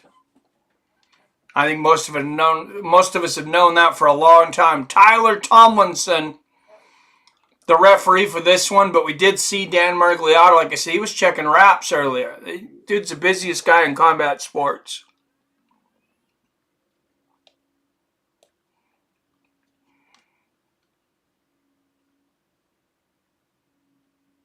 All right, the action is fast and furious and toe the line. Here we go. Lozano in the Mexican flag shorts, Mike Jones in the black and white shorts. Oh, nice right hand there from Jones.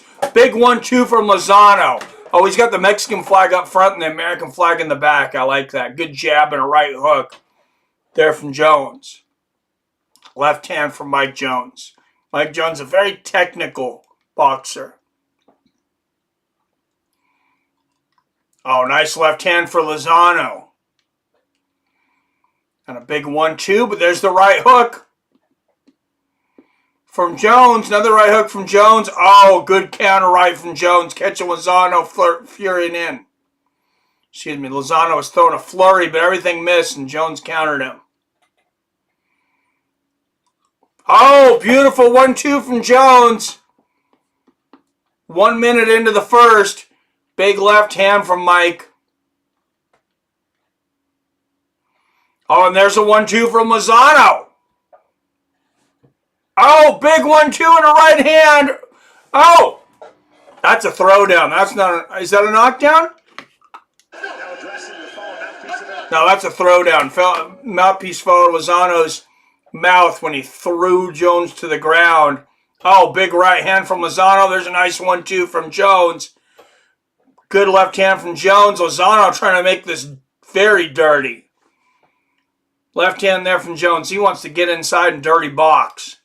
Oh, big combination there from Jones. Nice right uppercut. And the 1-2. Lozano barely standing now. Lozano lands a left hand there. Another left hand from Mike Jones.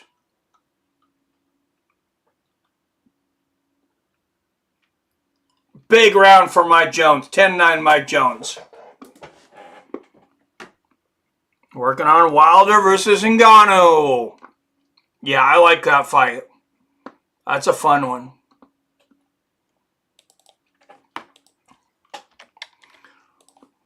And boxing's desperate right now. Boxing's actually in a horrible place. Of course, HBO dropped boxing. Well, I think it's been about 4 or 5 years now. Showtime just stopped boxing. So basically it's ESPN and Top Rank and DAZN in the United States. Betting odds for how many beers Robert Kerrigan has drank so far are plus 365. He's drank a 6-pack, minus 2,000 a whole case.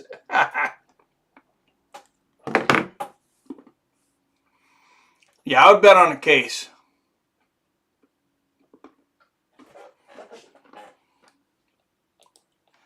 All right, here we go. Oh, Mike Jones with a wild overhand left misses to start the round. Remember, 5 2-minute rounds. All the bouts are 5 2-minute rounds in BKFC. If it's a tie after 5, you get an extra round. Oh, nice right hand from Mike Jones. Oh, good left hand there from Jones. Jones has got to be one of the most technical guys in the BKFC. Oh, big left hook, right hand, overhand right lands for Jones. Lozano with a good little combination on the inside, body and head. But Mike Jones is really piecing him up. Lozano does better when he can drag Jones. When he grabs onto him, pulls him down. Good left hand there from Jones. Jones is cutting Lozano's face up right now.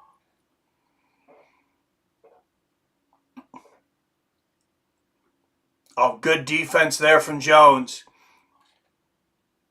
Oh, nice right hand from Lozano. That left eye is busted up and bleeding of Lozano, though. Oh, good left hand from Jones.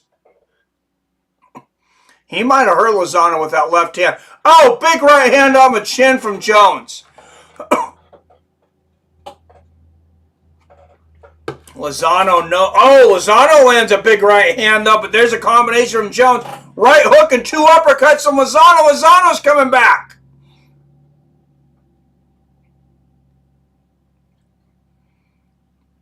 Oh, huge right hand from Lozano. And another one. And Jones is down. Jones is down. Remember, Mike Jones, a huge favorite coming into this fight, about 4-1. And Lozano just knocked him down. Oh, and a big right hook and a left hand at the bell from Lozano. 10-8 Lozano. And Mike Jones is, he is not doing good right now. He's got to utilize that range. You can tell Lozano's tired too. He's just been at her. He's done this before. People don't understand this. It's a different style of fighting. Lindsey Jones has got to get down deep, suck it up, continue to move, stay long. I think Mike Jones might have gassed. It's going to be the hardest hitting boxing match in history. Oh, yeah, probably should be. Close. I am 8 short of a full case. By the end of the night, I am sure I will hit 30. Start drinking at 7 a.m. Oh, geez. In case it's only 24, I'm 2 away. Then old Natty's coming 30. My cabin buddy does a 30-pack every night. I've never noticed him hungover. That's a stud.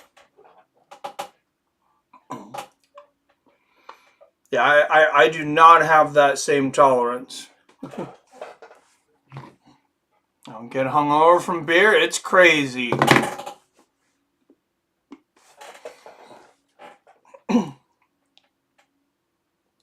All right, here we go. Round 3. Good left hand from Lozano. Oh, big right hand right on the chin from Lozano to start the second.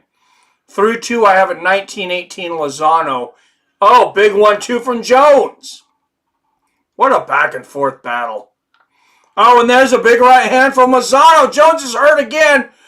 Oh, 2, 3, 4 uppercuts from Lozano and left hand on the chin.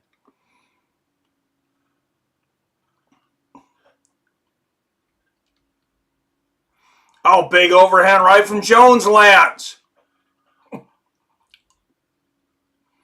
Oh! Huge right hand on the temple from Lozano. I'm not sure he needs to count on that one. Mike Jones is not getting up.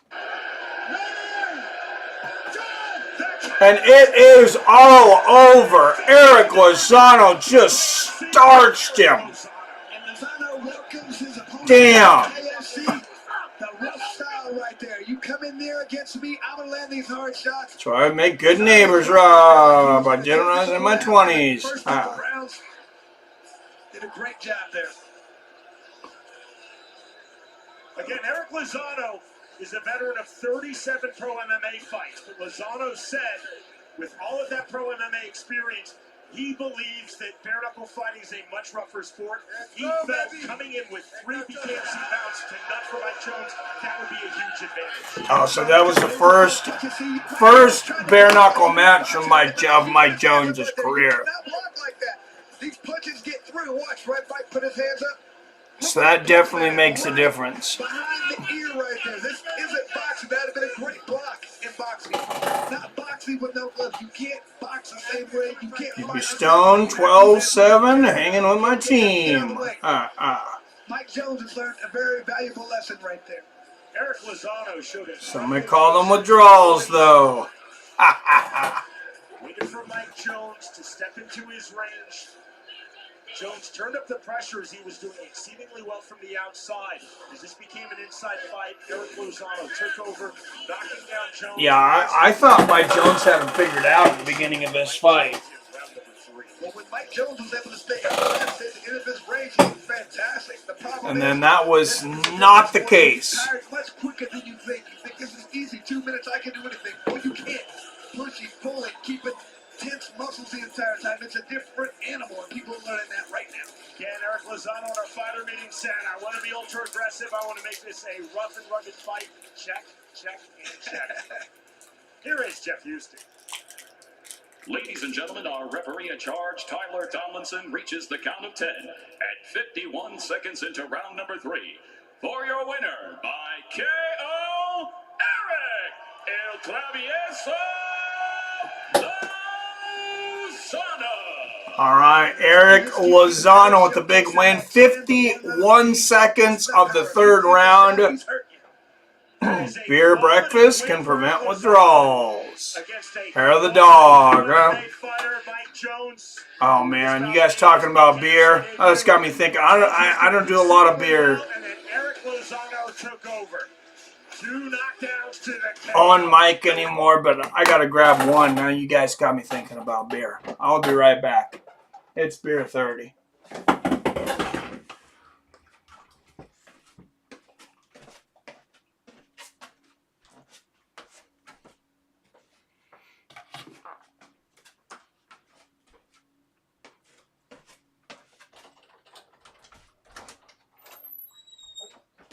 Hey, Sassy. What's up, buddy? What's up, my friend?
All right, King James, I got a bunch of Bud Light for you.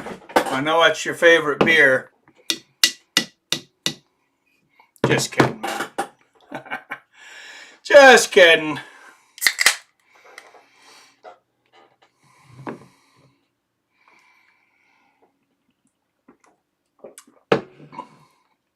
Exactly. The first thing I do when I get out of bed is grab a beer, no matter what the time. If I don't, I'll start throwing up until I drink a beer. Well, that might be a problem, Robert. What's up, Joe Still? Yeah, Babe Ruth. Like White said. Mike Perry, 3rd round knockout.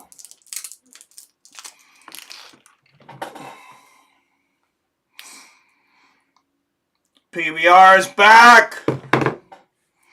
Thank you, sir. All right, Ben Moa, an inch taller, 27 pounds heavier at 235. He'll have a 9-inch reach advantage at 81 inches, and he's a 6-1 favorite.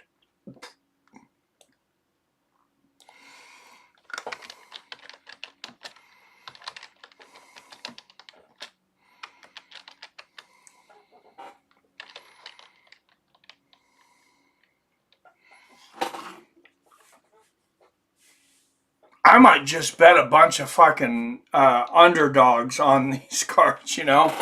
Because anything can happen.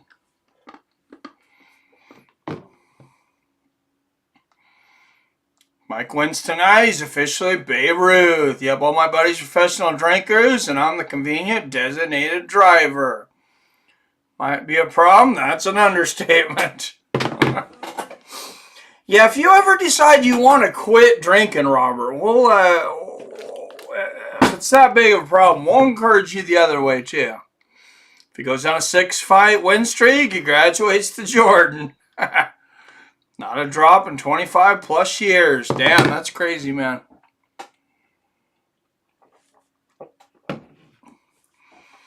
I mean, I could go without it. I just don't want to. I mean, why would I do that to myself?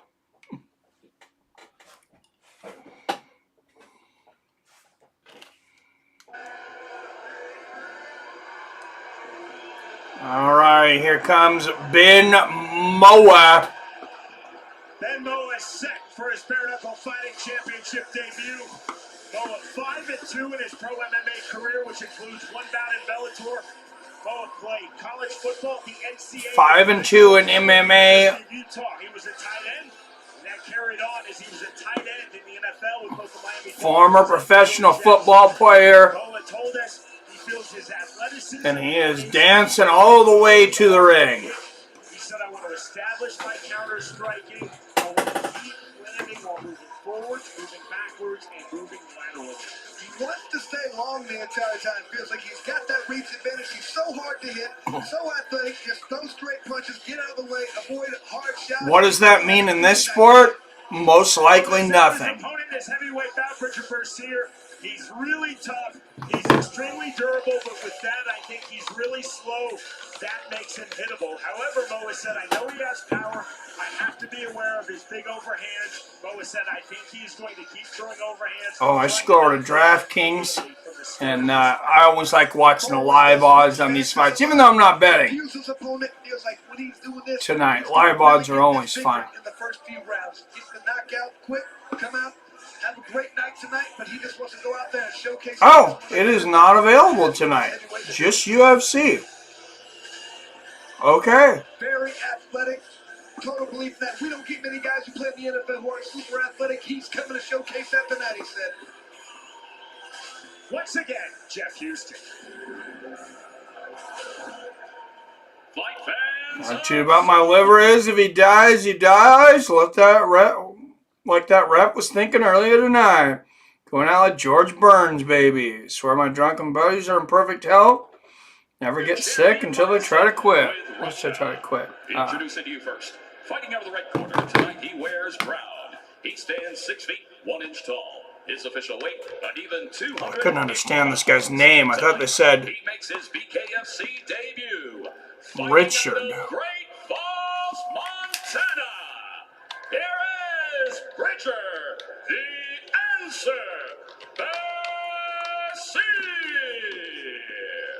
It's So Bridger Bercier. And across the ring, his opponent. I don't think I've ever met a Bridger.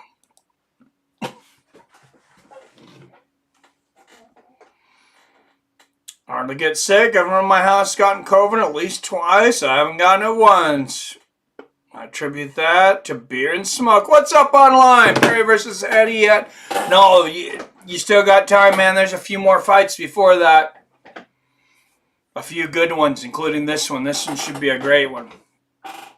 All right, out of the blue corner, 237 pounds, former college football player, 5-3 as an MMA fighter, Ben Moa. And Dan Mergliato will be the referee for this one. All right, here we go. Round one. Moa throwing big shots early. Good left hand there from Moa. Oh, nice 1-2 from Moa. And another, and there's a big right hand from Bercier. Oh, what a shot from Moa. Yeah, he hurt Bercier with that right hand. Good left hook from Moa, and there's a nice 1-2 from Moa. Yeah, I don't know if this fight's going to last a long time unless Moa burns himself out. Oh, there's another big 1-2 from Moa.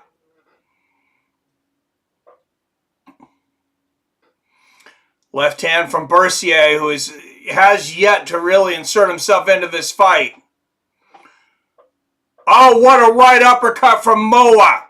And a 1-2 from Moa. There's a right hand from Bercier. Big overhead right from Moa. And a 1-2 from Moa. He's playing with him now. Left hand Moa.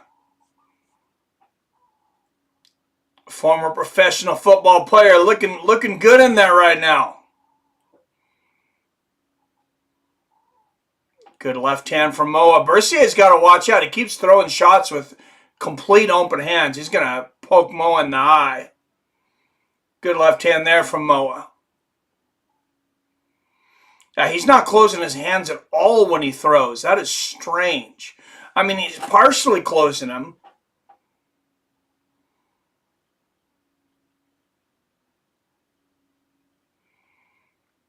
Moa just waiting to counter. 12 seconds left in the first. Bercier already covering his own blood. Oh, big shot from Moa. That was a nice 1-2. Right hook on the temple from Moa. Big round from Ben Moa. Beer and greens. I love my greens. Got kidney and liver issues. The only reason I don't drink. Doc's got me on morphine at this point. So I got no Fuchs left to offer. Oh shit, I'm sorry, man. I didn't know that. That sucks. Josh says 5 more. Yes. Alright, 44 up in the chat. Make sure you hit that like button, guys. If you're in here, I know you like fighting. I know you like boxing, MMA, all that shit. That's what this community is all about. So if you're new, make sure you can hit the subscribe button. You know it's free. It's YouTube. And you're going to join a badass community that watches fights, drinks together, and talk shit every Saturday. Why would you not want to be a part of this? Got an enormous garden 4 feet from side cabin. Nice. Mandatory. Good left hand from Moa to start the second.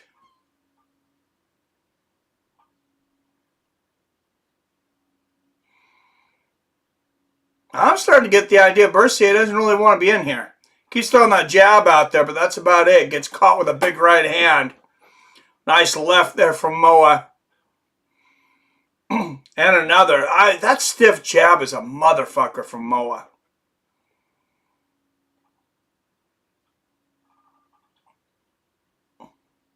You got no padding on your wrist. Good left hand there from Moa. And that wrist wrap, that just secures the wrist. I mean, there's nothing on the knuckles. Good left hand there from Moa. It makes it to where you can actually throw harder shots. Good left hand there from Moa again. And another. Oh, man, Bercier just covered in blood now. Moa dancing like Muhammad Ali. Good right hand there from Moa. Another left.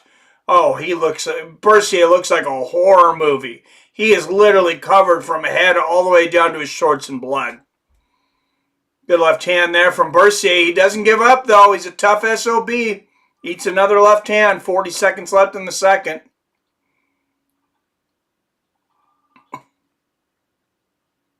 Oh, nice left hook from Bercier, but Moa counters him with a right hook afterwards. And there's a big 1-2 from Moa. Right hand to the body for Bercier, who I imagine can barely see at this point. He's so bloody. Oh, right uppercut and a combination from Moa. Big right hook from Moa. I can't believe Bercier hasn't been down yet, though. That's impressive right there. Good left hand there from Moa. Oh, and a jab and a big right hook upstairs from Moa. Yeah, they may stop this fight in between rounds. Bercier's face is a disaster. The problem is, every time they get it stopped, Moa lands another jab. I mean, somebody put out a wet floor sign for this guy's face. Richard has got to start pushing the pace. He cannot just sit there and try and trade jabs. With Big Mo, he's got to work to get inside, behind that jab, push off that back foot, cover, pump and shoot off the jab, and deliver that right hand. All right, let's go into the corner of Moa. Moa. A former professional football player, former MMA fighter, former collegiate football star.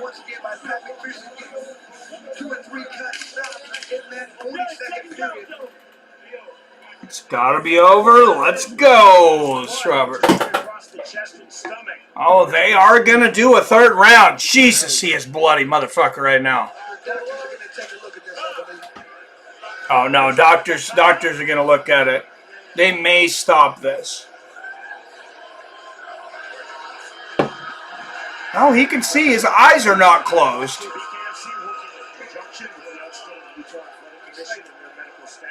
All right, so there we go. We will go to round 3. This fight's for today. When is the bare knuckle fights? Oh, these are the bare knuckle fights now, man.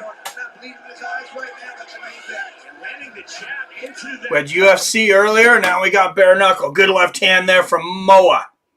These are heavyweights, too. Good 1-2 there from Moa in the left hand. Jeremy Stevens, Jimmie Rivera on deck. Oh, big overhand right for Bercier. By far his best shot of the fight. And then a good right hook downstairs. Nice right hand upstairs from Moa, though. Moa's been completely dominant tonight. Only thing he hasn't done is knock Bercier down. Oh, nice jab, and then a 1-2 from Moa. Oh, and that Bercier's face just exploded there. They're going to look at it again. I think he just broke his nose. Oh, man. No, you got to stop this. It's over. It's all over. And Bercier wasn't defending himself. Heavyweights King James. Earlier BKFC was from last April. Got me too. Yes, UFC fights are over, Joe Still. That's why we're on bare knuckle now. All right, Jeremy Stevens. Jeremy Stevens is in BKFC now. That's what I'm saying, Jeremy Stevens. Yes, UFC fights are over now.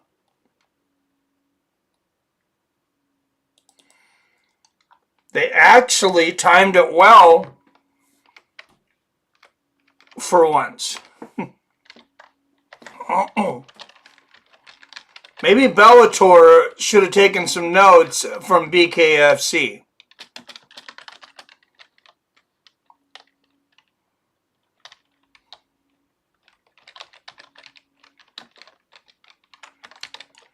All right, you guys know him, you love him. Former MMA, UFC knockout king, one of the most exciting guys ever to watch fight. Jeremy Stevens up next in bare knuckle boxing. Yeah, BKFC is now. Jeremy Stevenson, Jimmie Rivera up next. Our strike stats all evening long presented by Bucked Up Energy Drink. I mean, it gets very loud. 47-7 for strikes in favor of Ben Moa. I mean, yeah, Bridger Bercier, I mean, he gave the referees no good reason to not stop this fight. We go to Jeff Houston. Right now, they've been on. How high are you, Joe? Position. Our referee in charge, Big Dan Mergliata, steps in and calls a stop to this fight at 51 seconds into round number 3. For your winner, by TKO, Ben, the Tongan Nightmare! Yeah, I'm covering BKFC right now. What are you talking about, Joe Still? Huge win for Ben. Oh, you need to fast forward, Joe. He's superior in athleticism, pace, range, did a great job out there tonight. Richard Bercier definitely showed heart. He showed his toughness. Ben Moa showed his class. Long straight punches and also turning over right hands, dominating throughout from range, most especially with that jab. The winner, by way of third-round TKO due to physician stoppage, Ben Moa defeats Richard Bercier.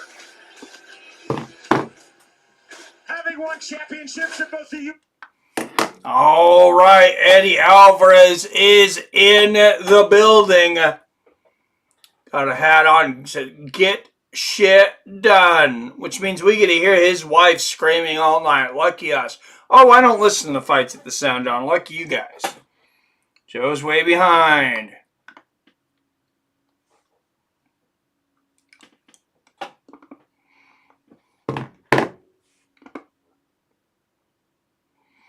Yes, I believe he is.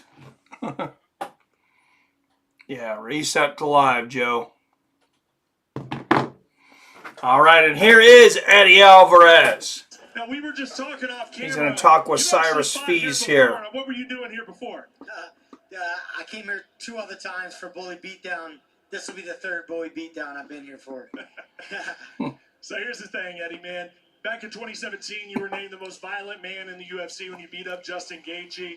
You know, you've won all the championships. You've got all the accolades. What would it mean to walk out of this arena tonight as the king of violence? Beautiful belt, beautiful accolade.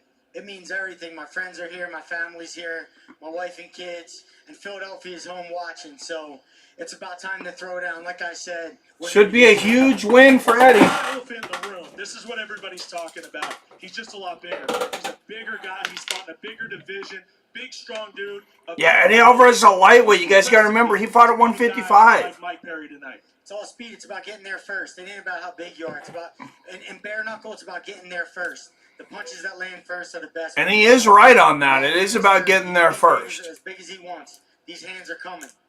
You'll see him in the main event. But it's definitely also about how hard you hit. Now, let's get to our next Crescent Tools. Tell the team. Oh, this is intriguing in the lightweight division. All right, Jeremy Stevens, 5 inches taller, 1 inch reach, 5'9", 1 inch reach advantage at 70 inches. Jimmie Rivera is the favorite, minus 180. Jeremy Little Heathen Stevens, plus 150 underdog tonight.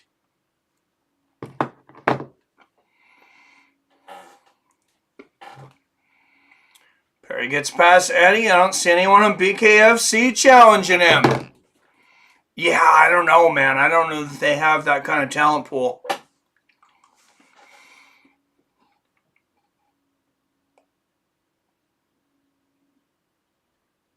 Maybe they have guys that could beat him, though, and it just brings in more money having him fight former MMA guys. That could be, too. I mean, MVP was obviously a huge get.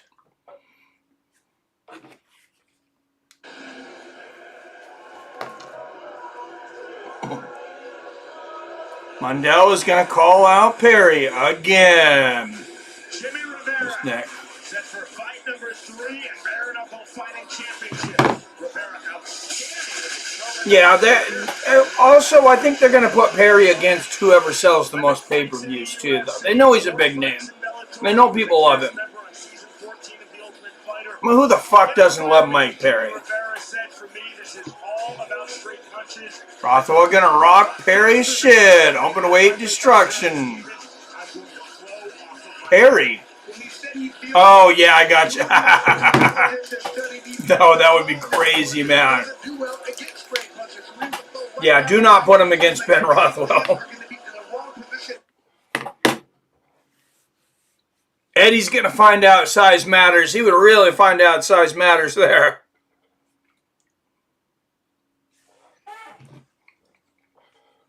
BKFC has exploded with talent and continues to grow. Dude, it's one of the most exciting sports on the planet right now. All right, there is Jimmie Rivera. So they check his gloves. Jimmie Rivera said of Jeremy Stephens, I know he's going to keep coming forward. I have a lot of respect for his powerful right hand. I'll be first at times. I will be a counter striker at times, but I will always be faster in this fight. All right, so Jimmie Rivera knows what he's getting into here. We'll see how Jeremy Stephens does.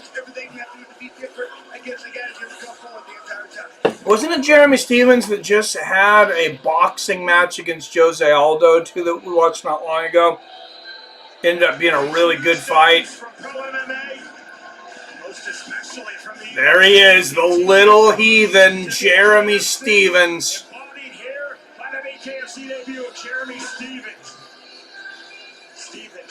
Brian Shaw should do bare knuckle MMA. We might actually see a murder in the ring.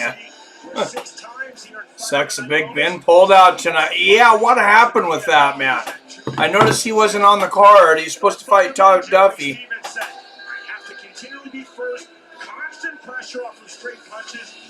I was really looking forward to that fight. Oh, he was scheduled to, Robert. But apparently he had to pull out. He was supposed to fight Todd Duffee. Stephens said, I want to be aggressive, but smartly and patiently aggressive. All right, this is going to be interesting to see how Jeremy Stephens does at this.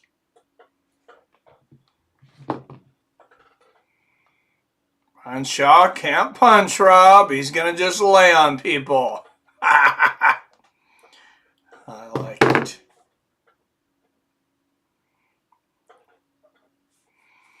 All right, 5 2-minute rounds in the lightweight division. He's training with someone the best MMA has to offer. Some of. But, I mean, either you can punch or you can't. I don't know much about Brian Shaw, but you can't teach power. All right, out of the red corner, representing Ramsey, New Jersey. MMA veteran of 28 fights and holds a BKFC record at 1-0 with 1 fight even. 1-0 in BKFC with 1 draw. A former MMA fighter of over 20 fights, Jimmie Rivera. Can't train an elephant to jump, right? No, he injured himself about 5 days ago, but I've yet to catch details. Ben Slothwell let us down. What's up, Justin Hale? All right, I'm fighting out of San Diego, California. A long-time UFC veteran making his bare knuckle fighting debut. The little heathen, Jeremy Stephens.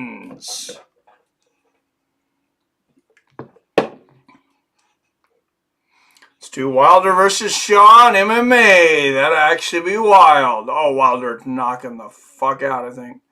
Is Vera still training with Frankie Edgar? I don't know.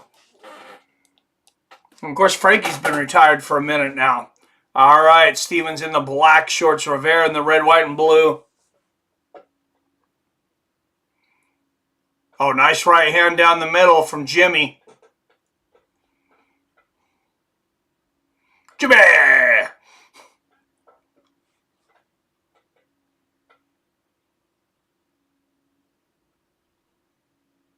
Oh, nice right uppercut there from Rivera. Went to the body, then the head. Stephens has yet to land.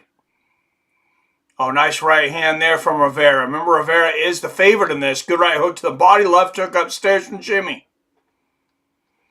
Left hand lands for Stephens. Misses an overhand left. Stephens needs to be busy in the clinch, in my opinion. And he just let it break. Oh, nice combination in the body from Rivera. Left hand upstairs. Jeremy's struggling so far. Still early, though. Oh, big left hook from Rivera. And there's the straight right. Left hand lands for Stephens. I love the footwork so far from Rivera, though.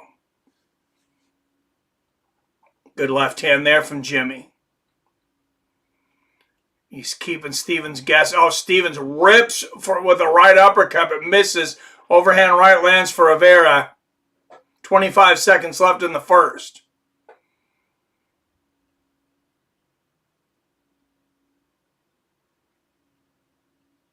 Both guys swinging and missing. Good left hand there from Rivera. Oh, big combination body and then up to the head for Jimmie. Big right uppercut, left hook for Rivera. And a dominant first round for Jimmie Rivera. Jeremy Stephens has really got to regroup here.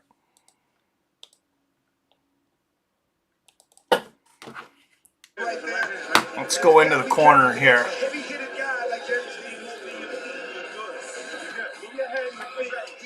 Another thing Rivera's got to be careful of. Jeremy Stephens is really starting to tie that uppercut. Rivera's head is down. It's out of range right now. Got to be careful. Shocker grab, the world's strongest grip strength. They never letting go. Huh. Yeah, he trained with Gordon once for a vid. Yeah, Shaw pushes his punches, needs a lot of spar practice. Choke people out by putting his 420-pound big ass pounds onto their chest. Ah. Oh, that's crazy. All right, here we go. Round two.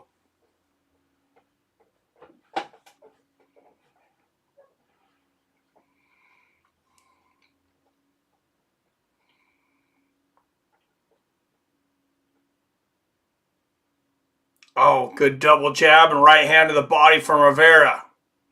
Stephens starting to pump the jab out there now. I think that's a good start. Oh, body head. Big combination from Rivera again. He's just so hard to hit tonight.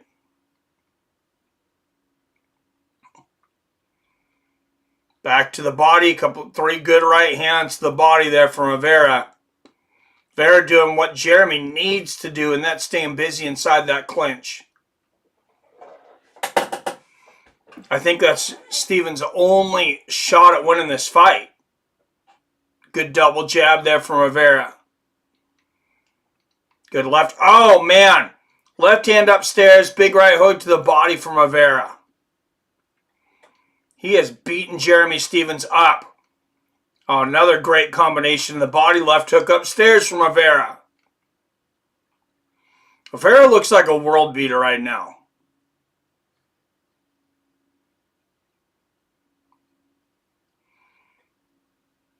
Oh, nice right hook to the body from Jimmie.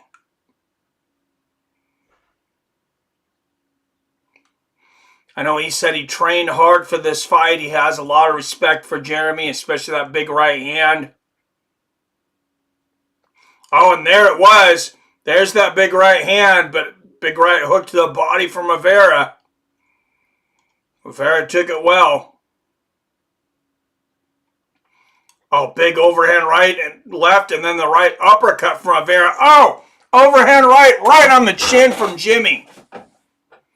And there's the right hand from Stephens. Left hook to the body from Rivera, and there's a good right hand in the clinch for Stephens, but then the bell rings. Better round for Jeremy Stephens. He still lost it. It does damage right there. He's hurt. He does a great job of pretty much dominating the pace. The entire rest of the round, he's got to be fighting a perfect fight. He's doing a good job so far. Moving, not letting him run into that right hand. That's what I'm going to do. Damn, Stevens getting wrecked by an old school UFC 135er. Yikes. I like Jimmie, though. Yeah, they're fighting at 155. Jones a great boxer in UFC. Pieter ended him. Yep, Pieter would be great at BKFC. Yeah, he would. Did they have the money to get a Petr Yan, though? I mean, they do, but they've already spent a significant amount of money for how big they are so far. I mean, I know they're breaking the bank with Perry. I'm sure Jeremy Stevens got a good payday. Sure, Eddie Alvarez is getting a huge payday. Eddie doesn't do anything without top dollar. Oh, good right hook there from Rivera upstairs, and now one to the body. Oh, big right hook, left hand behind it for Rivera.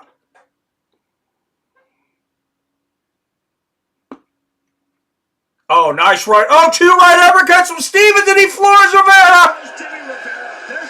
There's the power. And just like I talked about, he needs to win the clinch. Oh, and that eye just exploded of Jimmie Rivera. He may not be able to continue fighting for much longer. He's got blood pouring into the left eye.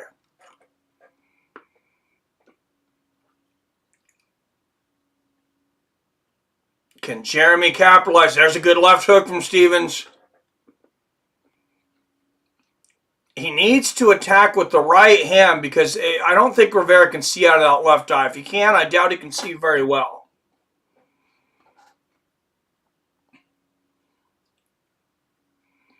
.40 seconds left in the third. Oh, there's a right hand from Jeremy. Big left hook from Stevens. Oh, nice combination for Rivera to the body. 30 seconds left in the third. Oh, nice 1-2 from Rivera. Good right hook to the body from Jimmie.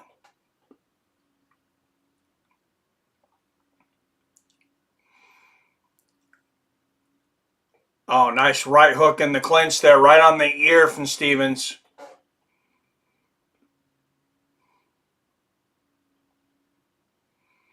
Right hook to the body, and then one upstairs for Stevens. All right, 10-8 round. I think this is tied at 2 right now. Let's go. We need you to pick it up this round. Okay? That's a bad chest there, Sean. I don't think you're going to. He's not beating you. You're better than this guy. Get out there.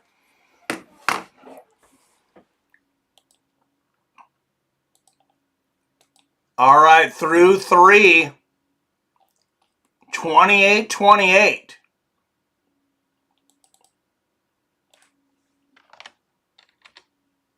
Let's go into the corner of Stevens.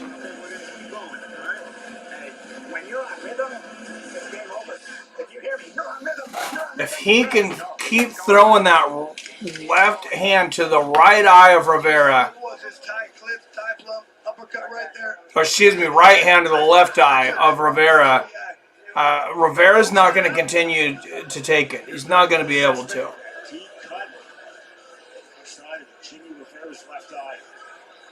Yeah, and he may not make it to the next round. They're really looking at it. That's a very bad cut. No, they're going to call it off. That's really bad. Jeremy Stevens with the TKO.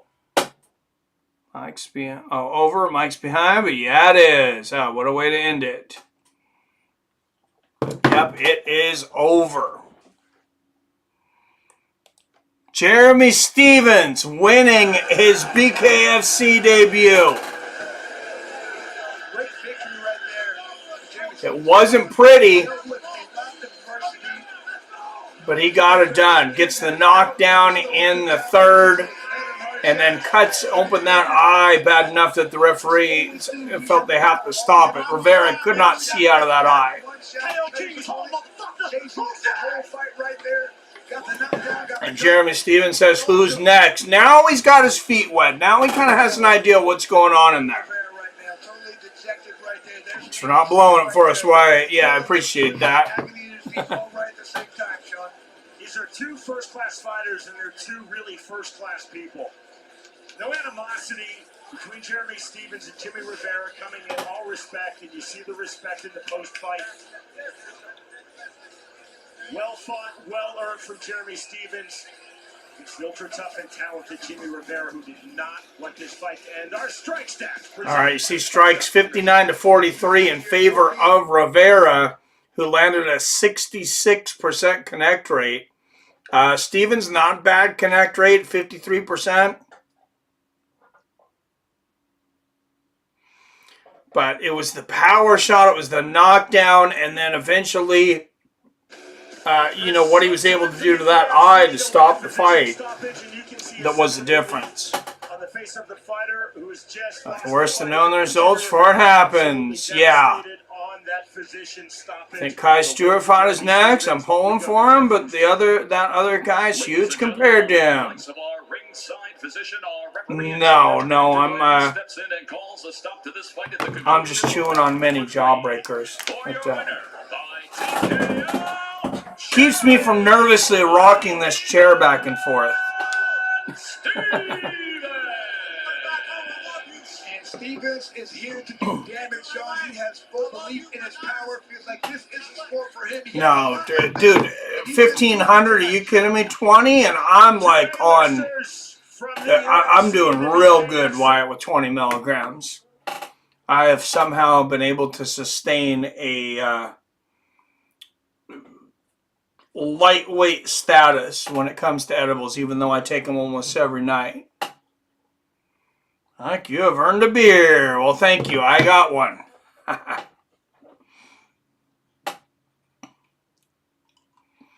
Just one, though. All right, co-main later tonight, and you see these two girls getting in each other's face. There's definitely, unfinished business with me and Christine, and I'm definitely going out there to prove a point and take that belt home to Australia.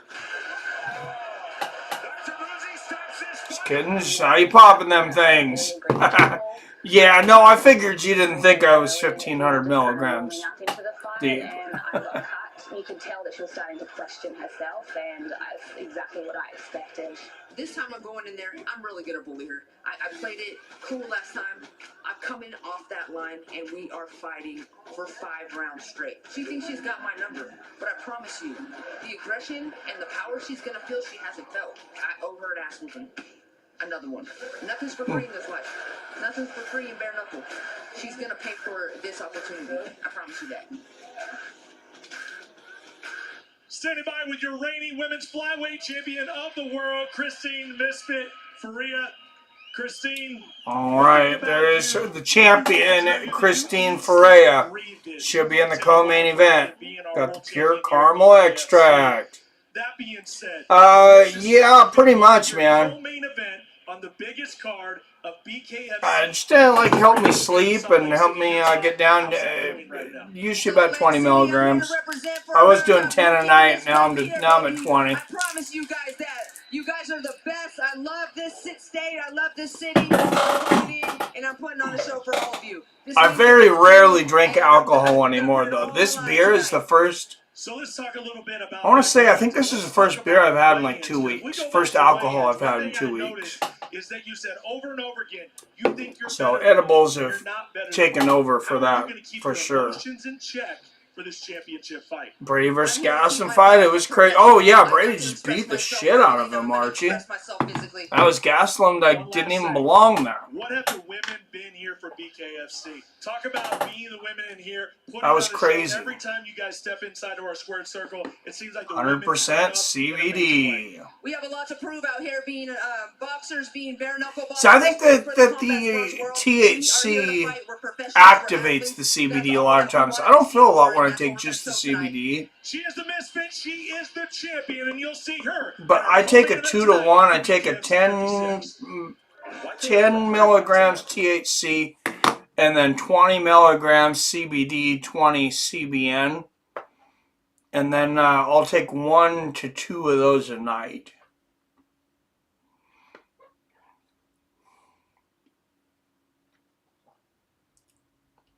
Now, for 45, Wyatt, my body is beat to shit. My feet hurt. My knees hurt. I've been working 40 to 60 hours a week on concrete floors for 26 years now. So, what are you guys most looking forward to in the future? Dude, I think it's Francis Ngannou versus Deontay Wilder for everyone.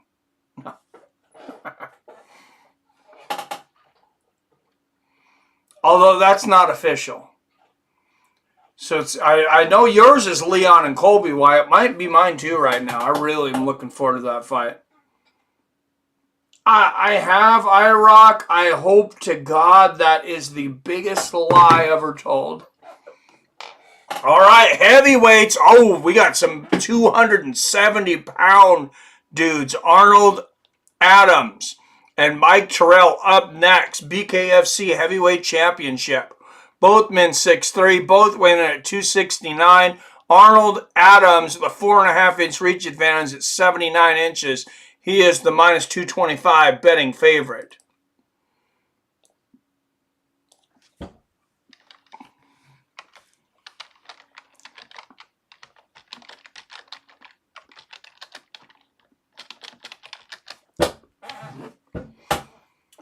Body's beat to shit. I put mine through the ringer.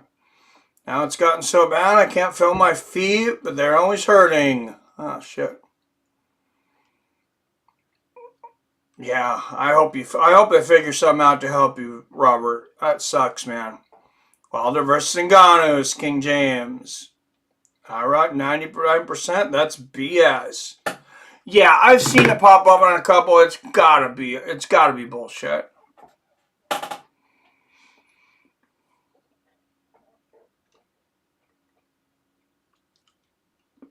I mean, why in the hell would they put that? Why the hell they would have Nick Diaz fight anyone after his last fight?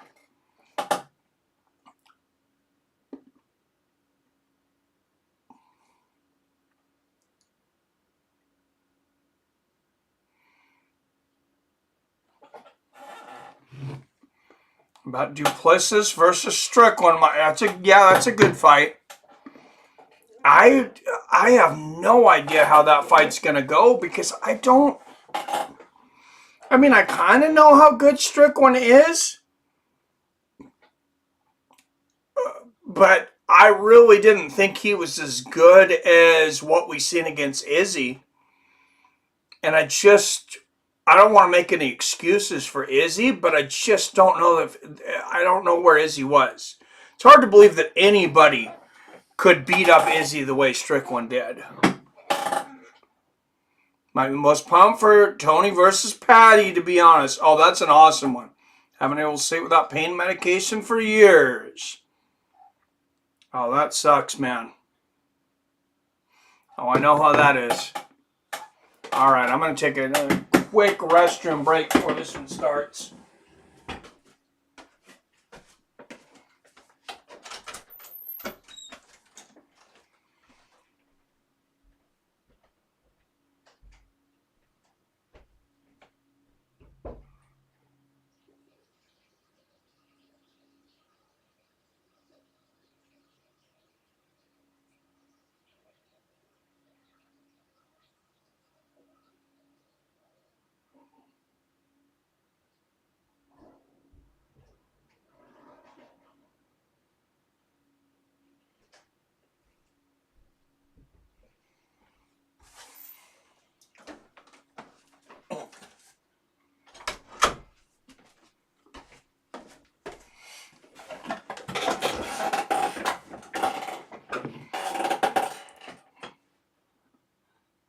Just looking forward to CSO.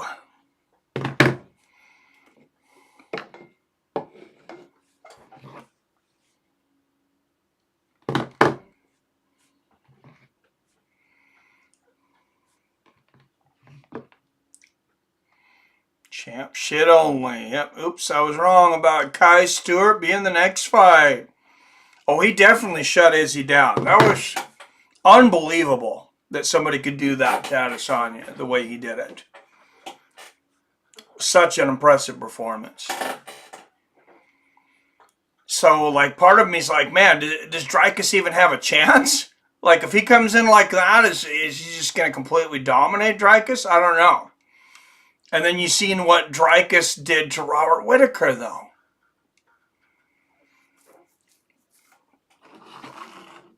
And remember in the rematch, when Whittaker fought Izzy again, I mean, it was competitive. Izzy won the fight, but it was definitely competitive.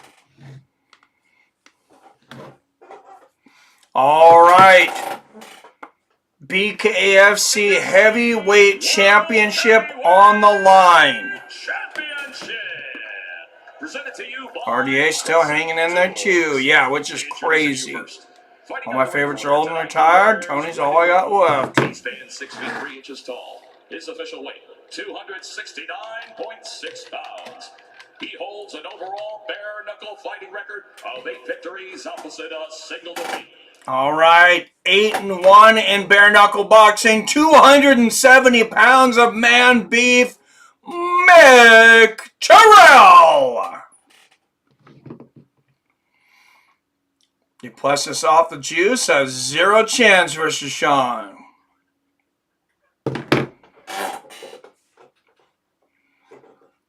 Yeah, my feeling is Sean's going to beat him up.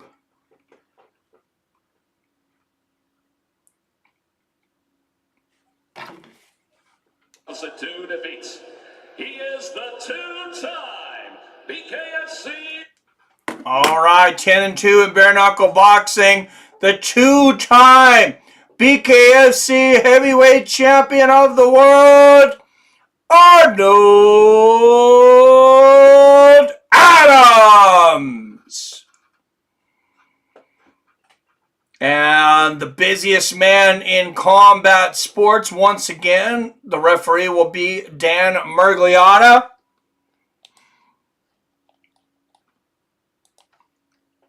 Dude's going to be the first referee to make $1 million in a year just because he's everywhere, every weekend. Him and Bobby Womacker. Bobby Womaker's always somewhere else too. He does some BKFC, he does MMA everywhere. Oh, good left hand. They're from Terrell to start things off.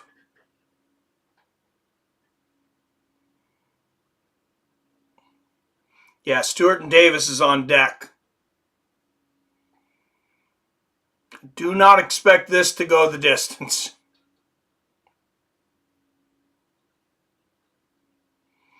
Left hand of the body from Adams. Good defense there from Terrell, ducking under the overhand right. Cannot be easy to duck under bare fists. Oh, good right hand there from Adams.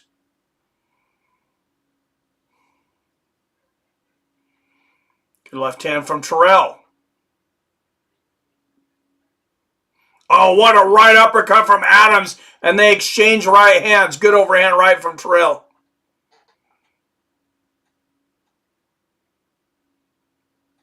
I don't see at 270 pounds how these guys can take too many shots. Good 1-2 from Adams. Oh, right uppercut from Adams. Catches Terrell when he comes down. And a good right hook to the temple. Big 1-2 there from Adams. Big first round from Arnold Adams.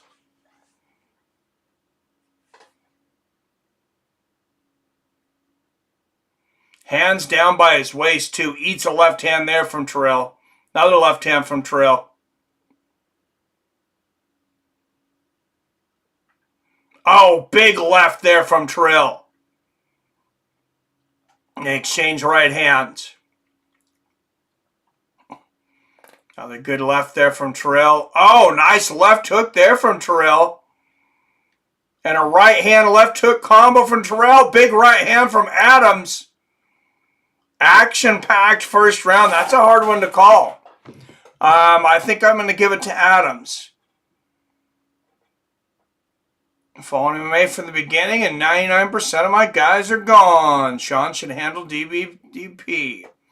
Yeah, it's always tough, James. Got to find some new guys. Honestly, think Sean can defend the belt for a while. He might. Mike, how long are you lasting against these boys? Oh, me? Oh, I wouldn't, probably not making it through the first round, man. Yeah, no, fuck that, man.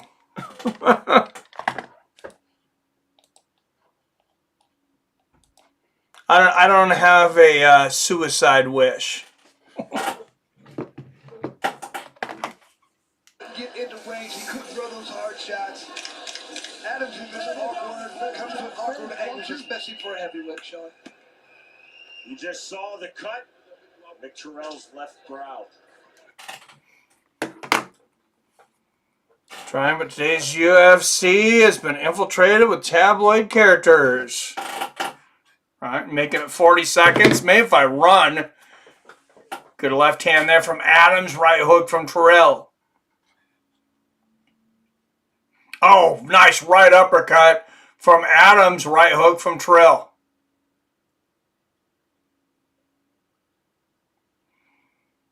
And Adams ducks under a 1-2. Oh, he ate a big right hand there, though. And there's a good left for Terrell. Adams might be hurt.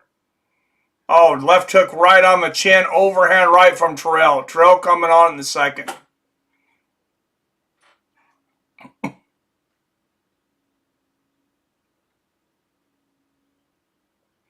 Oh! Oh, it was a push. Terrell pushed Adams when he went for the right hand, so no knockdown. Big right hand there from Adams. Oh, and they exchange rights. Big straight right from Adams. Amazing nobody's went down yet.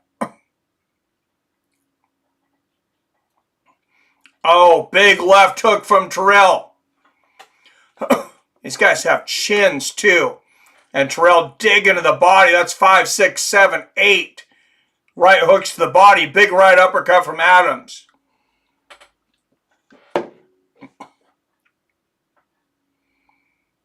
Oh, big left hand there from Adams. And Terrell might be wearing down already in the second round. He looks tired. Big right hand there from Adams.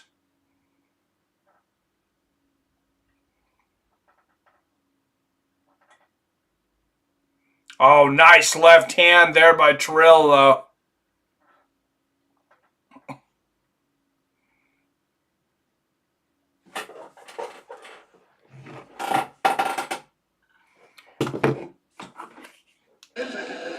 Another action-packed round. I can't believe nobody's went down yet.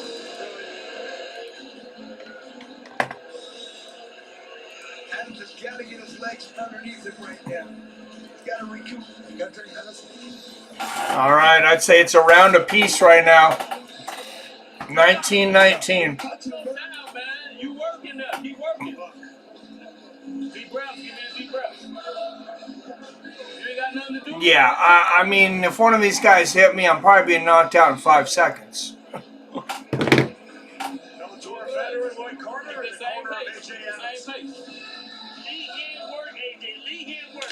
Come on, AJ. Right here, you can just see that beautiful jab. Relax. Adams keeps throwing that jab. If he can.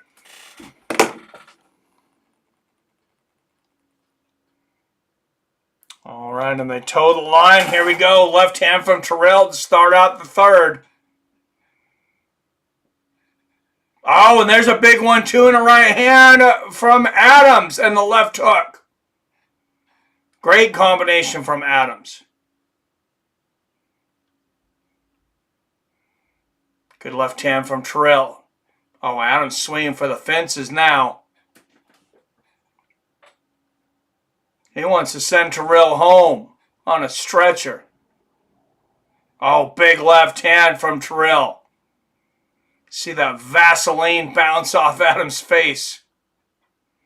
Another left hand from Terrell. He's really going to the jab now. I think he might have hurt his right hand. He keeps holding it. Good left hand there from Terrell. Left hand for Adams, who's got blood coming out of his eye. Oh, nice left hand. A big 1-2 there from Adams, and Terrell holds on.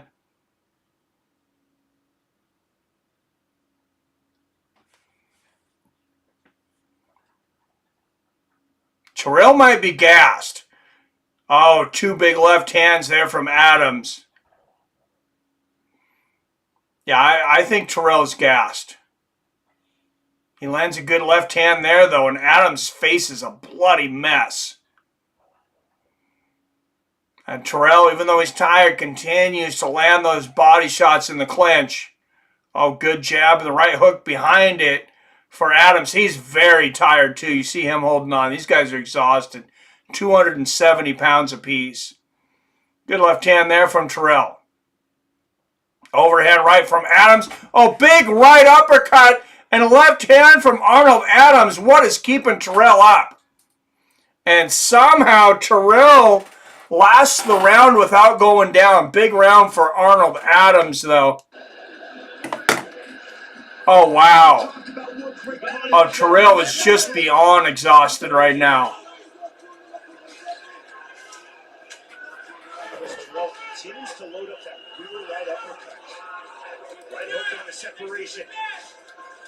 Adams just looks exhausted all of a sudden again. At that last part of these rounds, he just... Okay, for some reason my stream bounced back to the end of the third round, so stick with me.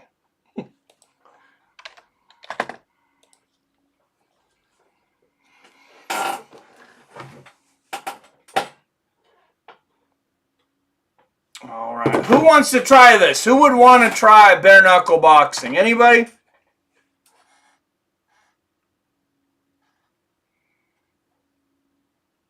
Any of you guys? I mean, you want to pay me, I'll do whatever.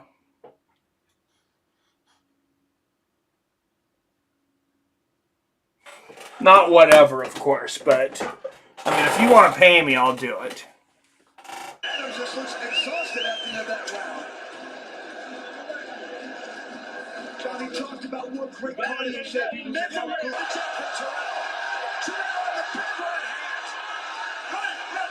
Heavy on the net. The break call from Rothwell. There is the bell. We are 43. Adams just looks exhausted at the end of that round. All right, for some reason it keeps playing the end of the third round, so let me switch channels here. I got a bunch of channels this is on.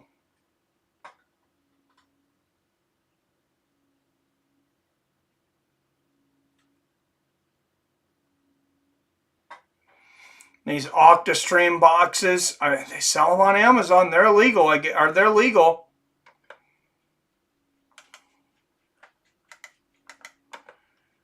So I will keep using it.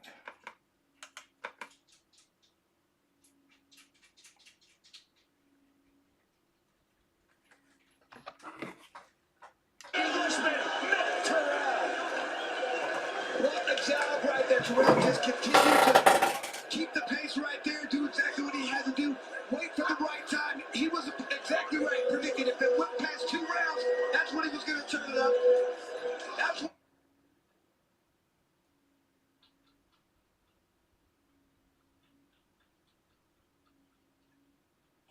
All right, it looks like Arnold Adams has finished this one. It looks like I need to switch up my channel here. I like my teeth, right? Over 170 is more likely to shatter your face as one big shot. Fight anyone under 170 if it's on worldwide pay-per-view. I like my teeth. Fought enough bar fights. I'll just watch. I'm with you, man.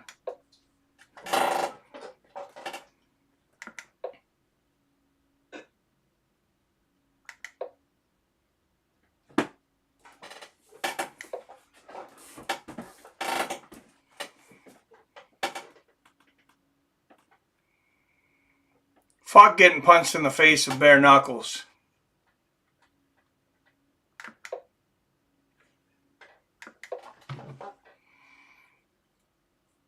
Let's see who won main event of UFC. Arman Tsarukyan. First round knockout. Fourth round, including the prelims, our first round number 4 of the evening. Former champion. And once again, Sean, I feel like this is at a pure exhaustion right now. All right, Arnold Adams gets the victory. That is your BKFC heavyweight champion.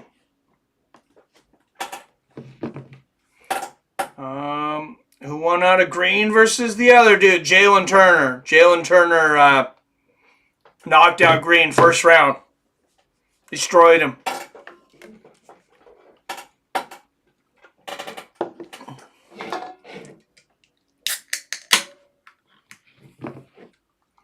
Green got slapped. Yes, he did. Went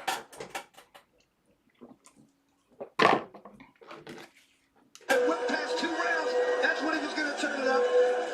That's what happened right there. You can just see Adams fading at the end of each round. All it took was that one big shot there, and Adams was gone.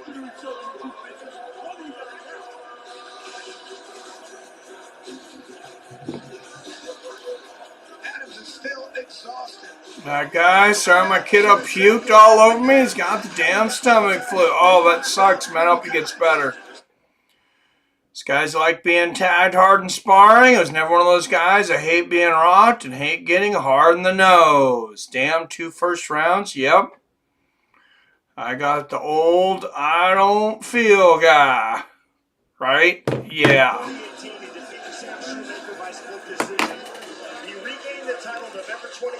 For sure, man. Become the first ever 3-time world champion in any weight class in BKFC history. I'm not in actual fight in about a decade. I've been pining for one. Just need to sign some waivers on both sides and go. I'm not looking for an assault charge. I hear you, Phil. I wake up a lot of mornings thinking I want to fight, and about halfway through my day, I'm thinking, thank God I don't. Yeah, I think that's probably what's leading to a lot of both those things. He trained so hard for this. He did so many rounds. He was in great shape. And Sean, I can't explain it. Sometimes that. Yeah, Arnold Adams. I mean, he just outlasted Mick Terrell. Terrell gassed. Everything the same, and something just happens. You don't have any energy left. Because he was supremely confident. Stomach bug is all over the U.S. Oh yeah, that sucks. How many more fights for Perry? 2 more. You know he trained hard. I think it's 2 more. It's 2 or 3. I think we got 1 more and then the co-main. They're all championship fights left. There's 3 more championship fights. How's it going tonight, Dave?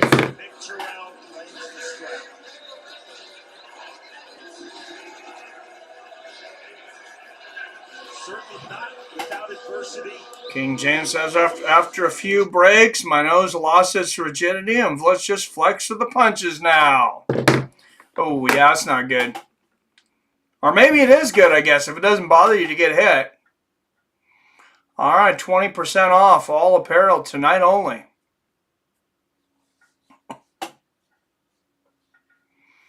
You might get me a nice BKFC shirt or hat. I'm going to have to eventually. 2 more, okay? Thanks for answering. No worries, Dave. Like I said, a lot of bad blood in the co-main, though, between Bec Rawlings and Christine Ferea.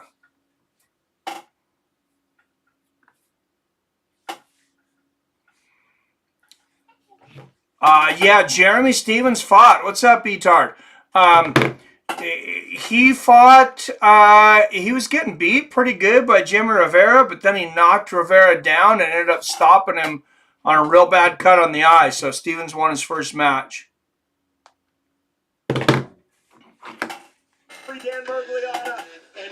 First ever bare knuckle match for him. The winner by way of 4th-round knockout, Mick Terrell defeats Arnold A.J. Adams.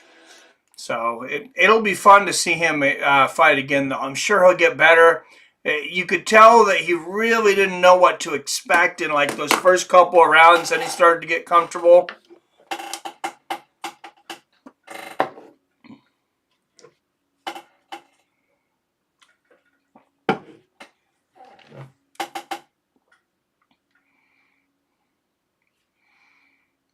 I stopped watering and the sting no longer occurs, but I'm too old to use it now.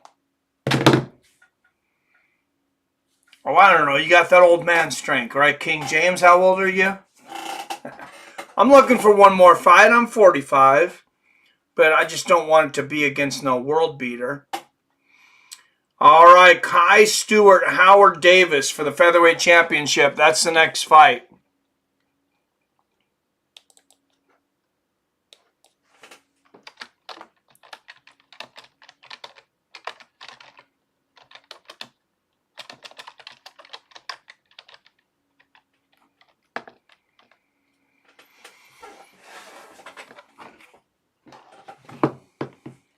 You have to be over the moon at what's happening out here tonight. That place was full during.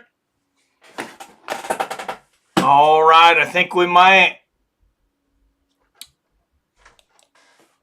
have a minute if we want call-ins. Anybody wants to call in, let's do it now. I think it looks like we're going to get a little bit of a break. I know Frankie was talking about calling in. 425-791-8730, whatever you guys want to talk about. Phone lines are open. It can be boxing, it can be MMA, it can be bare knuckle boxing. It's ridiculous how many untrained people think they can fight because they've knocked out drunks. An untrained person is vulnerable. A trained person can do whatever they want with them, pretty much. Hoping to finally start BJJ this spring. My kid's been in for 3 years. Oh, awesome, J-Dig. That's great, man. And I don't care if it's somebody that hasn't fought before. Like, I'm just not going to get out there and start throwing haymakers with anybody because people can land. There is such thing as a lucky punch. I'm going to take him down and choke him out. Hey, you're on Fights with Friends. How's it going? Hey, this is Frankie. What's up, Frankie? Can you hear me okay? Yep, I can hear you. Oh, so is this open topic or is there a certain topic? No, whatever you want. Oh, I was saying, have you checked out many of those there's like these boxing associations that say they have hybrid rules. Like one of the things is you can step on the foot and you can back fist. Have you seen it? No, I haven't. Is this like Fight Circus? I'm not sure, but there's a couple federations that are doing like a hybrid rules thing. Because I've seen Fight Circus, and that's crazy. What is that? Oh, it's some weird stuff. Like guys, like both their left feet will be tied together while they're in a boxing match. Fighting in the phone booth and shit like that. Well, I mean, I don't know if it's just fight for the fun of it. I mean, there's definitely like some real fights and stuff, but yeah, it's weird.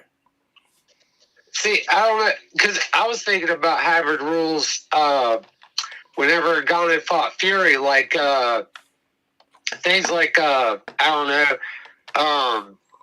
shorter rounds, longer breaks, allowed to hit in the clinch, stuff like that. Like I'm saying, I'd like to see the hybrid rules I've seen weren't very good, but I'd really like to see a good combination between boxing and MMA. So like MMA guys will fight boxers and boxers will fight MMA guys. You know, like my mind's drawing a blank, but I had some good ideas to what. But definitely one of them would be that you can hit in the clinch. Yeah. And it would definitely be in the MMA gloves. And shit, my mind's drawing a blank. Anyway. Just give me Tyson Fury versus Francis Ngannou, let him hit in the clinch and put 4-ounce gloves on him. Or 4 ounce. Yeah, I mean, in the cage would be good. Fury already said he wanted to do all that stuff. I can't believe I'm drawing a blank. I had so many good ideas. I don't think Fury's ever going to fight in a cage, so I think that's all talk. But who knows? Oh, yeah, he's not going to do anything other than boxing. He lost to somebody that had never boxed before, but... Yeah. Yeah, I had some good ideas. Oh, well. So, you were big into the pride fighting like I was. Is that true? Oh, yeah. Yeah, I watched quite a few of the pride fights. You remember Aki Bono? Yeah. I just hated looking at that motherfucker. Just looking at him pissed me off because he had the titties and fat face. I mean, he just looked like such a bum. Like, I was so happy when he would get knocked out, but I don't know. Just certain people just pissed me off to look at. Yeah, they had some weird mismatches and kind of almost circus-type fights. Oh. Yeah, they had Giant Silva. Do you remember him? Oh, yeah. And he got destroyed. Like, Joe Rogan and John McCarthy were talking about that the heavyweight should have no limit because big guys have notoriously done bad. So, like, a 350-pound guy should be able to fight a 250-pound guy. But I think, in Pride, yeah, the big guys didn't do very well. But then there's guys, there might, if there was a no limit to heavyweight, then you might have somebody who just like a outlier, like a really huge guy that can fight that has cardio. Yeah, I think that's a bad idea because as athletes continue to get better, you see how they've gotten bigger in the heavyweights. 240 used to be your top guys. Now you got to be 260. Yeah. See, I don't think there should be a super heavyweight either because then you'd have a bunch of fat guys fighting, getting tired in the first minute. Yeah, I mean, I could see like somebody trying it. I don't know if it's gonna probably not start out in the UFC. Maybe try it in like a lesser league. See if if there was an unlimited category and you had like a couple Bob Sapp guys fighting, if somebody died, it would like shut down the whole company. Like, why did you let a 350-pound guy fight a 275-pound guy? It'd be like that. I think that's why they don't do. I think that's why they don't do the super heavyweight because if there was a fatality, it would make them look really bad. That could be part of it. Boxing's actually just made, I think it's in the first new weight class added in a very long time. They just made a super cruiserweight. So your lighter heavyweights are going to have a separate division now. Yeah, I don't know. In MMA, I'd rather see less divisions, really. Yeah. I mean, yeah, I don't know. I'm not sure how I feel about that one. The super cruiserweight seems kind of cheesy, but I mean, like in Tough Man, they do under 185 and over 185. I don't want to see it like that, but you know, they can trim off a couple divisions, and I don't know, like something like 135 to 150, then just 15 pounds apart instead of 10, and then in those heavier categories, you could do, 20 pounds apart or something like that. Like, I don't know.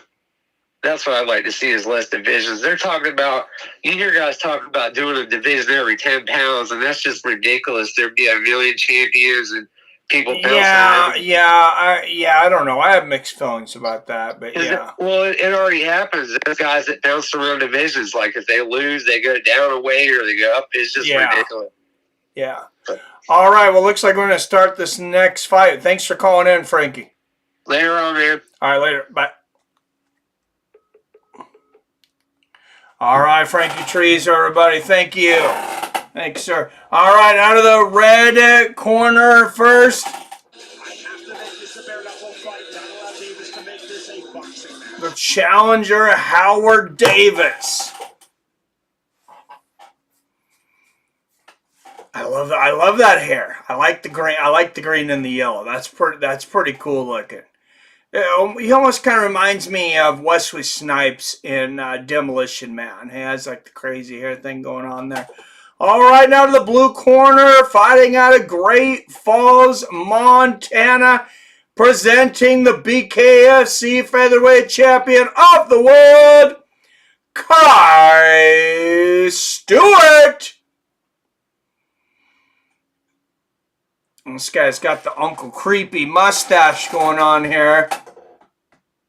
That was Frankie Trezo, OG. All my bar fights ended after someone went to sleep. Right? I slept by now.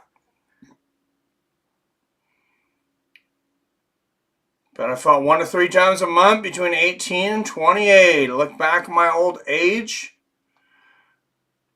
Oh, and this skipped ahead. Sorry, guys. 112, 110. Left in the first round. Oh, big right hook.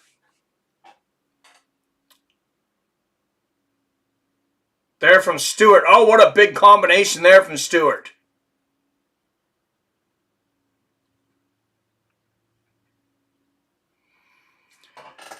$50 seconds, 48 seconds left here in the first.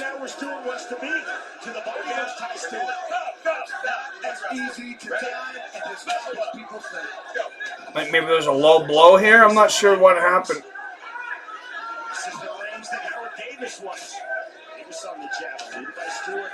That's only 1-2. I think Davis is saying he got hit by a low blow. 36 seconds left in the first. Be careful shooting in like that. That uppercut is always open to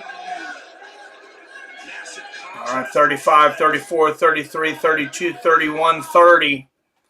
Oh, nice right hook there from Davis. Oh, a nice 1-2 from Davis. Davis has got such fast hands. Champion could be in trouble tonight. Oh, big combination there from Davis. Oh, and then Stewart hurts him with a right uppercut, though. Back and forth, big combination from Davis. All right, into the first. Sorry for the jumping around there, but that's where my stream took me here. King James, you're really Chuck Norris. Remember when Tito Ortiz beat the brakes up fat old Chunky Liddell? No, I just happened to grow up in an extremely violent area, and it took me a while to mature. Believe me, I'm in no condition to be a tough guy. You can kick Mike's butt. Oh, man, now you're trying to put pitters against each other? No.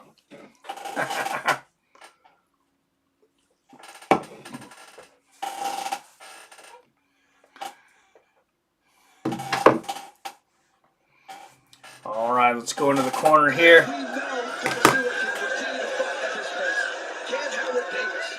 Stewart coming forward again. Switching stances. Apollo Ortho. Next up round. All right, here we go. Round 2.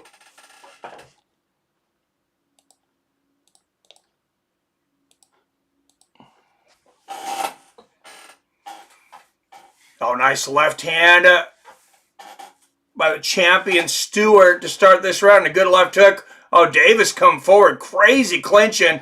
Both the guys landing big combinations. The right eye of Stewart is bleeding.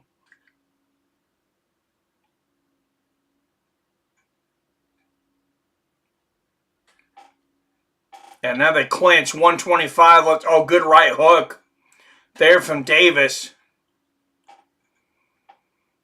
Champion Stewart, I think he could be tired here. I'm not sure. I'm not sure if that's just a stylistic decision here, how he's holding and hitting. Good right hand there from Davis. Stewart definitely the more technical boxer. Oh, good right hook from Davis. Good left hook upstairs from Stewart.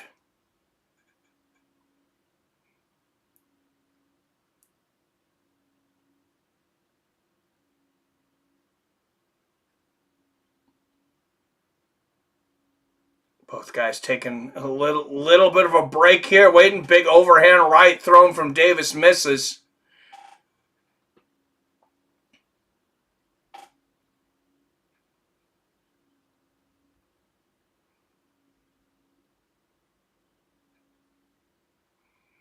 Good left hook there from Davis. Rounding out the end of the second.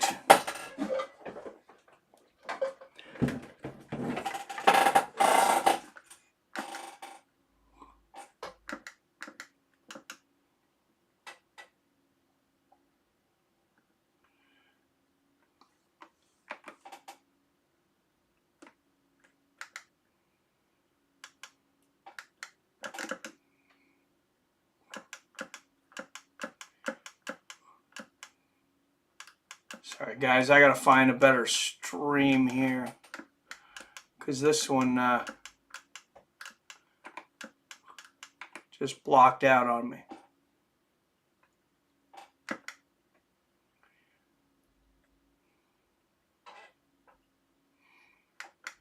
Feel free, anybody that wants to give updates on the third round.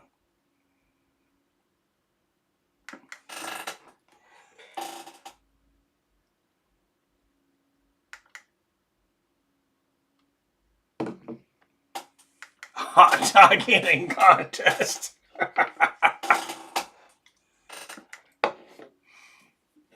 That's funny.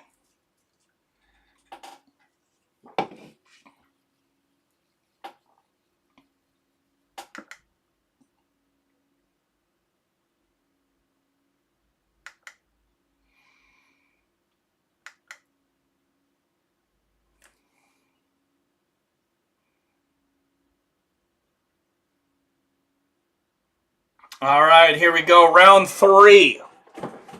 154, 53, 52. Oh, big right hand from the champion, Stewart, to start the third. Another big right hook here.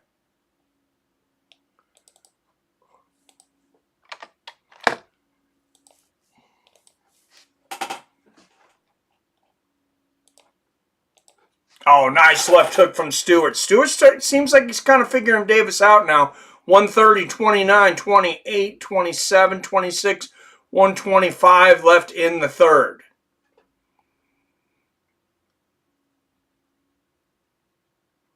Good left hand there from Davis, but Davis is definitely slowing down. Stewart knows what he's doing in this sport. Good left hand there from Stewart. And the left hook to the body from the champion. Oh, nice left hook there from Stewart. Left uppercut from Davis.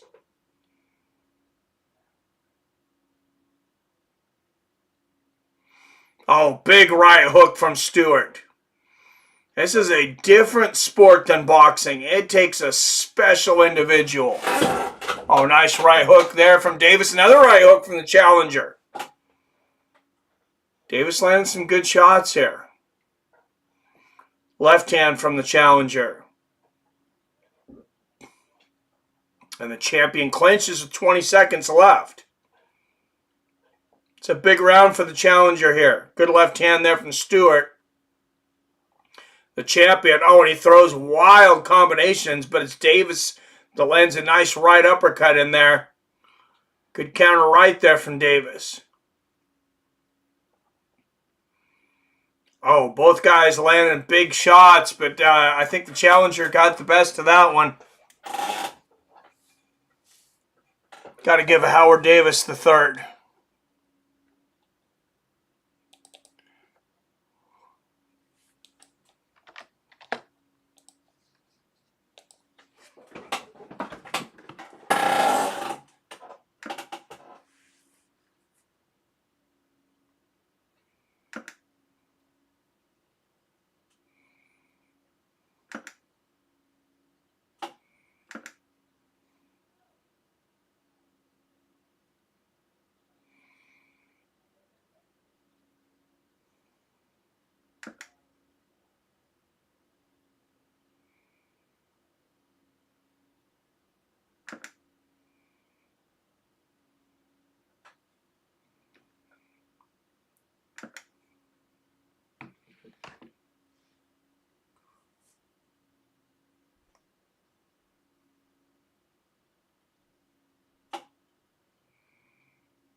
All right, give me 1 second here, guys. I got a little freezing issue here, but we still got 2 more big fights left. I'm going to reset my my box and stream here. Luckily, we still got Mike Perry and Eddie Alvarez coming up. Bec Rawlings, Christine Ferea.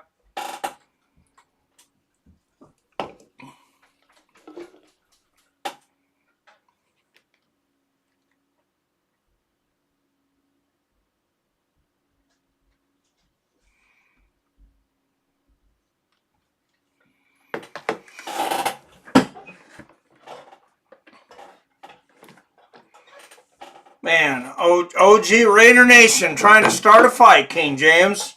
Can you believe that?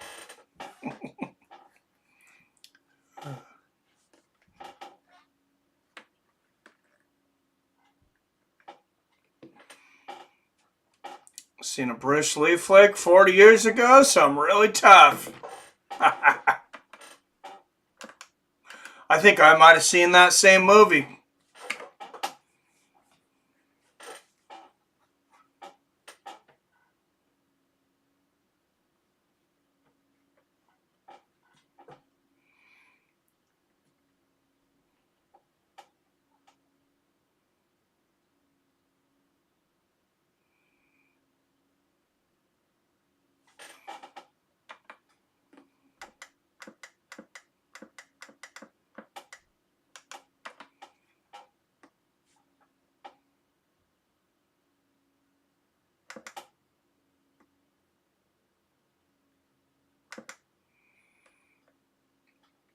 Well, they are having a hard time keeping this stream up. I will get it though, guys. Got a lot of channels here.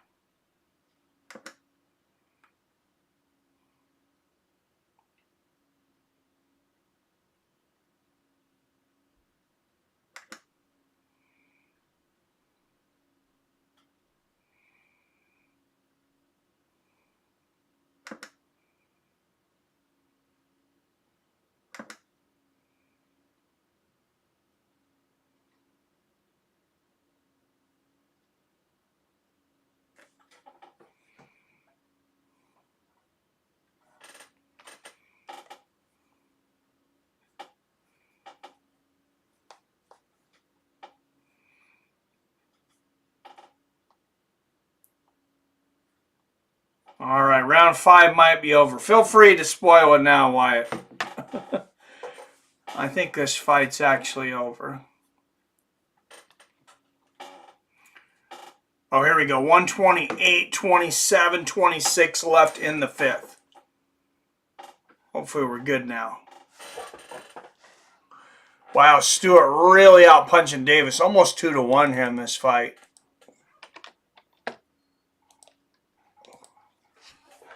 $110 left. Good right hook to the body there from Stewart.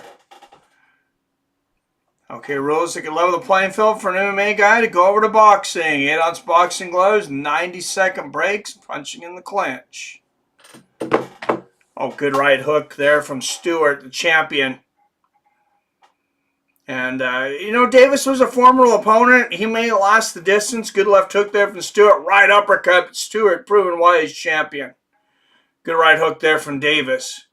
Stewart's outlanded Davis almost 2-1 tonight, though. 35 seconds left in this fight.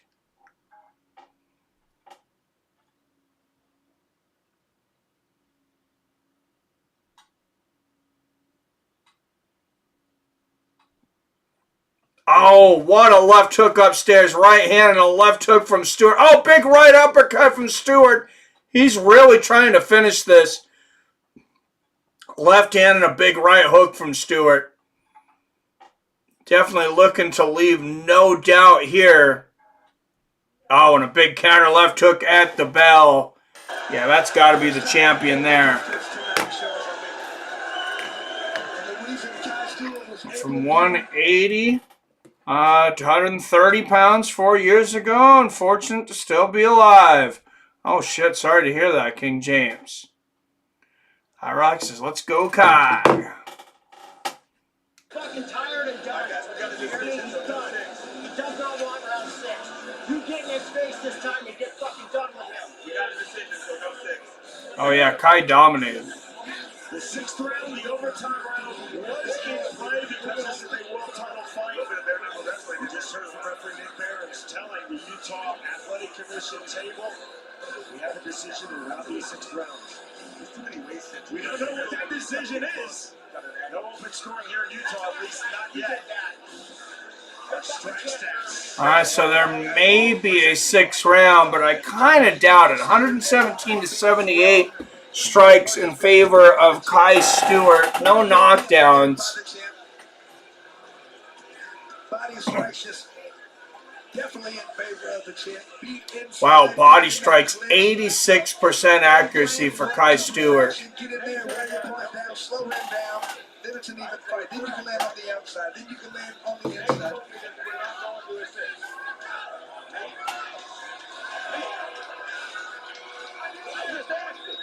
All right, here comes the official decision with a possible 6th round. I don't see it, but it is possible. Both fighters now awaiting the official decision, which will be announced momentarily. Both fighters think they won, or they're going to pretend like they think they won. I think this has got to go to the champion. It's inevitable that one day a guy dies in MMA. Could be UFC. Well, I believe fighters have died in MMA, just not in the UFC.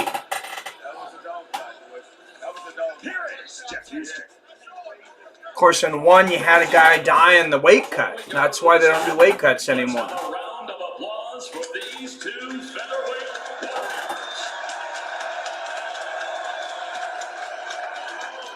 After completing the scheduled 5 championship rounds, here are the score totals from our judges at ringside.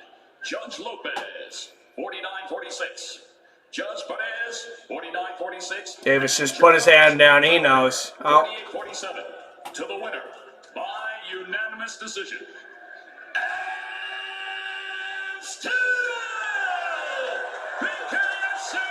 Yeah, I'm not sure what all the drama was on that. I think everybody knows that. Knew that should go to Kai Stewart.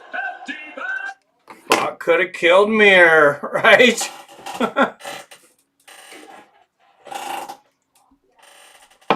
Remember, Mir won the first fight.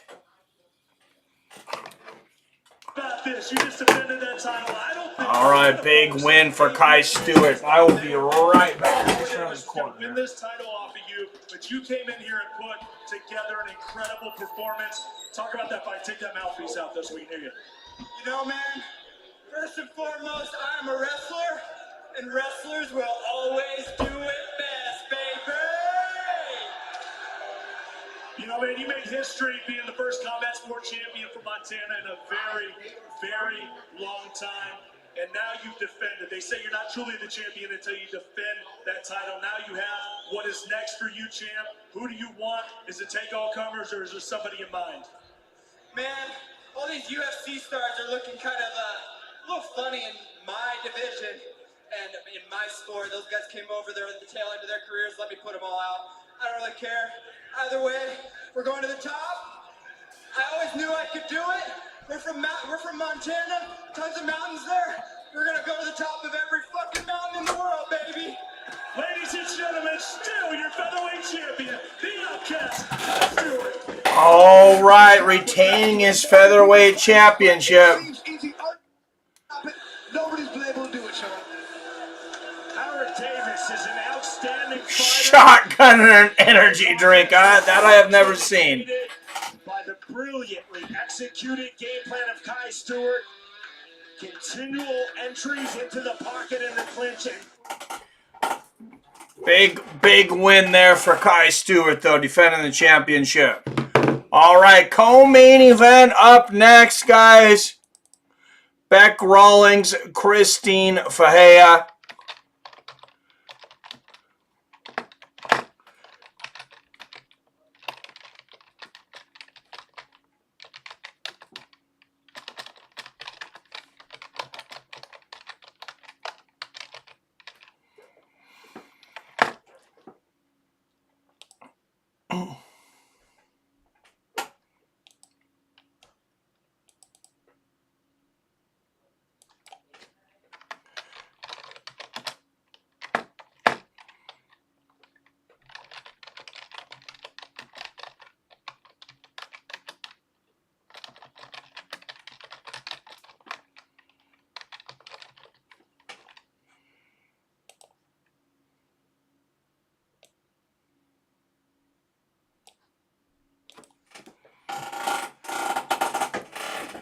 Imagine Brock had the hardest ground and pound ever. The beating he gave Mir would kill some people. Oh man, those huge ass fists. I remember him watching Randy Couture and I'm thinking, man, Randy, you know, probably more talented, more technical when it comes to MMA, but man, Brock was so much bigger and those big jackhammer hands. It was just a matter of time before Brock, landed big, and he did, of course. Bec will win this easily, so G-Raider Nation. All right, didn't Ferea win the first time though that they fought?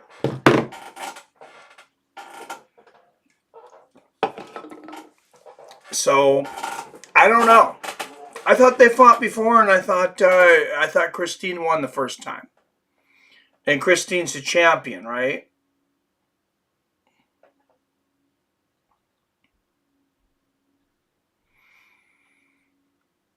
I'm not as up with BKFC as I am like the UFC, because if they're both showing, I always do UFC instead.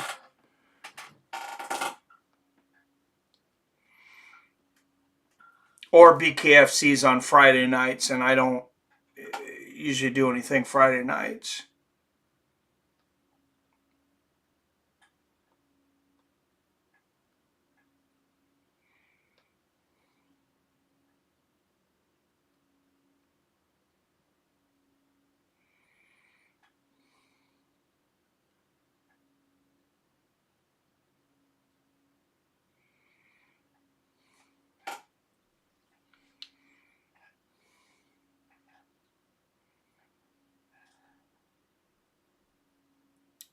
First time was a doctor stoppage. Rawlings was winning. Oh, okay. I didn't see the fight, so that's why they're having a rematch. Okay, good. It's the rematch the fight. I thought dude was fighting earlier. Bec is trained the greatest ninjas in the world. So she's been training with Tony Ferguson and David Goggins. Have you guys watched some of that? Holy shit, David Goggins is a maniac.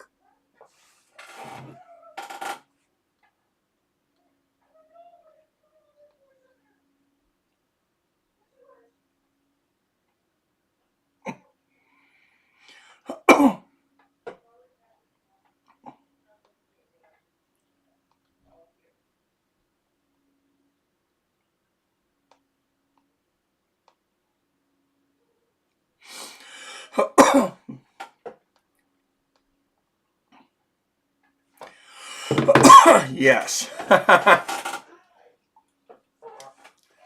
That would be great to see.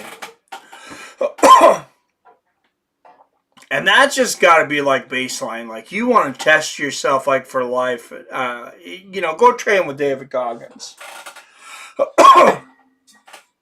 That's just insanity.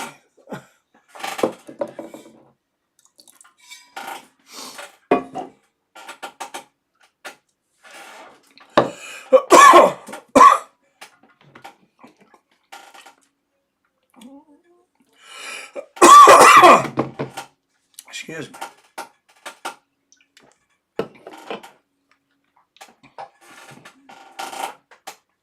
Scratchy throat.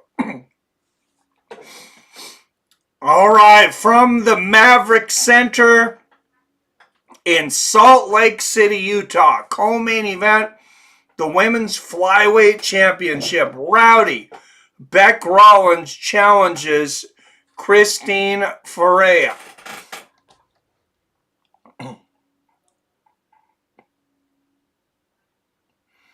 And apparently I spelled Ferea wrong. And then the one we've all been waiting for months now.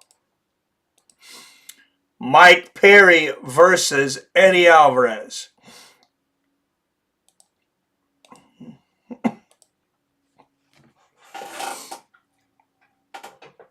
Tony Ferguson has to be one of the best to never be a champion, in my opinion. Oh, absolutely. Maybe the best. I mean, that win streak he went on, 13, 14 wins in a row? I mean, that was insane.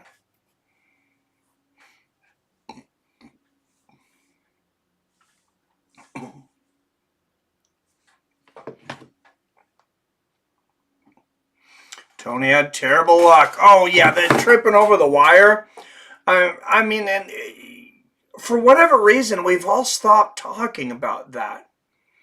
I mean, he's probably never been the same since that happened.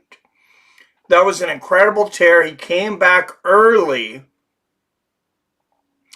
You don't know what that does to a fighter mentally, too, to tear something like that.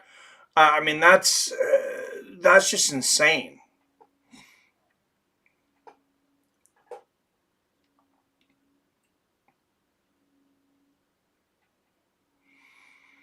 And then they strip him of his interim championship. He never gets the title shot he was promised, that he'd earned.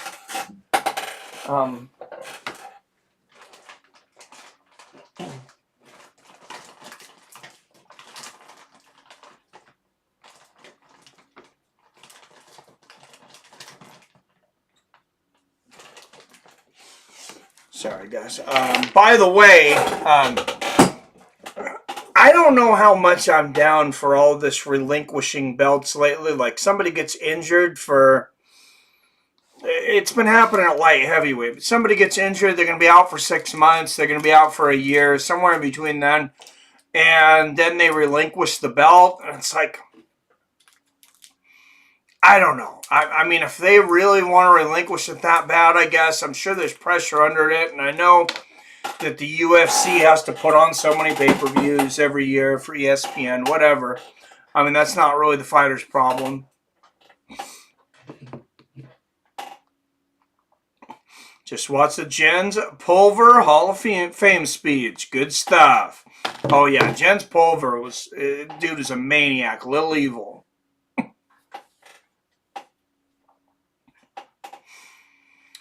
All right, and Chris Lytle on the mic for BKFC, legendary fighter.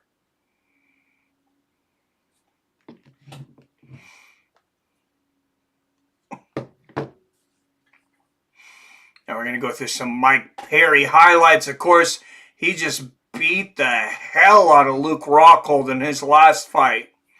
And Luke was a middleweight. Of course, Mike Perry fought at welterweight. It didn't matter. Mike Perry beat the shit out of him.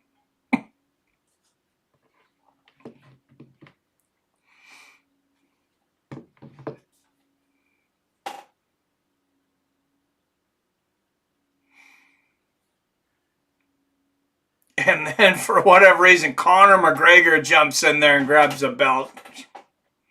Conor just has to insert himself in everything.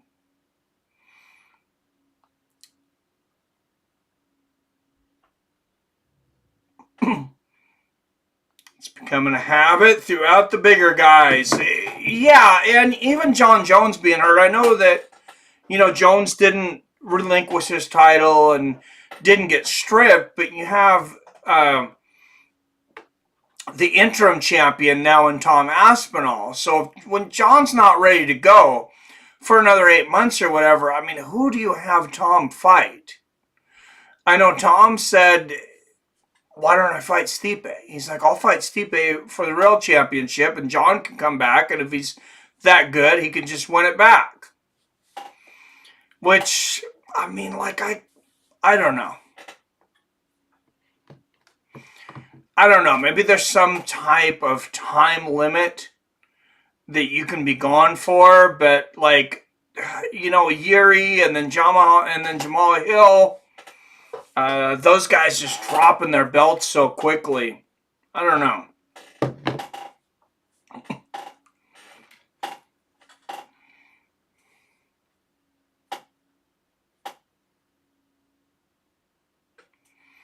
I do wonder what the deal is with Jamal Hill and his brother, though. You guys seen that? If you weren't in there earlier, there's a bunch of clickbait going online saying Jamal Hill was involved in a domestic dispute. Well, it was with his brother. All right, both women 5'6". Ferea has a 2-inch reach advantage at 67 inches. But Bec Rawlings, the challenger, is minus 425 favorite tonight. Christine Ferea is a plus 325 underdog as the champion. John Jones, the heavyweight champion. Tom is interim. matter what Daniel Cormier says. Of course, DC is on Tom's side. DC, a disgruntled baby who still holds a grudge against Jones. Ha. Tom's forced to wait for Bones now. Yeah, he is.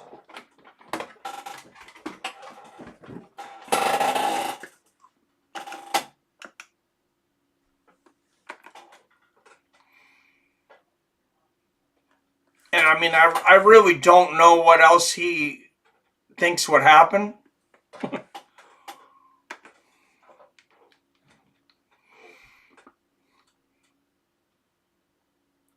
You're holding up the division if you're going to be out longer than a year, in my opinion. Well, a year, then maybe you need to, think about something. It's like you got to at least have your fight scheduled within a year. Maybe not even be back, but like at least be scheduled.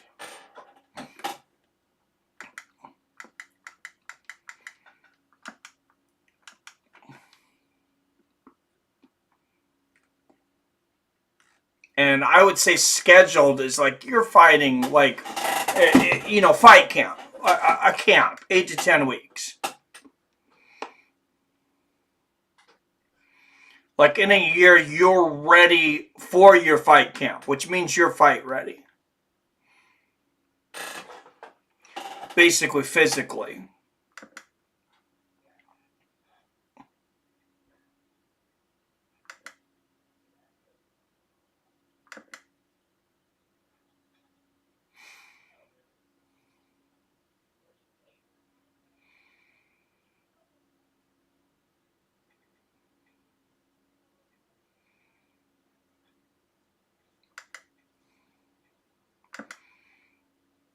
Oh, I forget. I think Fight TV, FITE, is owned by Triller now. Oh, my goodness.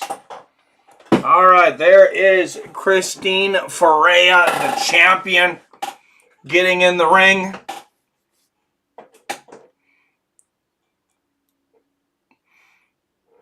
Because Rawlings looks like an in real life version of that female android from Dragon Ball Z. John's going to fight for title upon his return, so why couldn't we have a champion until then? Oh, Bones comes back, KOs Stipe, then mails Aspinall and retires as the undisputed GOAT of MMA. Oh, mauls Aspinall. I hope Stipe knocks him the fuck out, but that's probably not going to happen. Stipe's pretty old, and I think he really should retire.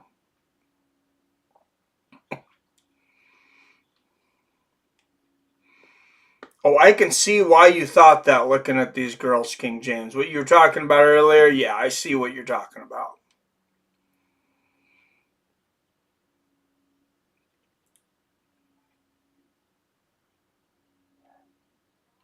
I'm just not sure which one you're saying it about.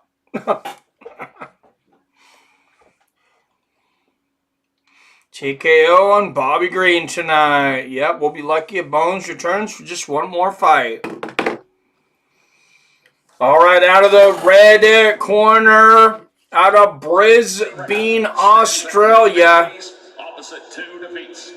She has been A former MMA fighter, 3-2 in bare knuckle boxing, presenting the challenger, Bec Rawlings.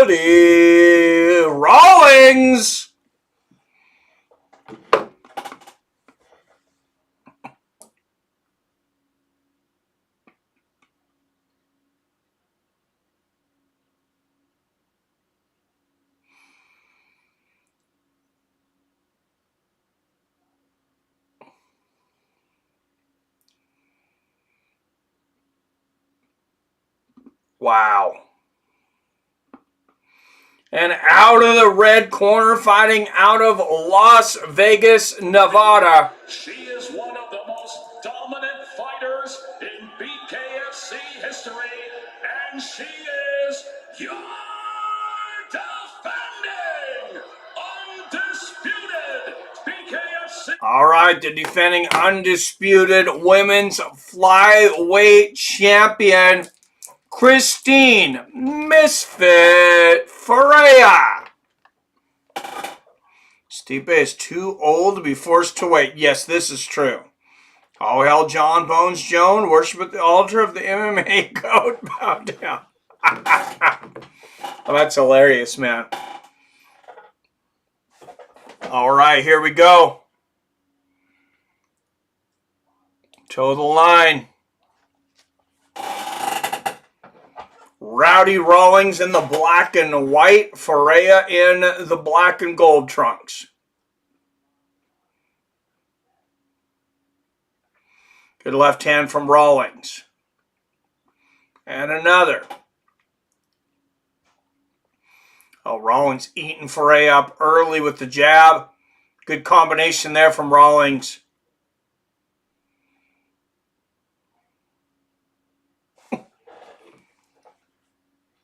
Stipe got the worst deal from this mess. I agree. Stipe is too old, period. Yup.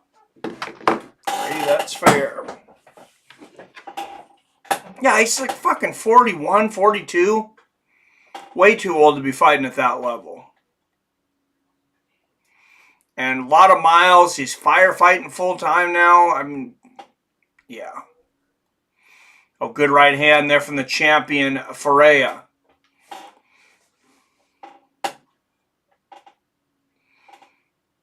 Oh, and they exchange lefts.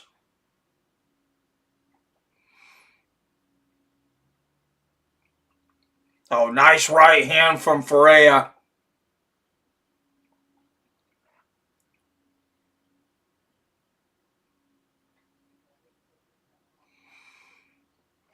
A lot of feinting. Left hand there again from Ferea. Oh, left hand on the temple from Ferea.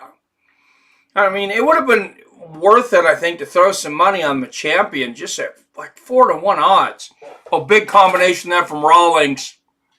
And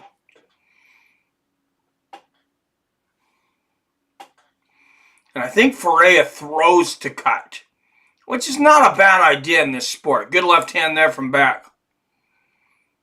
But you can tell she's just throwing straight punches right to the nose and the eyes. See if TRT makes a comeback. Stipe could do well, right? Might have bounced. Mistake one of the chicks for a dude. Not really, man.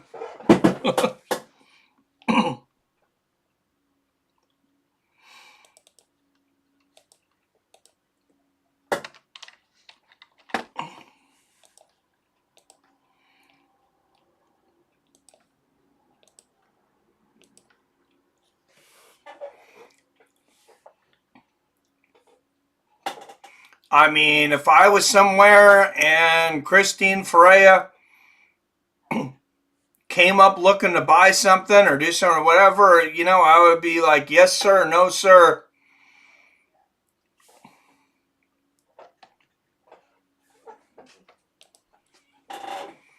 All right, here we go. Round two. Big right hand from Ferea upstairs. Combination in the body and two more right hands. Oh, and there's a big combination from Bec Rawlings. These women are going at it.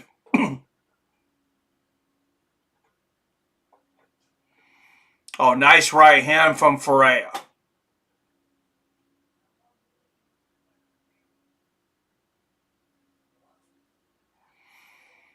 And a left hook on the chin from Christine.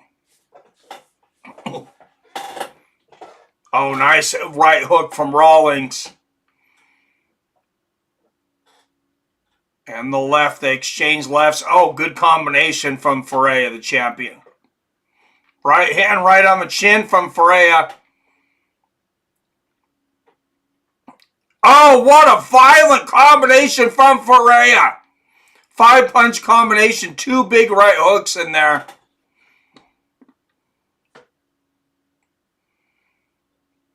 Dude, King James, she looks like a caveman, dude.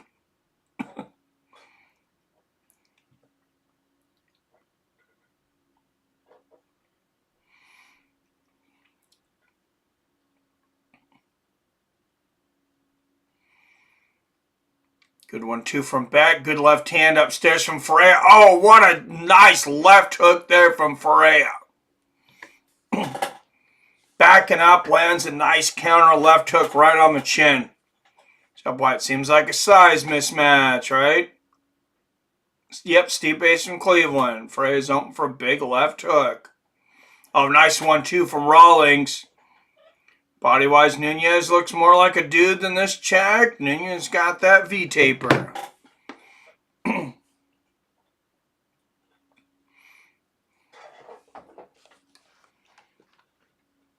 I think it's the haircut that probably did it for James. Was it the haircut, James? It's the haircut for me.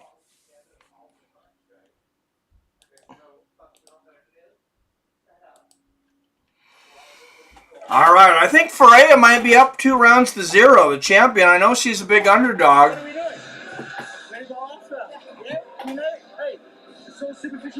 I don't know what you're watching, Mike. I think you're watching a lesbian porn movie. These women are going at it. We may got a few questionable looking women who could pass for dudes.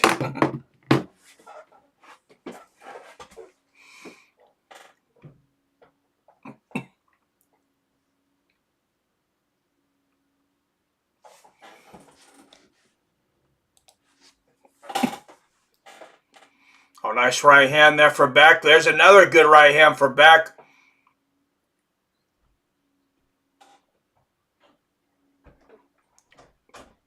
Starting the third. I have her down 2-0, so I think she's got some catching up to do.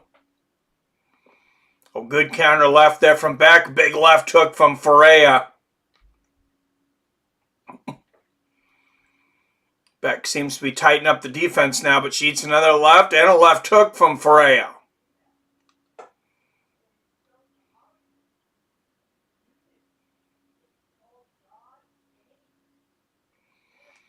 Right hand to the body from Rawlings. Another good right hook to the body from Bec. And the left hand upstairs. Getting going here in the third. She doesn't have a lot of time to spare, so good straight right there from Rawlings. Oh, nice 1-2 from Bec. And the counter left hook. Great third round for Bec Rawlings so far. Good left hand there from Ferea. Right hand and left hook from Bec.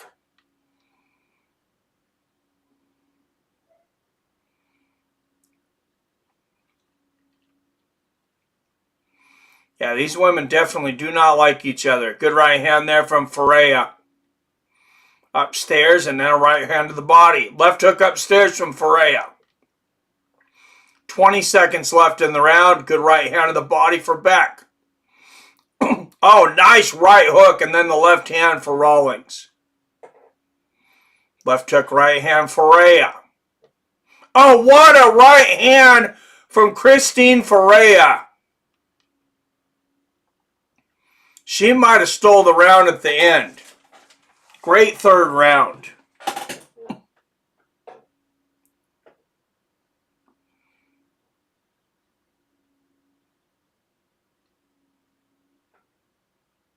Oh, did I see that wrong or did they put that up wrong?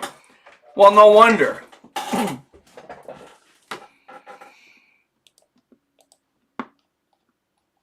Okay, I was confused. Apparently, I don't know how to read. That makes more sense. I just seen them flash it real quick, Wyatt, and they don't have the odds on DraftKings, so.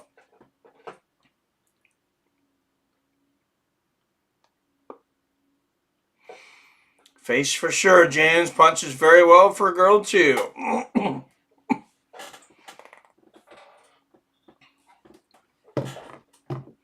Okay, I was wrong. No wonder Bec's getting her ass kicked. Good left hand there from Rawlings to start the fourth. Ferea may have won every round so far, though.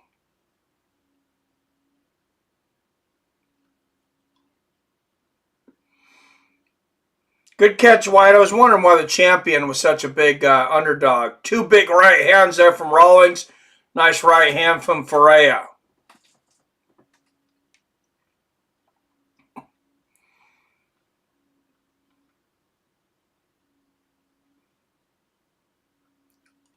Two good jabs from Ferea, right hand and a left hook from Rawlings.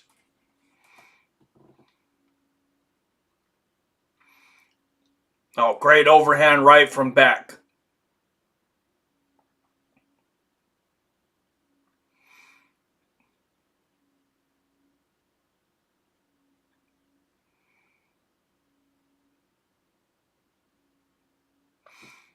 Oh, great 1-2 from Rawlings. Rawlings may have won the third round. She's going to need all 3 rounds. All 3 of the last rounds, because I think she lost the first 2 convincingly. Good 1-2 there from Rawlings. Oh, good right hook, left hand behind it for Ferea. Now Ferea going nuts with the combination. She definitely fights in flurries.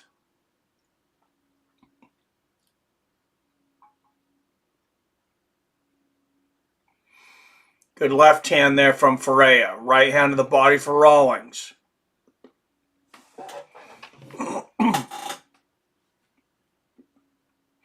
Ferea looks 15 pounds heavier. Size difference is kind of crazy. Oh, big left hook and a right hand from Ferea.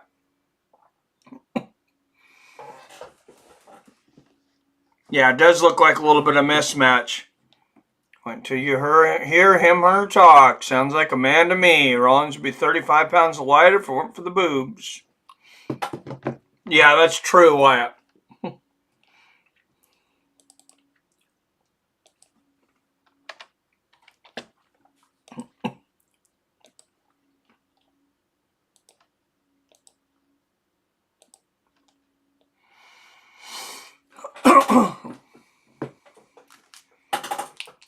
That's why I was so surprised. I wasn't real upset, but I was a little surprised as a fighter that Ioane and Cupcake decided to get that job done before her fighting career was over.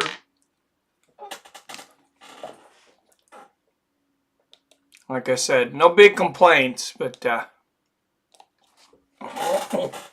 good left hand from Ferea to start the 5th, and another. Good 1-2 from Rawlings. There's another left from Bec. And Bec Rawlings, I mean, she is definitely holding her own here. Good combination there from Rawlings. Oh, big combination from Ferea. Yeah, she throws combinations. It's like Cyborg in MMA. Oh, another huge combination from Ferea. To the head, and now the combination of the body. She's trying to take her out of here. Big right hook upstairs from Ferea. 4-punch combination. 120 left in the 5th.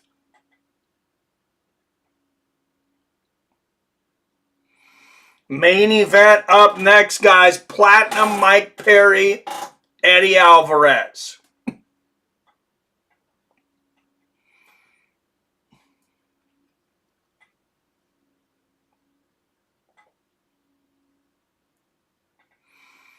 Nice right hand from Ferea.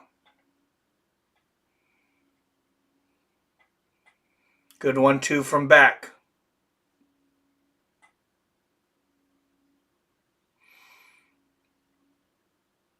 Good right hook there from Ferea. Yeah, this is going to end up being a rout for the champion, I feel, though. Oh, there's a great left hand from Ferea. I thought she was going to floor with that one. Right hand from Rawlings, but you're probably looking at 4 rounds to 1 in favor of Ferea. Good left hand there from Ferea. Oh, nice right hand from Rawlings. They both land big shots.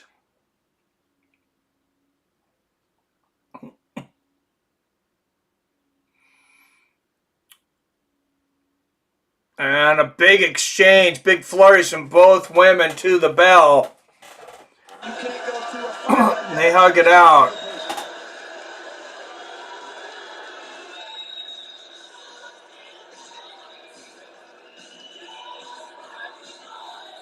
Why wouldn't JJ get the procedure right after retirement? Or just, yeah, that was pretty weird. In bad shape at all. No, Bec Rawlings landed a lot of good.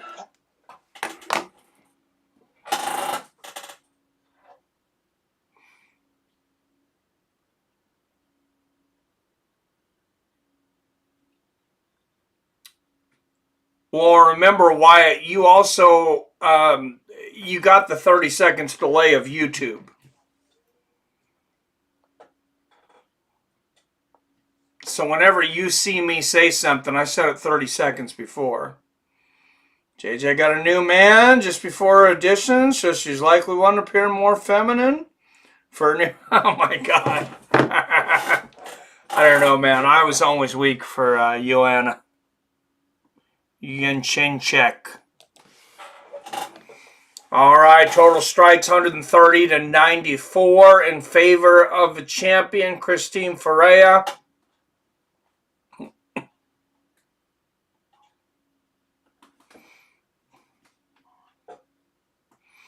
Clinch strikes in favor of Ferea. Distance strikes in favor of Ferea.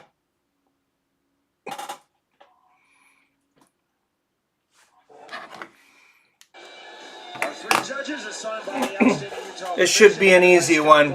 All right, 47 watching. Don't forget to hit that like and share button.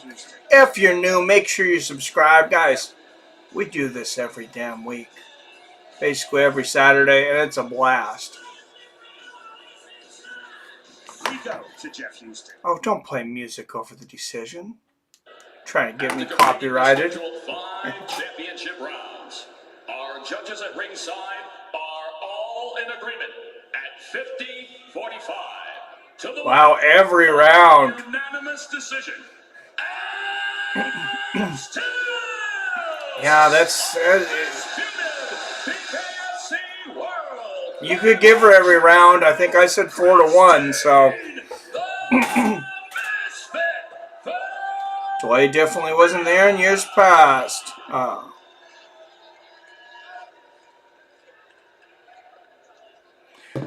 For live streams, I don't know. It's been a while now. Guess if I'm saying something they don't like, they want to be able to cut me off. You come out on top, 50-45. That's domination. You won every round, champ. How you feeling? She's tougher than anybody that I've ever faced in the square circle before in any combat sports. Anybody else would have definitely fell to a lot of those punches I was throwing. Thank you, Utah. I appreciate everything. Thank you for welcoming me so much. You guys have a beautiful state.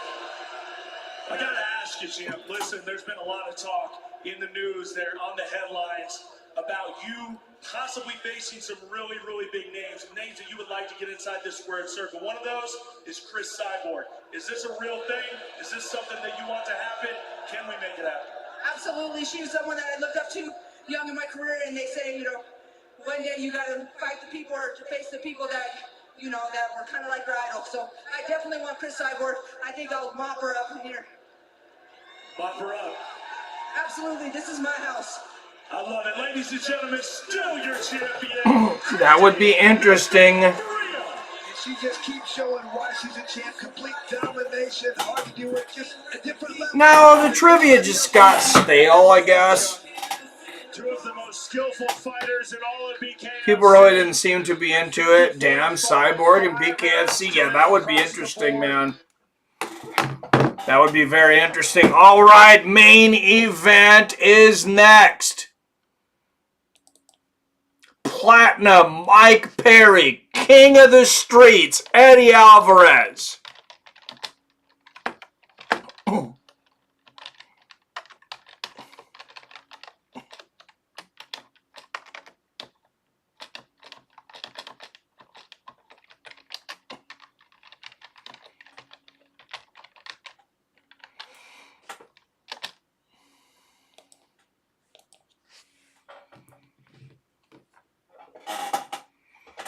Yeah, Cyborg and BKFC, though, that would be interesting. I mean, and she is technically a free agent right now. As far as I know, I don't think PFL has... I don't know if PFL is going to have exclusive rights through a contract or not. Everybody knows PFL bought Bellator now, right? There's no more Bellator. They're going to do a champion versus champion thing over next year. But PFL's taken over Bellator. They bought them out.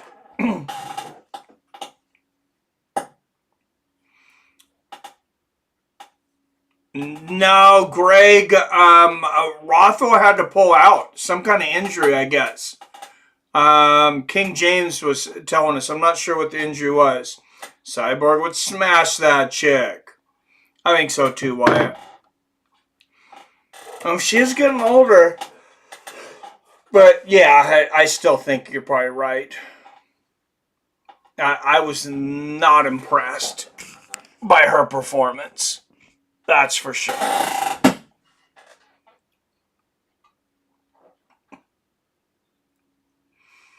All right. Anybody taking Eddie in this one?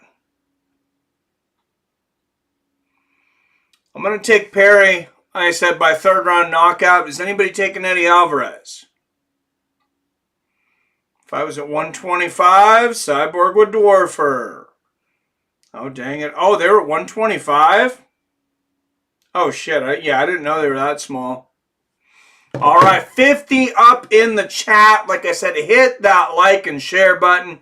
If you're not subscribed for some reason, make sure and take care of that now so you're notified whenever we drop a new video or go live. And guys, I hope you come back. It's a lot of fun. All right, Mike Perry, 2 inches taller at 5'10". Both men weigh in at 175 pounds. Reach is even at 71 inches. Mike Perry is a minus 365 favorite. Eddie Alvarez, the plus 290 dog. Fist size is the same, 29 centimeters. Jim says Eddie.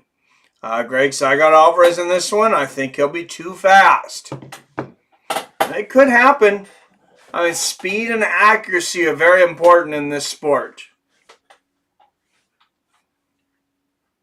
Power's the equalizer, though. And Mike Perry is tough as fucking rubber. I mean, you can just hit that guy and hit him, and he doesn't care. And he doesn't have even a slim chance. I don't know about that. Oh, and Benny B with the $10 super chat. Thank you, Benny B. The man, the myth, the legend, Benny B.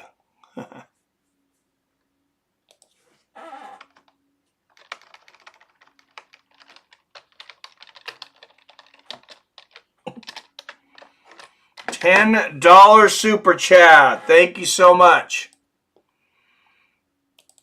All right, and that brings us up to $52 on the night. And they are bringing the belt. A belt. Babe Ruth gonna smash your boy. Sly Madison. All right, the belt is in the ring. These lovely girls have to rub it against their lucky chest, and then one of these guys will win the King of Violence belt. Eddie is weak, no chance. Guy walking out like pallbearer. All right, there he is, the king of the streets, Eddie Alvarez.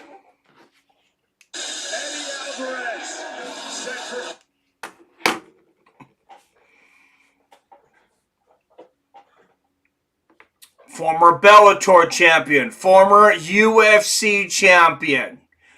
Some big fights when he went over to ONE FC. I think he has belts in more organizations too. I think he might have been champion in Dream. I don't know if he fought in Strikeforce. He was all over. Eddie's one of these guys. He's good at making money. He's good at fighting. He's good at getting paid.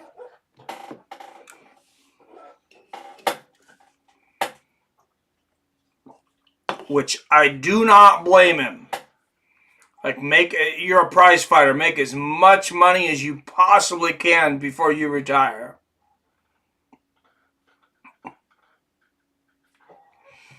like I'm doing tonight. $52 on the night.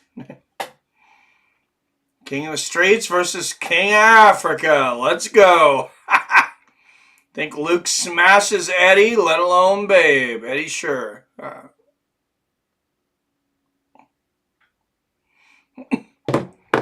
I don't know. I don't know about Luke, though. I think Luke was too pretty for Bare Knuckle. I think he was too worried about his face getting messed up. Always go for the underdog, so why not take Ed?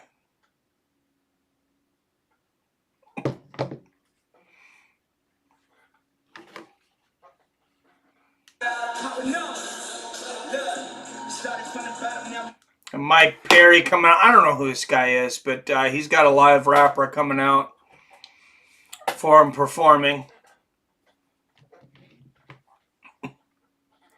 Does anybody know who this guy is? If he wasn't rapping, I would say he was a NASCAR driver. Because there's Mike Perry. What is that he is wearing on his head?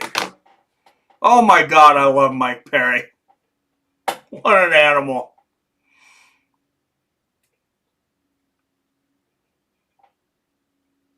Oh, it was part of his jacket. It's like a fur top or something. I don't know. That was weird. But his wife is at ringside. We're all taking an L. Oh, you know she will be. So I'm happy I don't have volume. Luke's too big for Eddie. Eddie went life and death with Chad Mini Mendez. This is true. Eddie could die. Mike gonna pound his face. Man, I'm so excited about this fight.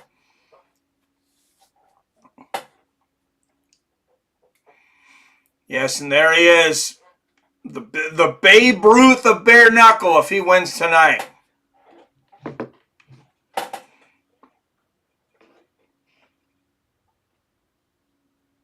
It was Chinchilla. Oh my God, of course it was.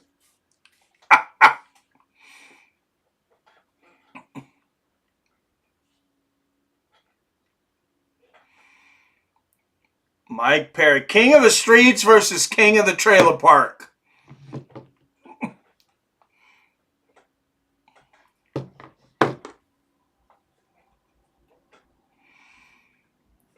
All right, guys, it is time. From Salt Lake City, Utah, via Seattle, Washington, 5 rounds in the middleweight division for the King of Violence Championship. Fights with friends, family. Let's fucking go!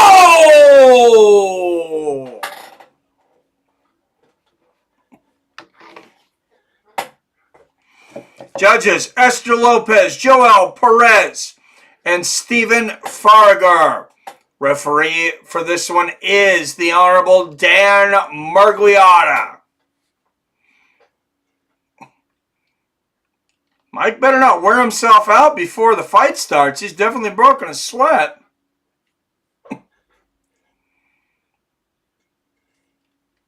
Maybe he's hoping to catch Eddie cold. Eddie's got a sweat going too, though. He's a veteran. He knows what's up.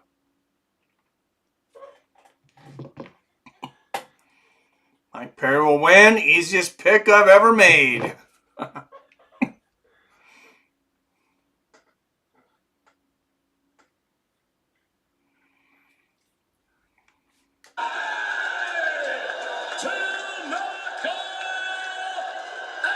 All right, for this King of Violence belt, I guess that's like their version of the UFC's BMF. I don't know how I feel about that, but I'm excited about this fight. Probably doesn't need a belt.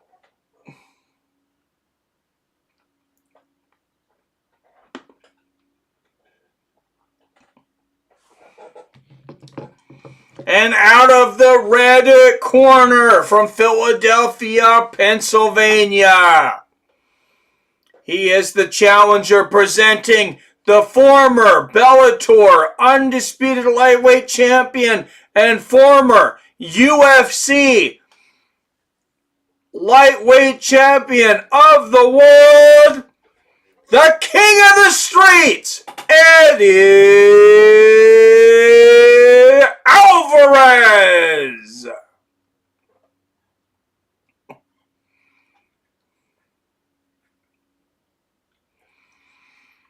And out of the blue corner,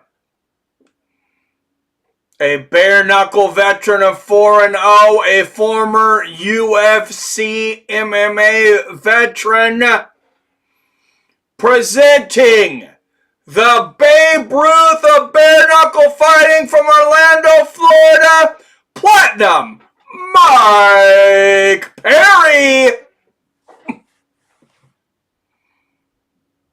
This ain't easy for either fighter. I like the ring announcers, Greg. Fair for Eddie's screeching wife. Gonna need a wellness check if Eddie wins.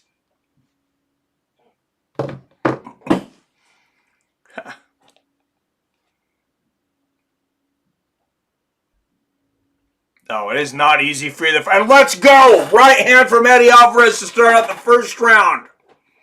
Big left hook from Perry. Oh, and there's a right uppercut from Mike. And Eddie's just about trying to tackle him there. Good right hook there from Perry. Nice left hook right on the chin from Eddie. There's the 1-2 from Perry. Oh, good overhand right from Mike. Left hook to the body from Perry. And you just got to hope that Perry doesn't underestimate Eddie. Oh, big right hook for Perry. Nice right hand for Eddie. Left hand and a right uppercut for Platinum. Oh, two big left hooks for Alvarez.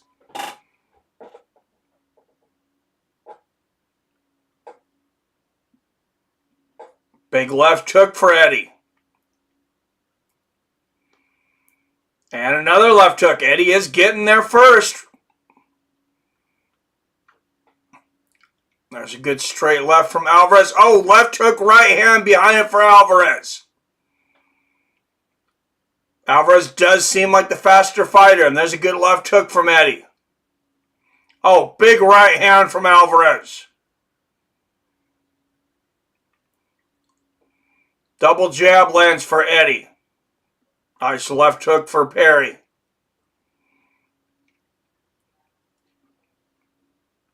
And another left for Perry.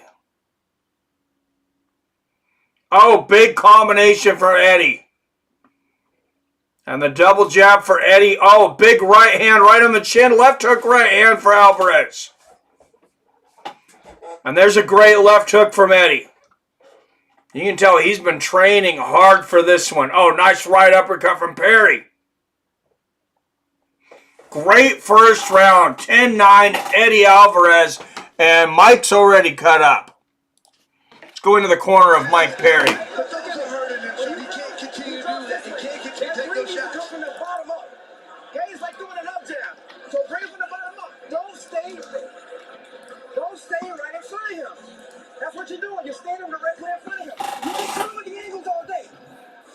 And they're telling Mike Perry to use fight IQ. That's Babe Ruth stuck in the 1940s. Gonna be a mess if it goes the distance, right? Perry took some punches and one wobbled him.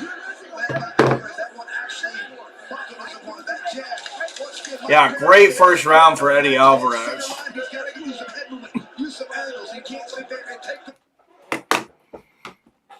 You gotta remember, Eddie's pound for pound, Eddie's one of the best combat fighters ever. Oh, big left hand and right hook for Alvarez.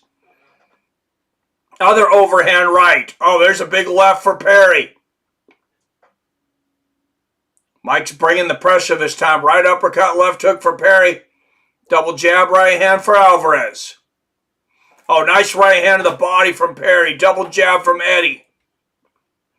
Oh, there's a big shot from Perry. Big left hook and Eddie's hurt.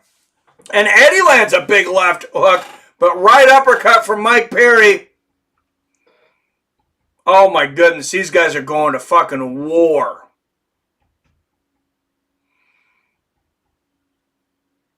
Straight left from Mike, right hook on the chin. Oh, and a big right hook left hand for Eddie. Right uppercut from Perry, 3-punch combination, Eddie. 1 minute left in the second.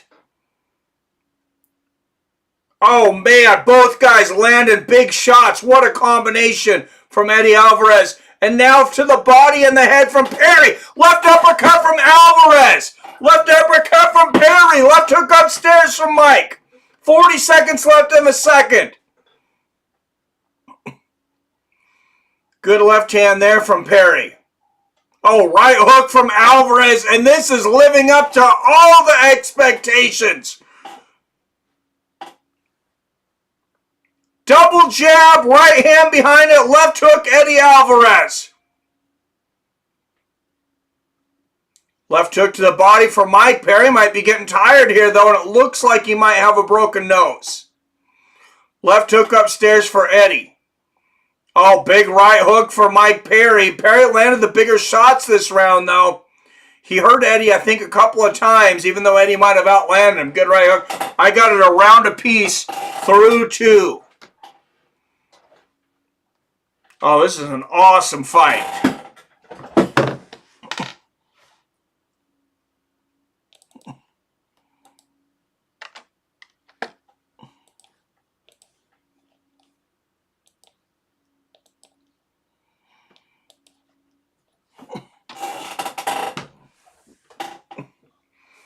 Fight definitely living up to expectations so far.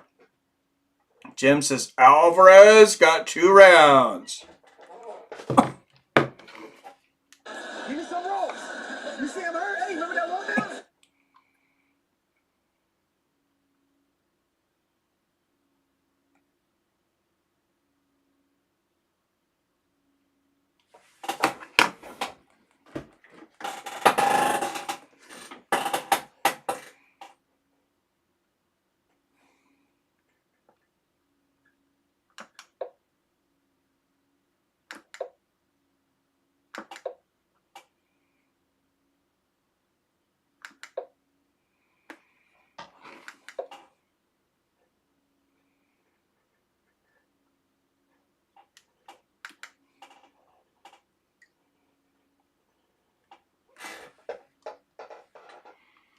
No way, each your rounds, Jim.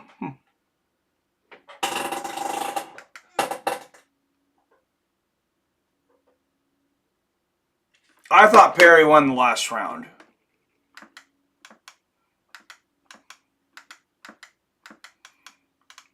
Alright, sorry guys, it's going to take me a second to get this back. Apparently I got a stream freeze.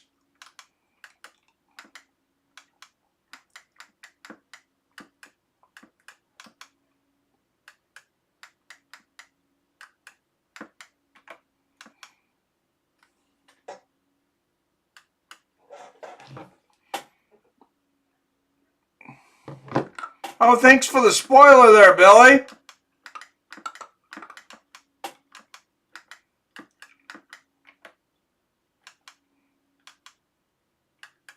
Billy comes just in time to spoil it for everybody. It's all right. I lost my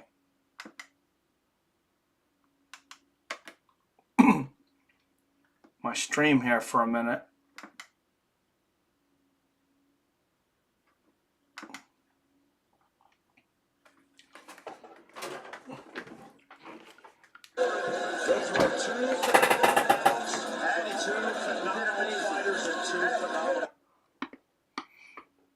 All right, and there it is. Mike Perry drops him. Perry took some beatings in UFC. Very hard to finish. Yes, he is. Amazing 2-round banger. Perry just has too much heart. Is any one of the guys who calls McGregor McTapper? Saying corner stoppage, not Eddie. Mike, still alive, bro. Ha. What do you mean, man? You can't be spoiling. I was getting on everybody else for spoiling. And you come in here and spoiled everybody.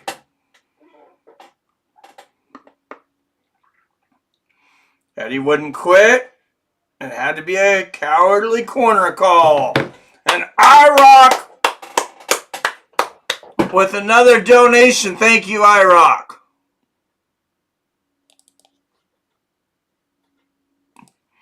$7 on the night for IROC. $54 in donations altogether.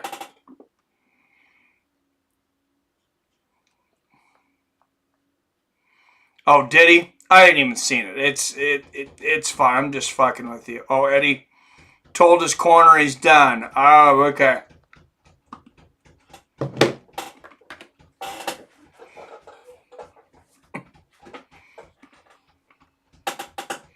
No, it was fine. My stream, my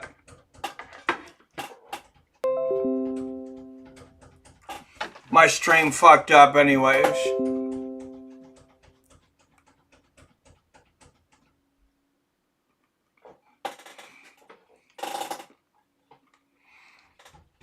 Most of us picked Perry. Yes, most of us did. Few people didn't.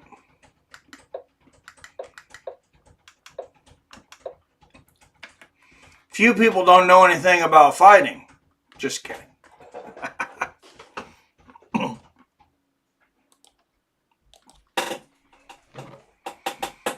And he never had a chance.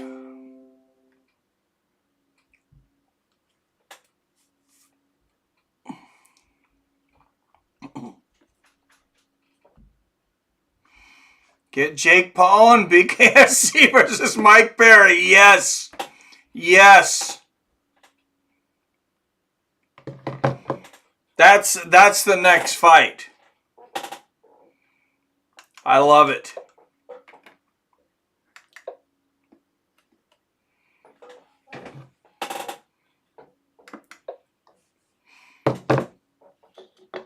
I might pay $100 for that one.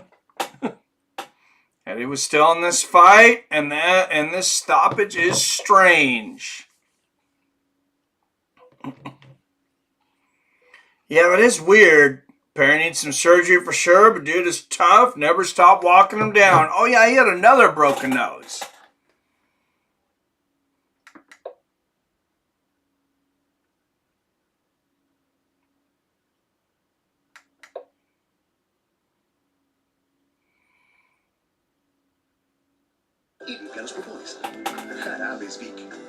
Yeah, BKFC is, they are hardcore on the,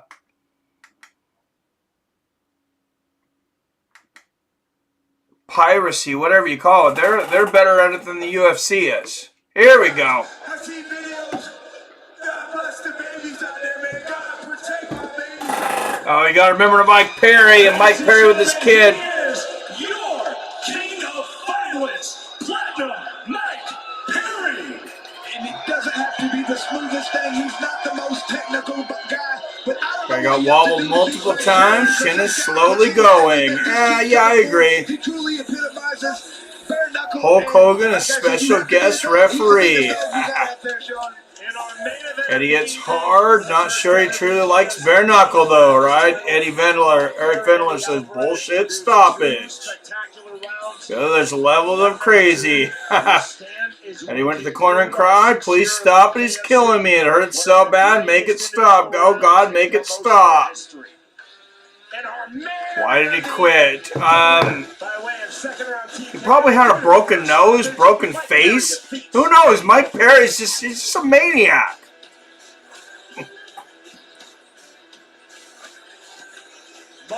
I mean, when you're fighting somebody that has, like, no respect for their own face, their own body, like, they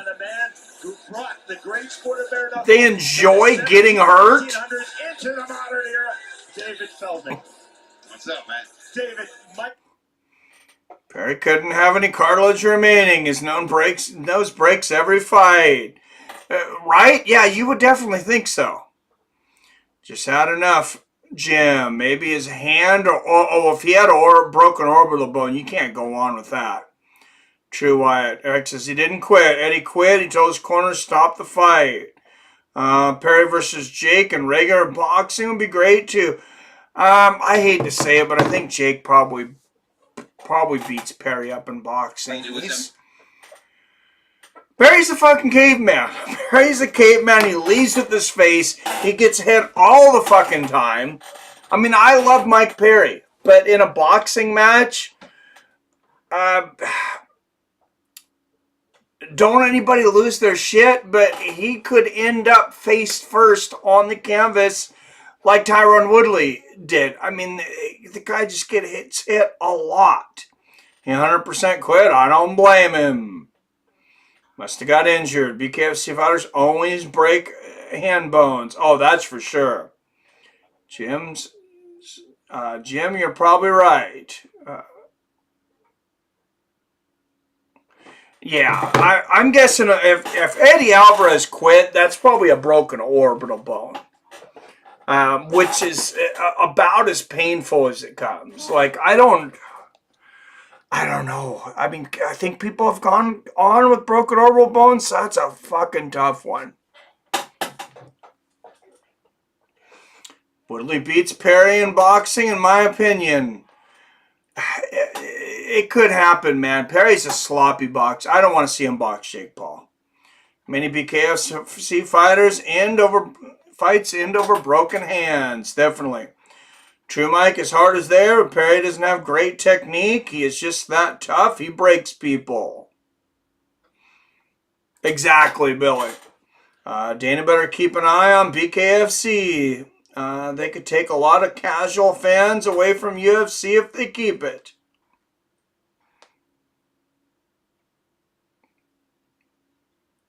They could.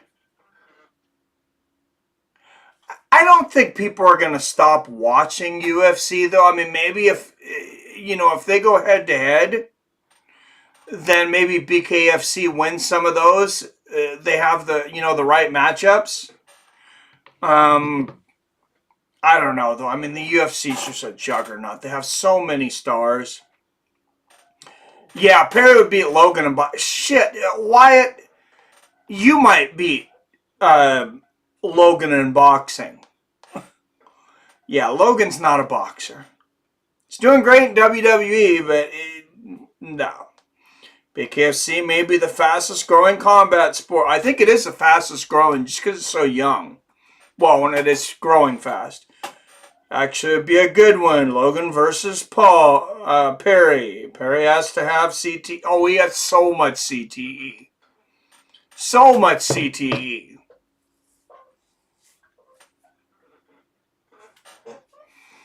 Like, you guys ever go to Little Caesars and you have like the crazy bread and they spray whatever that Parmesan is, they spread it on there. But it's just like a ton of it. It's just like covered in this shit. Like, that's Mike Perry's brain. It's like, just take his brain and just sprinkle CTE fucking everywhere. All right, upcoming schedule. January 27th, February 2nd, and March 2nd. And Austin Trout. What a fight that's going to be, and of course that...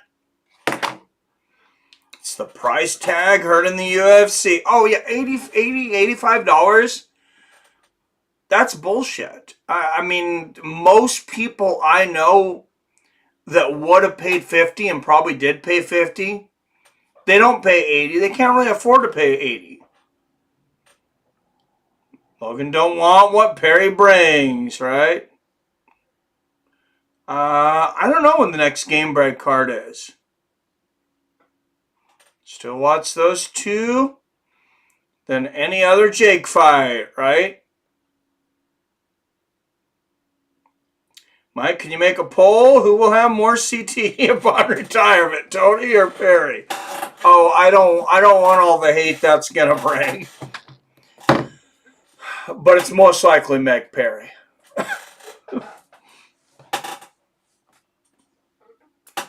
Oh my goodness. Could you imagine looking at a fucking brain scan of these guys? I mean, if either one of them ever had to do a brain scan, they would not be approved to fight again by the athletic commissions. Pelican mods make balls. Oh my God. UFC has overpriced half their potential fans. They've stunted their own growth. That's when I stopped paying pay-per-view and it went up from $50. Yep. I don't know, man. I think Jake got a little crazy in him.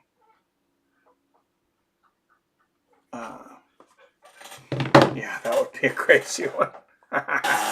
All right, guys. Hey, thanks everybody for joining us. It has been a long day, over a 7-hour stream now, though. It's been a long time since I've done one this long. It's exhausting, but it has been a great time. If you were new, I hope you're back next week. If you've been here the whole time, I hope you're back next week. Great time, great UFC card, great BKFC. I am exhausted. Hey, thank you guys. Appreciate all the super chats tonight too. Over $50 in super chat. Thank you to everyone that donated. Everybody that's been here, whether you're in for a few minutes or the whole time. Much appreciated. As always, I love you. I respect you. And I'll see your fine asses next time.